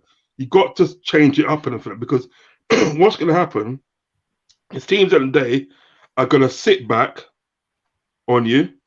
You're going to hold that high line. They're going to see all that space at the day behind Trent, and they're going to know at the day Trent ain't running back. Loft the ball over. Someone runs onto it, scores. Sit deep until the end of the game. 1-0. You've won it. Do you understand what I'm saying? You know. So those are all the things at the day that Klopp's got to change if he wants to be an elite manager. I wouldn't say, and I see it now. With other people used to say like Pep was better than Klopp. I used to defend Klopp, but I start to see it now, and I feel like Pep is better than Klopp. He's better than Klopp. I have to admit he is better than Klopp because at the end of the day he gets the job done. If he wins the league this season, that's 5 leagues out of 6. I can't lie. You know what I mean? Man would, it's a lot. You understand what I'm saying? It's a lot. And he speaks for himself. He speaks for himself. Not too much, man. Again. Yeah. He speaks for himself. Now, really and truly, at the end of the day, right, Klopp could have nullified that and everything that, right, by doing the right thing. And he hasn't done the right thing. He hasn't done it. It's his fault at the end of the day that he's left with a midfield at the end of the day, right, that he can't really trust. That's not really clicking. Look at the fact that today, I don't know whether it's bullshit or not, and for that, Arthur Miller might go back to Juventus. I don't know if it's bullshit. I don't know. It's been rubbish, but the fact that there's them reports is a little worrying. But I still think it's early. Yeah, they're just there. It's there. You know, whether it's the sort of like, you know, bullshit or whatever, it lays the seed of doubt in our heads and everything now. Now we're thinking that why you did buy. But the thing is about it for that, you didn't have to do that. You didn't have to do that at the end of the day, right? If you got the players that you were supposed to do at the beginning of the transfer window. There's no excuse. There's no excuse for it. You can't get too many. You got to plan B. Can't get plan B, you go to plan Z. You understand what I'm saying? You do it. There's literally no excuse for having your midfield like that. Now you're depending on two players at the end of the day, right? That kind of give you string 10 games together. They probably can't string 10 games together because they're gonna be injured and everything like that. So really and truly, the way the midfield has got to, that's your fault. Do you know what I mean? And that will never happen under Pep Guardiola. I hear that bit because City has spent a ton of money compared to us, but the fact still remains is that you're right in terms of Klopp holding on to midfielders and being maybe sentimental where he didn't need to. So yeah, I fully agree. Rog, we hear you, bro. We hear you. Yeah, brother. You know what I mean? It's just something you got to think about. And I think at the end of the day, even this last transfer window and everything that where Man City has spent money and everything that they haven't spent money which we cannot reach. Which we cannot reach and everything now. Even before the likes of Leroy Sané and everything now, we could have bought Leroy Sané. How much did they pay for Leroy Sané? 54 million. Yeah, I'd say previously we couldn't match it. I think we can now. Yeah, but definitely. But like, all right, how long was Leroy Sané? About two seasons ago. No, they bought him at the beginning of 17, 18 or 16, 17, one of the two. I think I think so. 17, 18, I think it's 17, 18, wasn't it? Yeah, back then we couldn't afford it. Right now, maybe not even go toe to toe with City, but we could spend a lot more than we're spending. Yeah, now we can because we bought Diaz and Nunes and them man for decent prices. But the thing is about the thing that when we got Klopp at the day, right, as the manager and everything that, right, we was all thinking at the day that he was going to get these elite German footballers, everything that, or even some of them, you know what I mean? And Man City at the day have picked up Gundogan that used to play under him. Sane used to play. Yeah, they picked up the most German talent and everything that. And the thing is, I'll tell you what, how near, right? This is jarring, you know. This is how near Klopp got to real sort of like, you know, German talent. Clavon, that played in the Bundesliga. Clavon, you know, and Karius.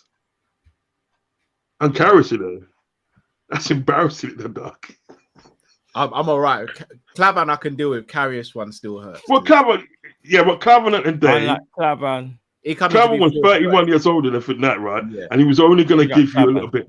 I'm talking about you. But I'm talking about you going and buying a really hard back German. You know what I mean? Like who did he have? Hummels. He brought through Hummels and everything. He bring him in there. He did. Do you know what? Shout out to Kevin. He did bring in Matip. Yeah, Matip. Yeah, to be fair, he brought in Emre Can, but Can ducked out. No, he never bring him in. Brendan brought him. He didn't bring him in. Oh, he's Brendan, didn't it? Yeah. Brendan brought him in. Brendan brought him for $9.5 million from Leverkusen. Do you know what's so mad? Emre Can, if he doesn't leave Liverpool, is actually probably. I hate to say it. He's a starter right now, you know. Yeah, I know. You see that bicycle kick he did against Watford? Hey, bro, listen. And that's on Emre. Emre should have backed himself. Yeah, on his day, Chan was a beast. And what's so mad is, obviously, it's mad how things turn out, but Chan could play the 8 and the 6. That was so mad about Chan. And the player we're looking for right now, Klopp, what we're hearing from reports is Liverpool want a player that can play the 8 and the 6. It's mad, isn't it? It's kind of mad. Why have you waited so long? Why have you waited so long? Do you know what I mean? These are players that day, right? You should have acted there for a long time. Not true. No, facts. And so it's cut you just and one last thing as well. We've done some weird stuff because, like you said, I mean, Chan wanted to leave fair enough, but he played 6 and 8. Maybe something could have been said there.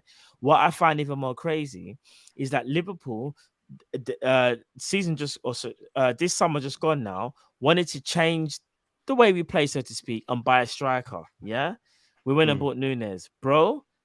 Divock Origi's been there for how long and was never utilized. Now, again, Divock Origi might not have been world class, and he might never be world class. Yeah, but my whole point is this: you see, when you look at some of the playing traits of the players, like Nunes reminds me of Origi in a sense of, you know, tall, athletic. Origi has better ball control, in my opinion, and Origi has better technique. However, Nunes is more aggressive and will make better runs.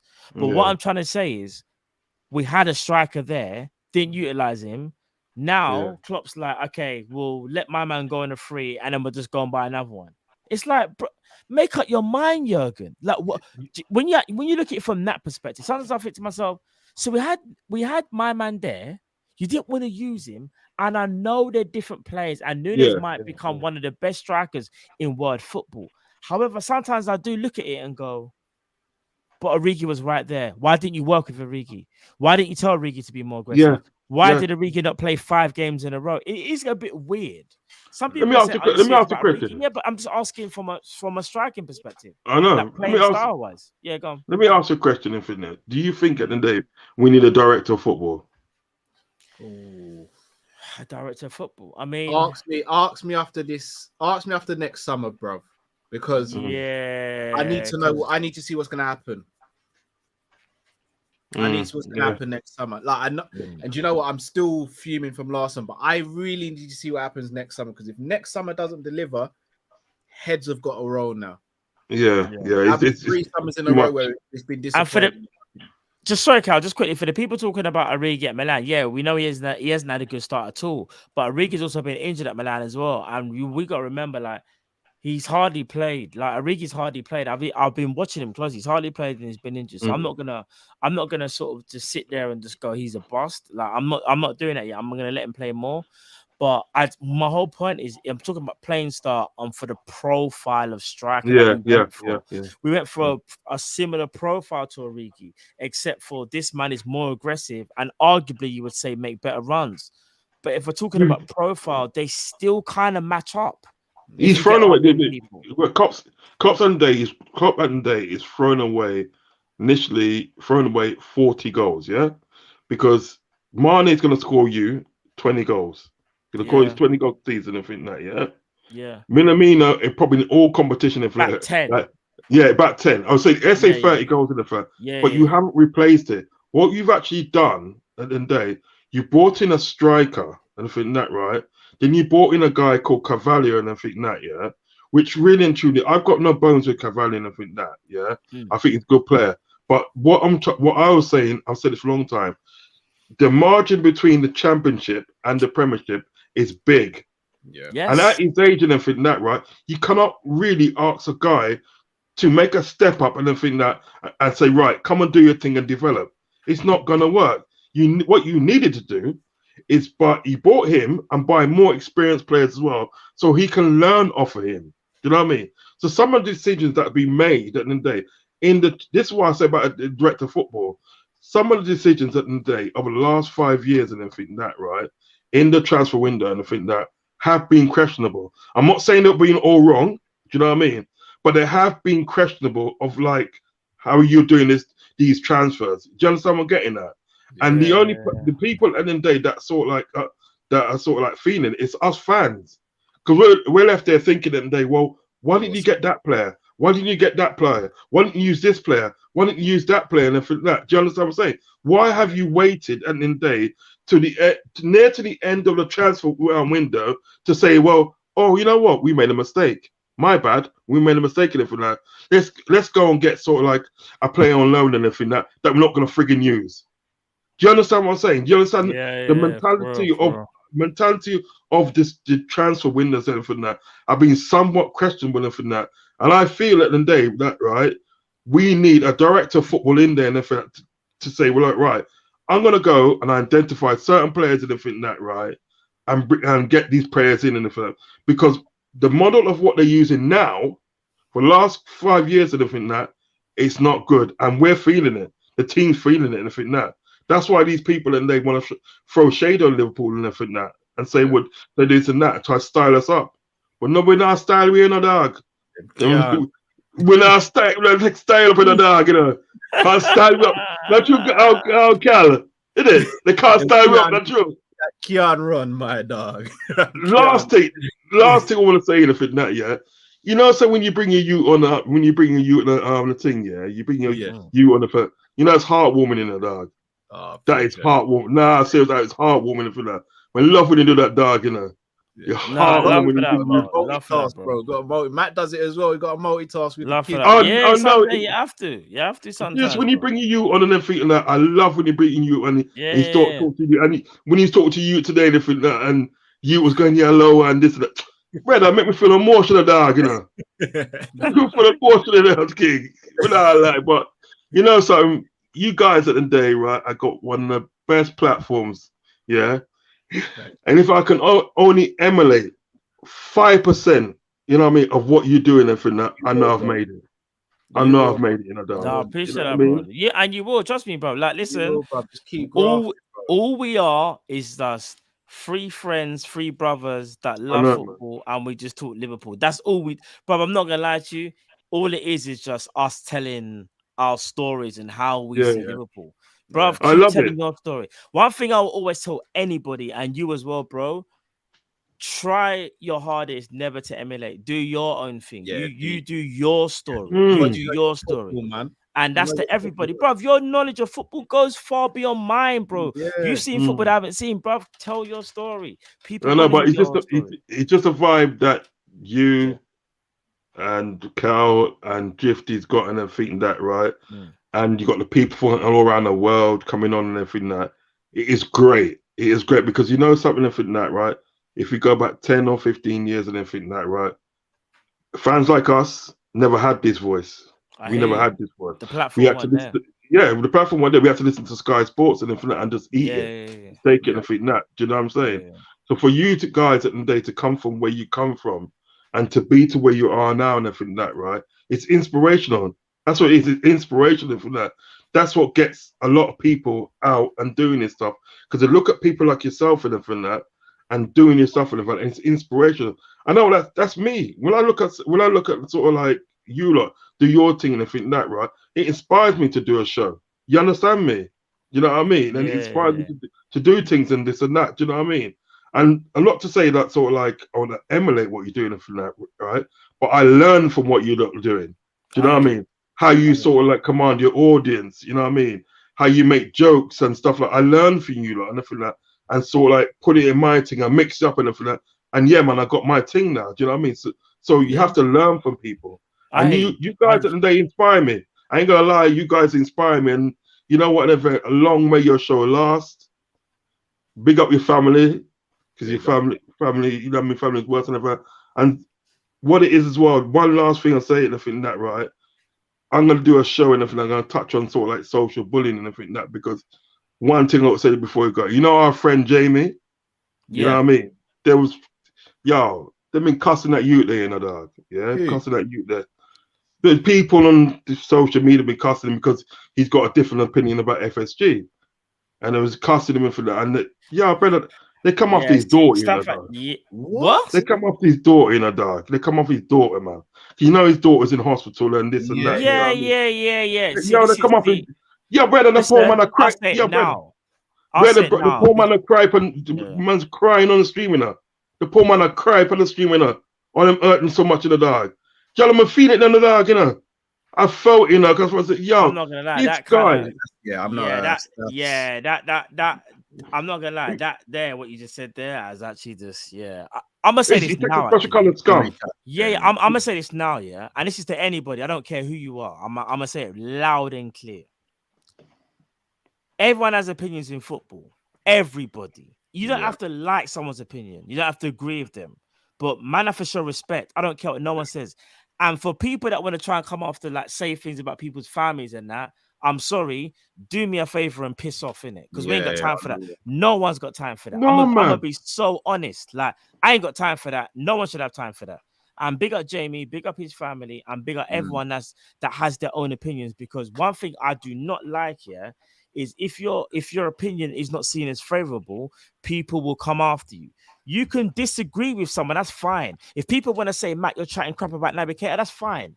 But don't start being disrespectful. There's a difference in it, and that's to everybody. Cause that's I'm not gonna. That's scummy behavior, bro. Why are you gonna talk about it is. And them things there? Them things they don't fly with me. Jamie's the sort of person Jamie's the sort of person if he knows you're a friend, he can be shirt off his back. Yeah, give you a shirt off his back. Yeah. You know how many times at the day Jamie's told me, and then when you do your show and everything that, send it to me and everything that, and I'll put it on my platform and promote it for you and everything that, right? Yeah. Enough times Jamie said that to me and everything that, right? So Jamie's been good to me and everything that. He's an honest and kind-hearted person and everything that. So when people start coming after people like that, that's what I'm trying to say. I'm gonna make, because I think at the end of the day, we got a platform, and we got to make awareness on certain things. Yeah, of course. I'm not tolerating that them scummy bit, like STEM side. I don't care if you call it cyberbullying or whatever. Like I just think of it in myself. Like I might be going a bit deeper, yeah, but I'm gonna be real, Rods, yeah. When we were all born, whether you believe in God or not, we were all born alone, yeah? And everyone was born to be an individual, and everyone was born to have different capabilities, and everyone was born to be amazing at whatever that is. Real talk. That means everybody is different, yeah? My opinion, yeah, thank you. Everybody is unique. I have my opinion, Roger have your opinion, Drift will have his opinion, Cows have his opinion, yeah? If people don't like those opinions, that's absolutely fine. Like I'll say it again, that's fine. But there hasn't got to be no disrespect. Why have you got to disrespect someone just because you don't agree with them? I find that weird to me, and I find it cowardly as well. Like put up a valid argument. Talk about football.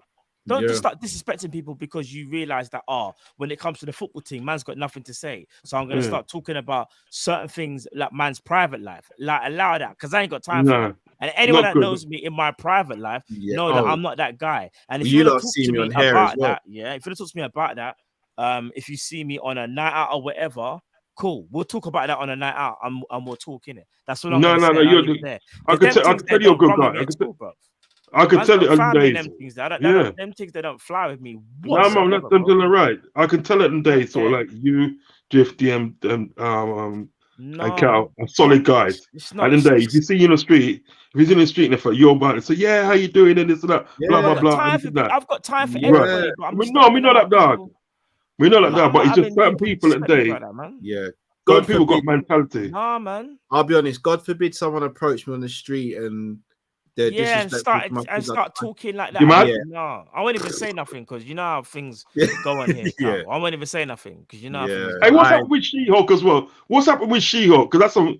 Yeah, brother. I'm not caught up. Don't tell me I'm not caught up. No, I won't tell you anything about it. If in that, I'm just thinking they've ruined it in a sort of way. I haven't even watched it. To me, it's too much of a joke business. But you might find it all right. I haven't seen I started watching yesterday. I watched 5 episodes yesterday. All 5 episodes. You know what I mean? I binged out and everything that. And I thought, you just took this thing as a joke thing now, innit? Do you know what I mean? I was like looking at it, I thought, nah, not for me. Not for me. That's me, but you might like it anyway. I just think it's a joke thing anyway. I ain't even watched it. But no, just last thing I want to say about it, because it's kind of like, it just kind of just made me think like to myself. I'm not gonna lie, that Jamie news is I kind of it's kind of just am I breaking that in a dog? Bro, there's many people on this stream that have like families and whatever, and like for someone to like talk about someone else's family like that, I just think to myself, bro, or female or man, like you wouldn't like it if someone else came at your family or whatever. And remember, this is over football. This is over a sport, you know. Yeah. Remember, life is more important than sport. But don't get me wrong, sport is mad important. This is why we're here. But let's just not go overboard, please. People have families, you know. Do you know what I mean? People come up keep respectful. Exactly. People have spare time in their hands to come and talk to people, and then people want to give them grief. Why? Because you don't agree with them. We got to stop that, man. We got to draw the line, man. We got to draw the line. Big up to Jamie as well. Big up to his family, because Jamie has been rocking with us from day one. What? And he will always be. Bro, Jamie's. No, brother. We are talking. Not you. No, not you, Roz. I'm just saying for everybody else, like, been rocking with man from day one. And I'm so glad that Jamie's doing what he's doing with his own channel as well, because, bro, like, he's doing his. Challenge good as well, you know. Good. Of course, it is, bro. It's good. It's good. He's on It's his good. own journey, and he will do his own journey, and he will do it well. And the same thing goes for you. And for anybody else that you want to go on your journey and you decide to do what you want to do, don't let no one deter you, and don't let these keyboard warriors deter you from what you want to be and what you want to do in life. Facts. I'm just blocking them straight away. No If they start talking shit, I block them straight away. I block them. Man, I ain't got time for that. If you saw me in the street and anything like, you probably wouldn't talk to me like that. Anything that. So you're getting blocked straight away. Do you know what I mean? I ain't got time for that, man. I ain't got time. I'm gonna let you lot go anyway still, but like it's always nice to catch up with you lot. No, I love him, bro. More love and blessings, you know, to you and your family. Come on, bro. You too. To you and your family, more love and blessings. You got? You got 2 daughters in it, Matt? No, I've got one girl, one boy. Okay, more love. More love to your family. Cal, more love to your family. Little Stevie, yeah, man. Steve, I like Steve, little Stevie. Like, see, he's cute, you know. A character, bro. He's a character. We love that you there, you know, brother. Big up on yourself, yeah. Bless you, brother. Enough love. Take care, bro. Big up Rods as always, Big guys. up Make Rods as sure always. the link to Rods' channel is in the chat. I'll put it again. Make sure. Sorry, people, if I was going off on a tangent, but I just, you know what it is, yeah. I just think to myself, like, all jokes aside, yeah, and that, it's disgusting. Bro, we've gone through a worldwide pandemic where people have unfortunately like passed away, and people are still coming at people over football. Like, bro, like, did that not tell you enough that, like, you see how life can be here 1 minute and then the next minute it's gone, and people want to, come on, people, man, be better than that. And I know it's not even this Kopish community, because you guys are the best and you guys always show respect. And I know some of you will joke about even with Goon and Lee, like, there's bare of you, but I know you will always show respect. And that's why we are here today, because we love this community. And I know it's not you guys. When I'm talking about other people on social media that just don't care, and they don't care who people are, and they will just say, you know, nasty things, and people don't understand what goes on in people's lives. No one knows what's going on behind the scenes, you know. No one knows. Look, Bigger everyone in the chat as well. We've had that on here, like there's been times where we've had stuff going behind the scenes that you guys will never know about. No, but no idea. It's our role to try not to let that creep into the show, but we're human. But I'll be honest, there's certain times where we've been on here and we've had people say stuff to us, and we're like, bro, that can't run. Like, which is why you've had stuff going on in your life, and you think to yourself, right, like, this is what I came here for. Like. Exactly. And it's the reason why we're so strict on it, because if 99% of everyone in the chat is able to remain respectful and have a laugh and a joke, why should that 1% think they can come in there and make it toxic? It ain't happening, man. It's true. You guys have put in too much work in giving too much to the channel for these new people to come in and start being disrespectful and think they can get away with it. It ain't happening, man. Trust me. Yeah, Jamie, if you're watching, bro, I'm gonna hit you up after the show anyway. But yeah, you know you got our full support, man. And those people who are doing it, I wish you would. Because not everyone's nice like Jamie still. Trust me. You're gonna end up doing it to the wrong person, and you ain't gonna be speaking for about 6-7 weeks, and rightly so. Trust. Right, our last call of the evening has been waiting patiently. Nalante. Nalante, you there, bro? Think I hear you, Nalante. Just about heard him. Oh, he's playing a bit of music. I think maybe I've got funny feelings in the car. You know, I don't know why. I feel like he's on a journey somewhere, because I thought, you know when you're like in a car and you got the music playing, but it cuts out the reception. Is he gone? No, I'll keep him in the background. Okay, Will, should we read the supers and then we can save that one for last, actually. Ash says Enzo at Benfica's a baller. Young Thiago, we should be all over that in January or the summer. Start watching him. He's a joy. I keep on hearing about him. Was he that rumor? Bro. Even against Juve. No, but rumor has it he's someone that we're looking at. And again, I hate to say it, and some of you might laugh. Remember Pep Blinders as the Portuguese. He knows the league. Yeah, but it's whether or not Klopp signs off on it, isn't it? Yeah. Klopp believes in lenders from the book. He does. How can you sing Pure Love McGive Gal? Do you know, I don't even think I know the song, actually. Let me see if I can find the song and I'll get back to you the next show on that. Shout out to Bejan Aye, Bar. big up Bejan. Love for that, bro. Fellas, on, bless bro. up. Lee was on some mind altering stuff yesterday. He Complete was. disrespectful to Mo when even with our midfield is not good. I wouldn't take anyone from that learning squad. Can't deal with him and see them crawl into a hole. I pray to God Arsenal flop this season. Bruv, I've never here for had it. so much like dislike to Arsenal since Gunnar Lee. Yeah. Love to Gunnar Lee as always. You're my bro, but seriously, your Yeah. team, Your you're club just a makes me sick. wind up, bro. Yeah. Jordan says your top 3 worst Liverpool players in the last decade. Oh, I hate doing this. Konchesky, Karius, and Markovic. What about Diouf? No, he wasn't last decade. Okay. Who are the 3 you picked out? Karius, Konchesky, and Markovic. If you're saying Konchesky, bro, what about Christian Poulsen and Jovanovic? I change it. Jovanovic, Poulsen, and Karius. Them 3. Oh, I'm gonna be real, Cal. Jovanovic, Christian Poulsen, and Konchesky. I actually think Karius is better than them 3, bro. We have to be realistic. I don't know. Oh, that's a bro. Them man there were a horror show. Fully. Oh, fully. Oh no! Remember Aspas? Nah, I can let Aspas live. It's bro, that corner. I know the corner. I know the corner was mad. I know. The worst corner in Premier League history. They were worse than them lot.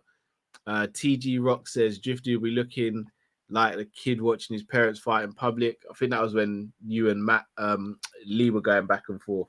Okay. Yeah. Apologies, guys. I just cracked a little bit of juice. My thing died out, but yeah. Cool. Chickenfoot Lee and Bruno, special comedy acts at Wild Take. What animal is that? I can't even make it out. Anne. Oh, Anne. Oh, Anne, you know. AM says that Arsenal fan is tame compared to my dad. Raw. This is how Arsenal fans move. Arsenal fans are moving. Bro, they're moving in. Tame. I speak to Ant on a daily basis. Ant ain't tame. This is why I call him when we beat Arsenal, because he winds me up every single day. Every day. The boss said, good evening, Kop-ish. Big up yourself, the boss. Aye, big up, boss. Big up. Chris says, in Trent's defense, the system asks him to be that high up the pitch. If he has to sprint back all the time, he's going to be gassed. Need a centre midfielder to cover. I'll be honest, I used to think that. I think Trent's kind of just doing his own thing now. I'm not going to lie. All I'm going to say to you, man, is read the book. I'm reading it. No, read it. Read it. What I will say, though, boys, fullback is definitely the hardest position in modern football. Physically. No, it's not. Pep Linders says it's actually Fabinho because he's the controller. I actually do. No, it's Fabinho. Fabinho glues it all together, bro. It's like Rodri at Man City. Bro, that team. Shout out to all No. No. I don't know if you. What did you think I said? So, what did you think I said? Most important. No, most difficult. No. Oh, most difficult. I still think it's DM. No, it might be DM. You know what, bruv? You think DM's more physically draining the wing back? DM, not in the modern game. You see Fabinho, yeah. You know Fabinho has to he's got to stop the attack. He's got to start the attack. He's got to stop the second phase and the first phase. He also has to control the pace of the game. He also has to plug the gaps in case anyone moves out of position. Bro, this is me speaking from the intense mindset because I've been reading this book and I'm going to go on about it, yeah? Bro, the way how Pep Linders was describing Fabinho, all jokes aside, bro, he actually said Fabinho is actually the most important player. I think he said on the pitch. Like, bro, yeah, but you know what I'm going to do? Next week, people, you know what I'm going to do? I'm going to try and see if I can bring up some extracts for the book and I'm going to read it to the people then. No, we're going to do a little reading time. No, guys, can I tell you what? Can I tell you what I believe it is? Because I know we got to get up now. In my opinion, the reason why it's the hardest position physically is because with all the other positions, you're naturally doing what you're doing as the game's flowing. And a lot of it is generally based on kind of like traditional ways to play, right? Whereas with fullbacks, the way the game has become now, there's so much of a demand on them to attack and defend that they're basically doing shot runs. Have any of you not played the beat test? That's basically what fullbacks do all game. They're just playing the beat test. Nobody likes the beat test because it is difficult and it's jarring. So mentally, every time you go forward, you can't even rest on your laurels even if what happened is good. Straight away, you got to run back. Like other positions on the field, you don't have to be so disciplined. But with the fullbacks, it's like immediately, as soon as you forward, get back. Then you got to get forward again. And you're literally doing that all game. It's got to be the most demanding out of all the positions. DM, it has to be. DM, bro. It's nah, DM. I don't know. I disagree, but the boss says, Drift, my G. Love you, cuz. Keep doing your thing. You remind me of my cuz. Yeah, big up, boss. Big up, man. Shout out to Louis Las Vegas. Ain't seen him in ages. Birthday boy this Sunday. Big 40. If you drop the beat, give me a heads up so I can turn the bass down on the surround sound. Kids in bed. Well, here's your warning, bro. Bless up for your birthday. Hope you have a fantastic. I need to find a bit about Fabinho. I'm going for the book now, people. Babe, I'm going to find that bit about Fabinho.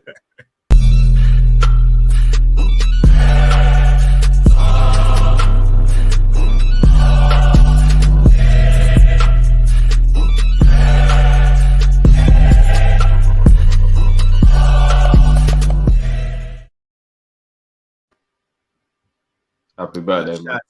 Adrian, happy birthday, bro. Super chat. Bassett says Lee, aka C Note from Prison Break and D'Lo Brown mixed. I see a little bit. Ash says Salah goal assist in just 199 appearances, 182.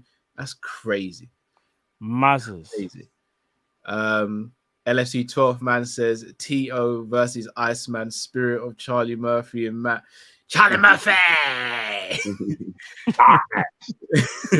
Charlie Murphy, come over. What did the 5 fingers say to the face? Slap! That was cold-blooded. Cold-blooded. That man is my favorite skit, my favorite comedy skit of all time. That and the Prince one. And I never gave you money.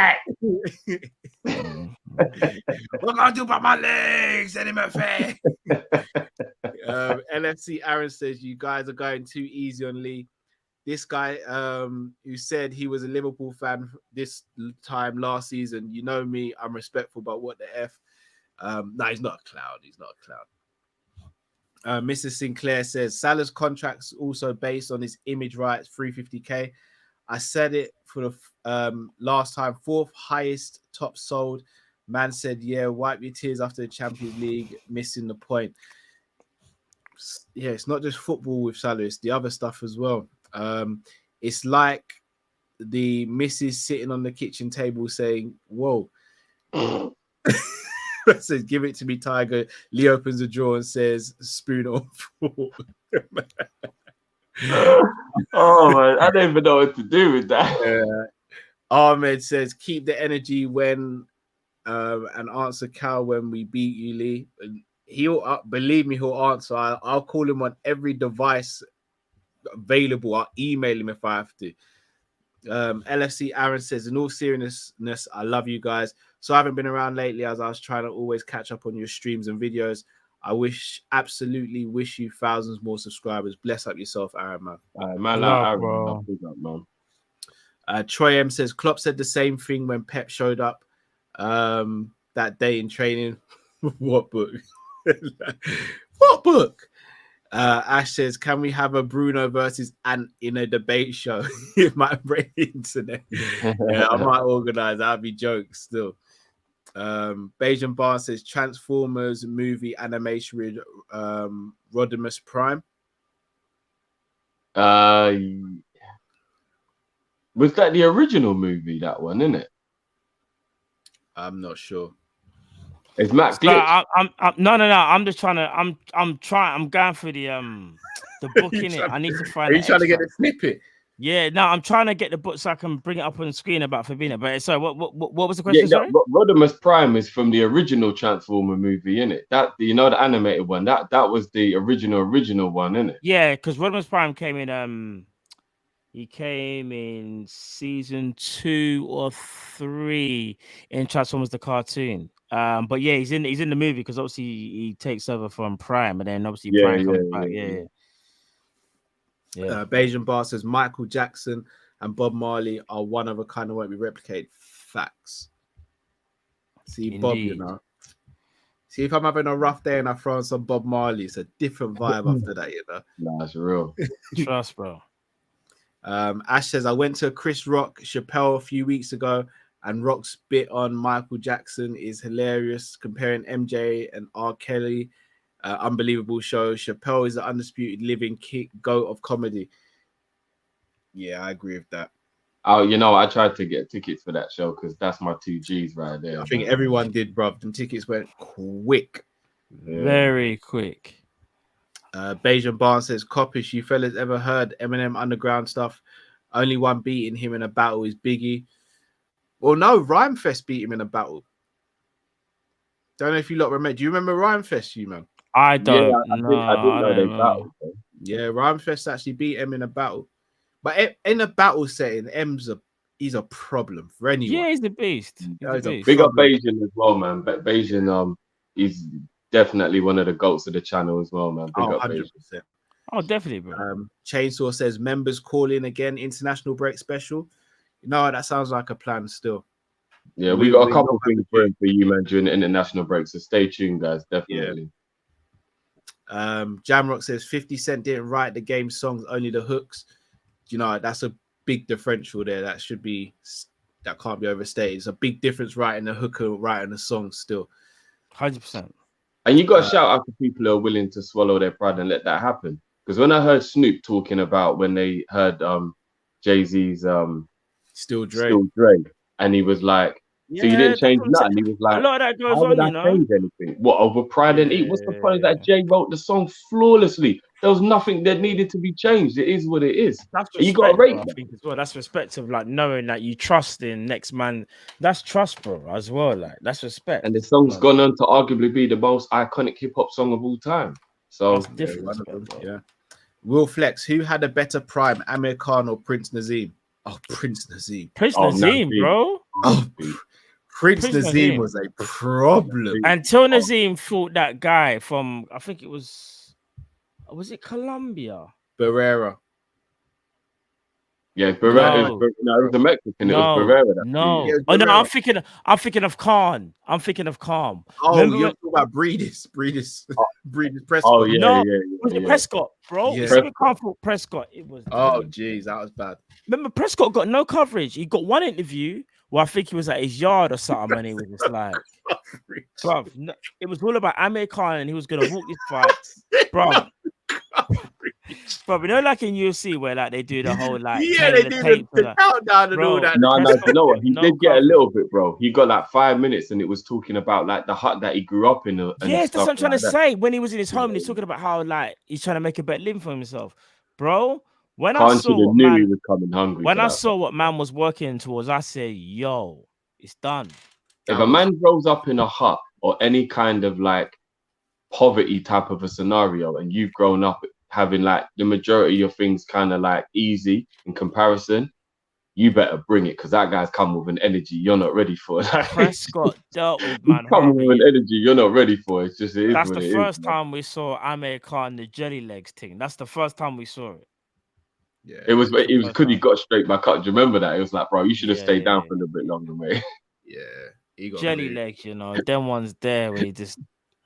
Oh man. Chris says, baffles me that people attack other people's opinions on football. At the end of the day, it's just a game. I hate keyboard warriors. Big up, you guys. Facts. People who take it personal after a football debate, man. The thing is, they do it because they know they can get away with it. You go to pub, bars, and all places where people meet up and speak football, they would never get personal to someone's face because they know what the end result would be. Yeah. Bayesian Barnes, fellas, look up these people. Them are punks. I'm old school. Try me. Jamie, we are here with you, bro. We are indeed, Jamie, man. If you're listening, we are definitely here with you. And I don't know if anybody actually knows as well, because I was still listening while the phone was on the charger, yeah. Jamie, pay no mind, man. And if anybody knows what he's going through and actually thinks that that's funny, you're a scum of the earth. Yeah. You are actually the scum of the earth. Jamie is going through some real life shit that he stayed strong through the whole time. And you're going to start talking shit? Nah, man, you're the scum of the earth, man. Yeah, scum of the earth. I can't believe Trust anybody me, would even sink that low. That's what I'm saying. Like, yeah. Chainsaw says, glad haven't seen She-Hulk, House of Dragon though. Yeah, the missus is watching House of Dragon. I haven't started watching it yet. I haven't I'm started hearing yet good either. Yeah. Hearing good things. Bajan I knew Basket, I was waiting for Bajan to say this. I know it's Junior Reid. Junior Reid. I know. He killed it in that tune as well. He did. I can't lie. Mr. Junior Reid Sinclair made the Game tune. got I can't carried be on front. his own song, some might say. Say again? Game got carried on his own song, some might say, eh? No. Game shut. No. He shut it down. He shut it down. Trying to. He shut it down. Bro. He shut it He's down. not I'm on. not a game guy, but he shut that. He's not. tune He's down. not on the same level of. Yes, it was the baby. Yeah, that one there. There's no way we're making a comparison, but anyway. Yeah, of course not. Mr. Sinclair says a lot of hip hop talk. I am a Nas, for me, the professor. But do you guys like house music? Black Coffee, Carl Cox. I'm not a house guy, you know. Nah, bro. No, not really. I'm not a house guy. Not really my thing. I'll nod my head to it if I'm out, but that's about it. Yeah. T1 says, what skills contest would you like to see an all-star? I don't even know.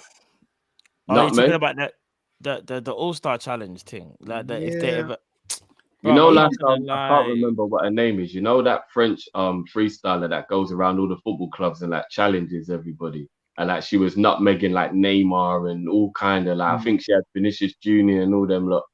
Something like that, but between the footballers would be kind of fun to watch, like seeing like who can like embarrass. Because you know, for example, Firmino in our squad will probably be the one that will be the best there, like megging everyone and all that. That would be something kind of cool, like a little contest like that. How many megs in a minute or something like that? In Pep Lina's book, he speaks about one morning. He was talking about the drills that they'd done, like some one-on-ones. And no whether like I'm quoting Pep Linders here. He goes, wow, Naby Keita, whatever he had for breakfast needs to have it again. Apparently, Naby Keita in a 5-a-side game nutmegged the whole team, bro. One by one. Oh, yeah, there's video clips that day, yeah. Yeah, and Pep Linders said, do it again, Naby. And Pep Linders like, he would do it again. I swear, people, if you've read the book, am I lying, people? I can't tell you the page number, but I'm not lying. For the people that know what I'm talking about. Bullish D just said, what book? Oh boy. All right, to end the show. Top 5 TV shows and top 5 movies of all time. No, this is too much. It's too much like it's just too much. I think I've got my top 5. You can't do top 5 for anything. It's just too much. Because you're gonna miss something out. Yeah, right now, Jammer, that's kind of peak. You know why? Because I'm thinking, all right, if we just have to do a quick fire, bang, bang, bang. Top 5 TV shows would be Breaking Bad. The Wire. The Wire. No, so it will go The Wire. No, it goes Breaking Bad. No. Number 1 is Breaking Bad. Breaking Bad ain't talking to The Wire. Breaking Bad. The Wire. But Breaking Bad doesn't have a weak season. I hear that, but then I also feel like Breaking Bad's not as real. What? Of course it is, bro. What you mean when Jesse's floating in the air, bro?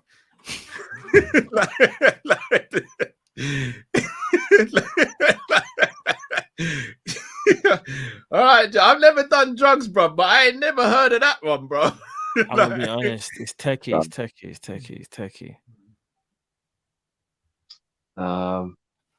Stranger Things is in the top 5. No. Yeah, it is. Banshee. Oh my gosh, Banshee's different, bro. Yeah, talk to me now. Man can't talk about Proctor. Drifted, look at me now. If you don't know about Proctor, then boy, start. I've only seen one episode of Banshee, and I beg you, you've got to watch Banshee. No. Drift don't know about Suit and Tie. You don't know about Suit and Tie. Yeah, I watched it. Bro. Drift don't know about suit and tie, you know. No, but to be honest with you, my brethren showed me the wrong episode because I was just like, what are you trying to get me to Bruv, watch? you just saw one. He showed me the Yeah, same I thing. saw I know you're talking somebody about. get their head popped off with weights in the prison gym, and I was like, what am I watching this for? I want to watch this. Banshee. Yes, you do, bro. Watch Like, Banshee. I like violence, but I don't like that type of violence. No, but Banshee. No, to be fair. Right, Matt. You know the Homelander in The Boys? Yeah. He plays the main character in Banshee. You're gonna see how versatile man is. Oh my gosh, yeah. You just clocked it now, innit, Matt? Oh my gosh, bro. He's so versatile, it's unreal. Nah, it's different. It's different. Drift, go and watch Banshee. You have to, Drift. I'm not gonna lie, Banshee's that deep. Yeah, fair. I know you lot like your mindless violence, though. So no, this ain't mindless. This is calculated. This is calculated, blood. Is Banshee better than Daredevil? They're different. Very different. They're different. They can't be compared. Yeah, and that's why you can't do a top 5. Yeah. You see what you said right there? Still, it might because see comedies like My Wife and Kids, or I'm just giving you an example, or Fresh Prince. I don't know how you differentiate, like when you put in comedies and action, but it's too much. Yeah, it's true. You do need. That's why I didn't want that conversation but big up Jamrock because it's a horrible conversation to have. All right, so I got my top 5 TV shows. So The Wire, Breaking Bad, Punisher, Banshee, and The Boys. I just thought about Prison Break. Have you seen Prison Break season 1? Is that one of the greatest ever seasons ever in history? That was the problem I got with it. Fell off. But season 1 is one of the greatest ever. You know what? If you've seen Prison Break, haven't you? Season 1? No.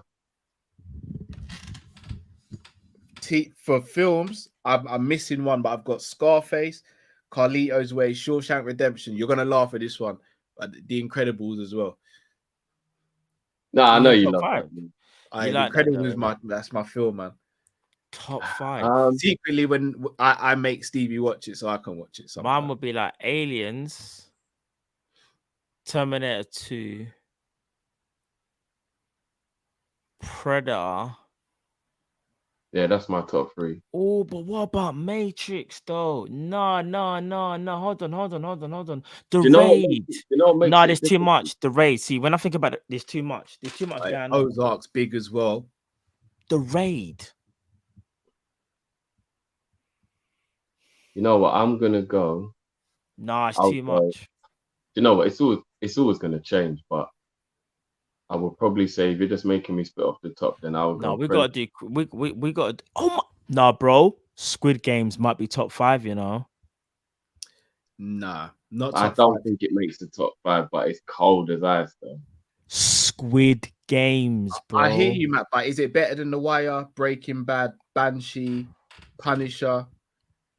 Is it? But I would actually put Daredevil above Punisher. Oh, fair enough. That I can't argue because that's a more of an. All right. I tell you what did it for me. Making some good ones. When I was doing jiu-jitsu at the time, Punisher did a move in it which I had actually done in jiu-jitsu, but he did it with a gun. When I saw him do that, I was just like, yeah. What about you, man? You man watch Power, obviously, innit? Yeah, I think Power's got to be in the conversation. I can't even lie. It's hard because just outside top 5 for me. Maybe think 7th. so. I mean, and like you said, Matt, as well, what's quite tricky is when it comes to movies. Like, for example, 40-Year-Old Virgin is definitely in my top 5, but it's such a random category in comparison to my others, which are all sci-fi movies. So it's like it depends which way you kind of look at it. Do you know what I'm saying? Do you know what it is as well? And some people be like, "What? How does that make sense?" For me, one of my favorite ever comedies, and I know people laugh. Is funny enough, is Ace Ventura, bro. I don't know why. Bro, you see Ace Ventura, Pet Detective, and Even When Nature Calls, I find them films hilarious. Bro, Sorry, but I've got my 5th movie, sorry. But it's categories, though. The Raid 2. But this is what I'm saying. Why have you got to go there? This is what I mean? Raid 2. The Raid, in general. Mad. Bro. You see when the first one, when the man when he hears the police and then he just comes on the tunnel. Snow. When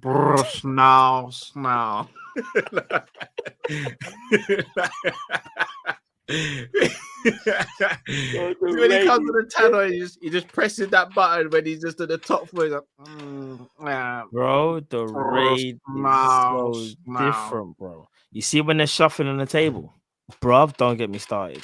Bruv, you see the end fight scene in the raid 2. I'm not gonna lie. Our Liverpool players need to go and watch this, you need to know, watch man. that just for bruv. They're doing this. It's the different. The man are doing hand signs while they're fighting. It's peak. It's different. In the first one where he's flown back with the guy's head in his hands on the door, and he's just cupping the head, and then he just lets it drop. Do you know what's so mad, Jay? See, I think it's raid 1. You see when they fight Little Man at the end. Oh, Mad Dog, bro. Problem. Mad Dog look like some normal guy that you see on road. That's this guy market every morning. You see that brother there? Jesus. Bro, it's not even that one. It was when Mad Dog, he caught one of the other guys and he held him with the gun. And he said, in the room. Man took the gun apart and he says, that's not what I like to do. Man held up his hands and says, this is me. Just went like that. Says, this is me. This is me. That's when you knew it was different. You knew you're doomed, bro.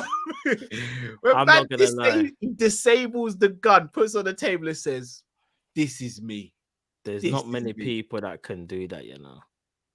Nah, it's mad. Jamrock's got Gladiator, big film. Goodfellas, big film. Yeah, Gladiator. No. Hangover, and he as well. Big up, that's a shout, you know. Big up Zabiri as well, because Zabiri said John Wick, and I can't lie, John Wick is different with it.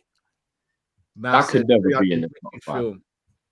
I wouldn't say top 5, but I would say, you see, this is why I like categories. You see, action films, because one thing I love about John Wick, it's realistic but unrealistic at the same time, because it's realistic to the point where man's using hand-to-hand combat. It's a normal man, obviously, but he's using guns as well. But there's unrealistic things in there, like where man falls off like a how much story building, and he's still breathing. It's like, bro, you should have crumbled. But actually, I just realized what else is in my top 5: Infinity War. Forgot about the Avengers. Oh my days! I'm not gonna lie. Infinity War Infinity War was different. And Infinity War was better than Endgame, by the way. Have his fan. Infinity War was better than Endgame, by the way. See, and this is what I'm saying about it goes around, because Logan's in my top 5 now as well. Like, I'm just. Were you man a big fan? Someone just said it there. Were you man a big fan of Blade? The original. That was what I call. I don't mean not the best, but call that, like, we have a saying, you call it good crap, where it's like you don't really think there's anything about it, but it's fun to watch. It's like, I hear you. You know what about Hold on, Bajan Barnes asking about Vikings. I've never watched it personally. I've never watched I've been Vikings, told it's really good. Then. No, Lord of the Rings. I can't lie to you. I do like that. I'm watching the Ring of Power on thingy right now. Lord of the Rings. Hold on, today's Friday. The new one's up. Law-abiding citizen. I'm not gonna lie. Law-abiding citizen is probably who I. That's good. That's good. That is good. Something like that. Someone made a point that Mission Impossible is one of the best franchises, and it actually is. You know, that franchise is cool. It is sick. It is sick. I can't lie to you. It is sick. Math says the Wash and Higher Learning hood movies. If you know, you know. Bro, Higher Learning, bro. I don't think I've ever heard of Higher Learning. You never heard of Higher Learning? No. What, with Ice Cube? Bro, Michael Rappaport. What's that? No, I need to go watch that, bro. Remember, I'm not a big movie fan, though. To be fair, you guys, you have to educate me. That might be one of them ones where I can look at Cal the way he looked at me about Banshee, be like, what? I can't believe Calvin's seen Higher Learning. You know, I'm actually sorry, guys. I'll let you guys down there still. I just realized. No. Hold on. You know what I'm gonna say. What about Training Day, bro? King Kong ain't got shit on me. Hold on, you man, the Boondocks. Yeah, no, I'm not gonna lie. Uncle Ruckus, no relation. What you gonna do? What you gonna do? Granddad. Boondocks.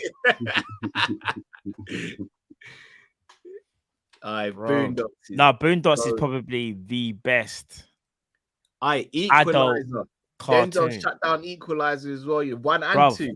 Book of Eli. Yeah, Equalizer. No, still, yeah. Lord. Neo or Chris Brown, guys. Neo. Chris Brown. I'm gonna sit on the fence with this one because it depends this is on the. This is breezy though. Nah, it depends on the scenario. This is breezy. Neo cold with it, man. It depends what I want. If I want a concert, I'm going to see Chris Brown. If I want a very good album start to finish, I'm going with Neo. I hear that. But breezy, man. Hey, paid in full, you know. Hey, them ones there. Menace to Society and them ones there. Hey, pull your skirt down, beat.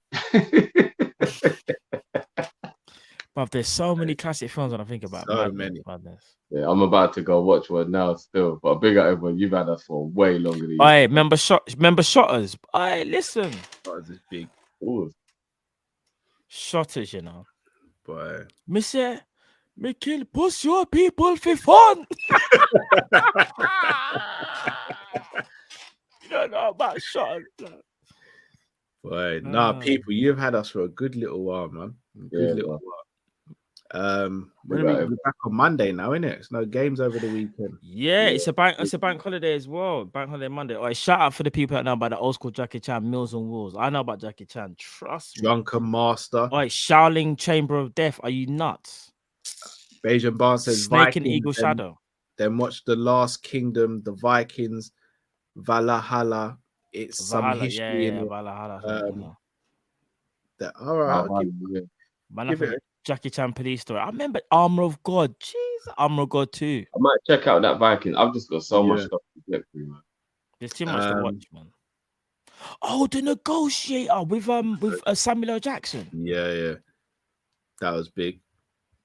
Bro, remember Speed with Sandra Bullock. That's big.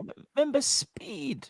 Rumble in the Hey, listen, Rumble in the someone just tried to rush the Queen's coffin. They better mind they don't get killed. I'm not gonna lie.